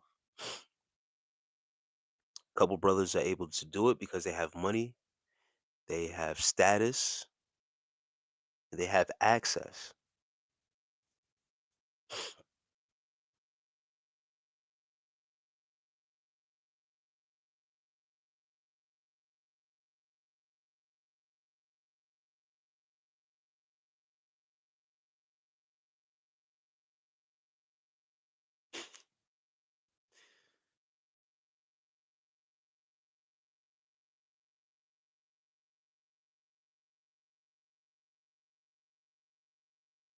Yeah, and I want to do 20 white wives, man. That's crazy. That's crazy as hell.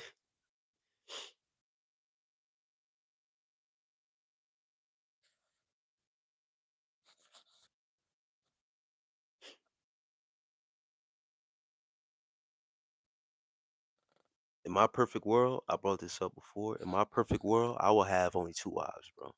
That's it. That's the farthest I'm going. I'm only holding down two households.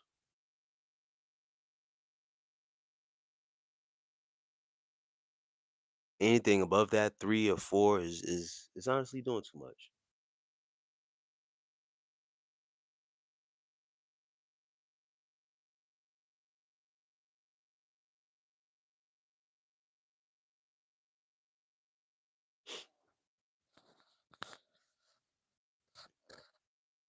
Five more minutes, guys. I'm about to get up off of here. Probably eat a little bit of breakfast or a late night snack before I go to bed. I'm about to be off here soon. So I couldn't trust that much going on around me. Um,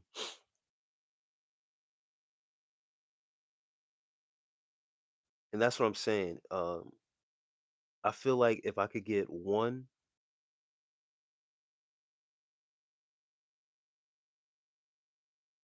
did you have what? Uh, said jalapeno grits. If I could get one that's a part of the program,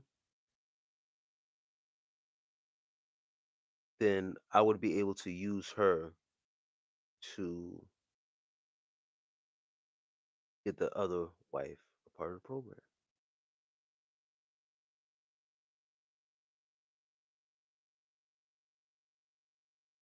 All you need is just one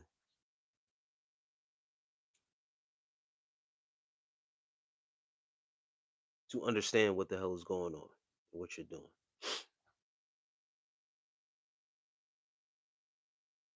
There was depopulation going on at a certain time where polygamy was introduced. Nah, no robot wife, bro. Grandmaster says fantasies. Nah.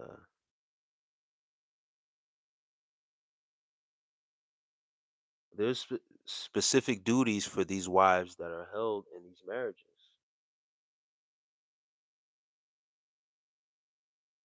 Once again, you need a house. You got a household where you got stuff going on, and you having children for real. Your community building.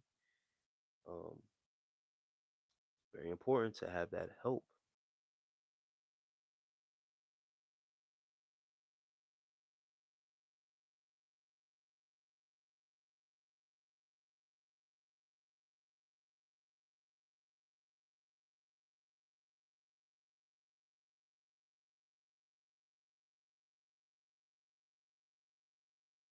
Fridge tour.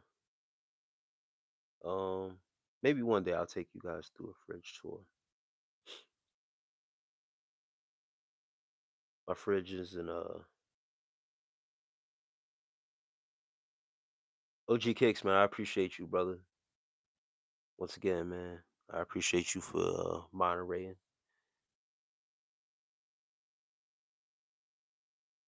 My fridge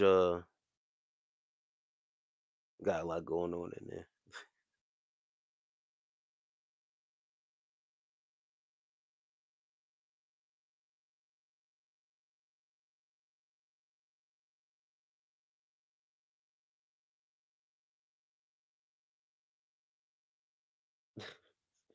They got all these footies, so he's a gluten free. Yeah, nah, Japan.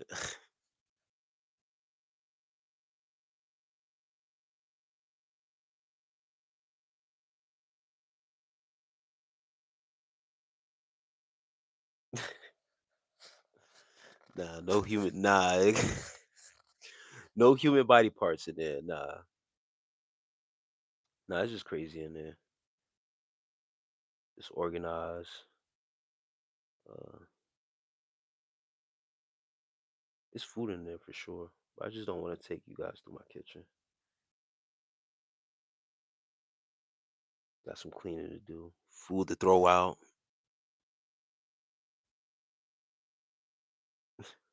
They're not bothering me, Kimberly. They just joking around.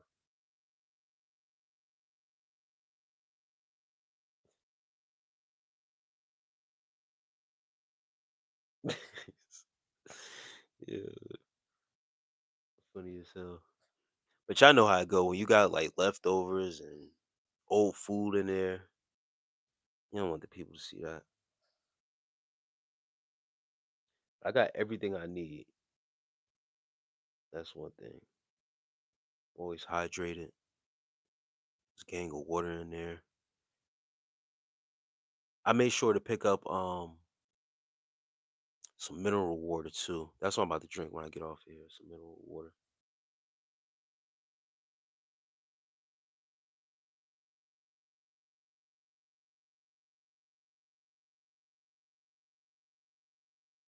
I remember working at this animal hospital as a janitor in a facility. Had a freezer where they would store the deceased animals. Is that normal? Oh shit. I mean, I, I don't know. I ain't,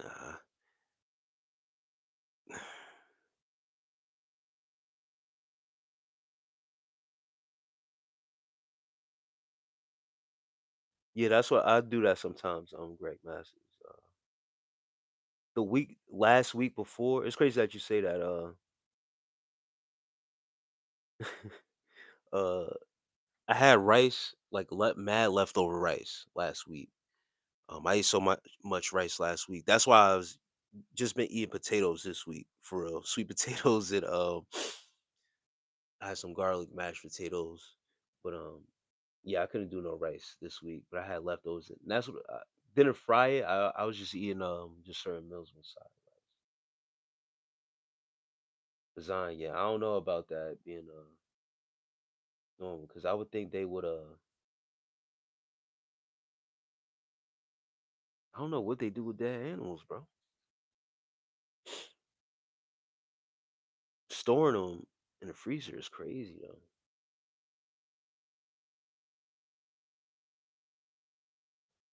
And now I'm not about to discuss no astrophysics, bro.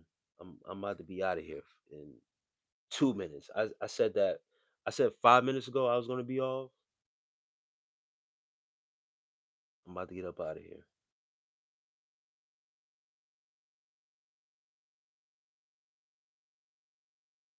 Yo, you ever done the monster? Yeah, no, that's crazy. Damn, D-Walt 49ers. I got flat tire. I'm sorry to hear that, man. Um, you don't got no spare? Cold pizza and soda. Yeah, I love cold pizza, bro.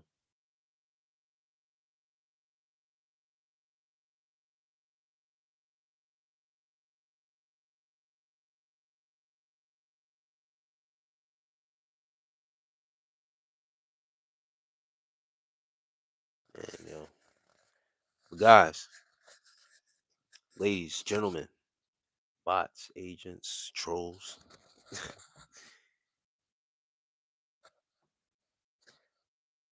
It's another great night with y'all. Yeah, peace, bro.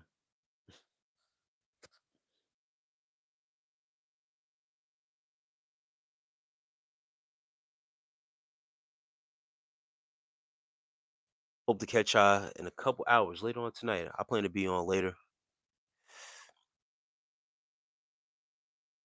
For those who had came through, show love. I appreciate y'all, man. And even those who have came through and just wanted to be an agitator. It's all good. I love you guys, man. Bringing the good vibes, bringing the jokes, being funny, man. I appreciate you guys, man. Y'all have a blessed one. I'll catch y'all later. Love and peace.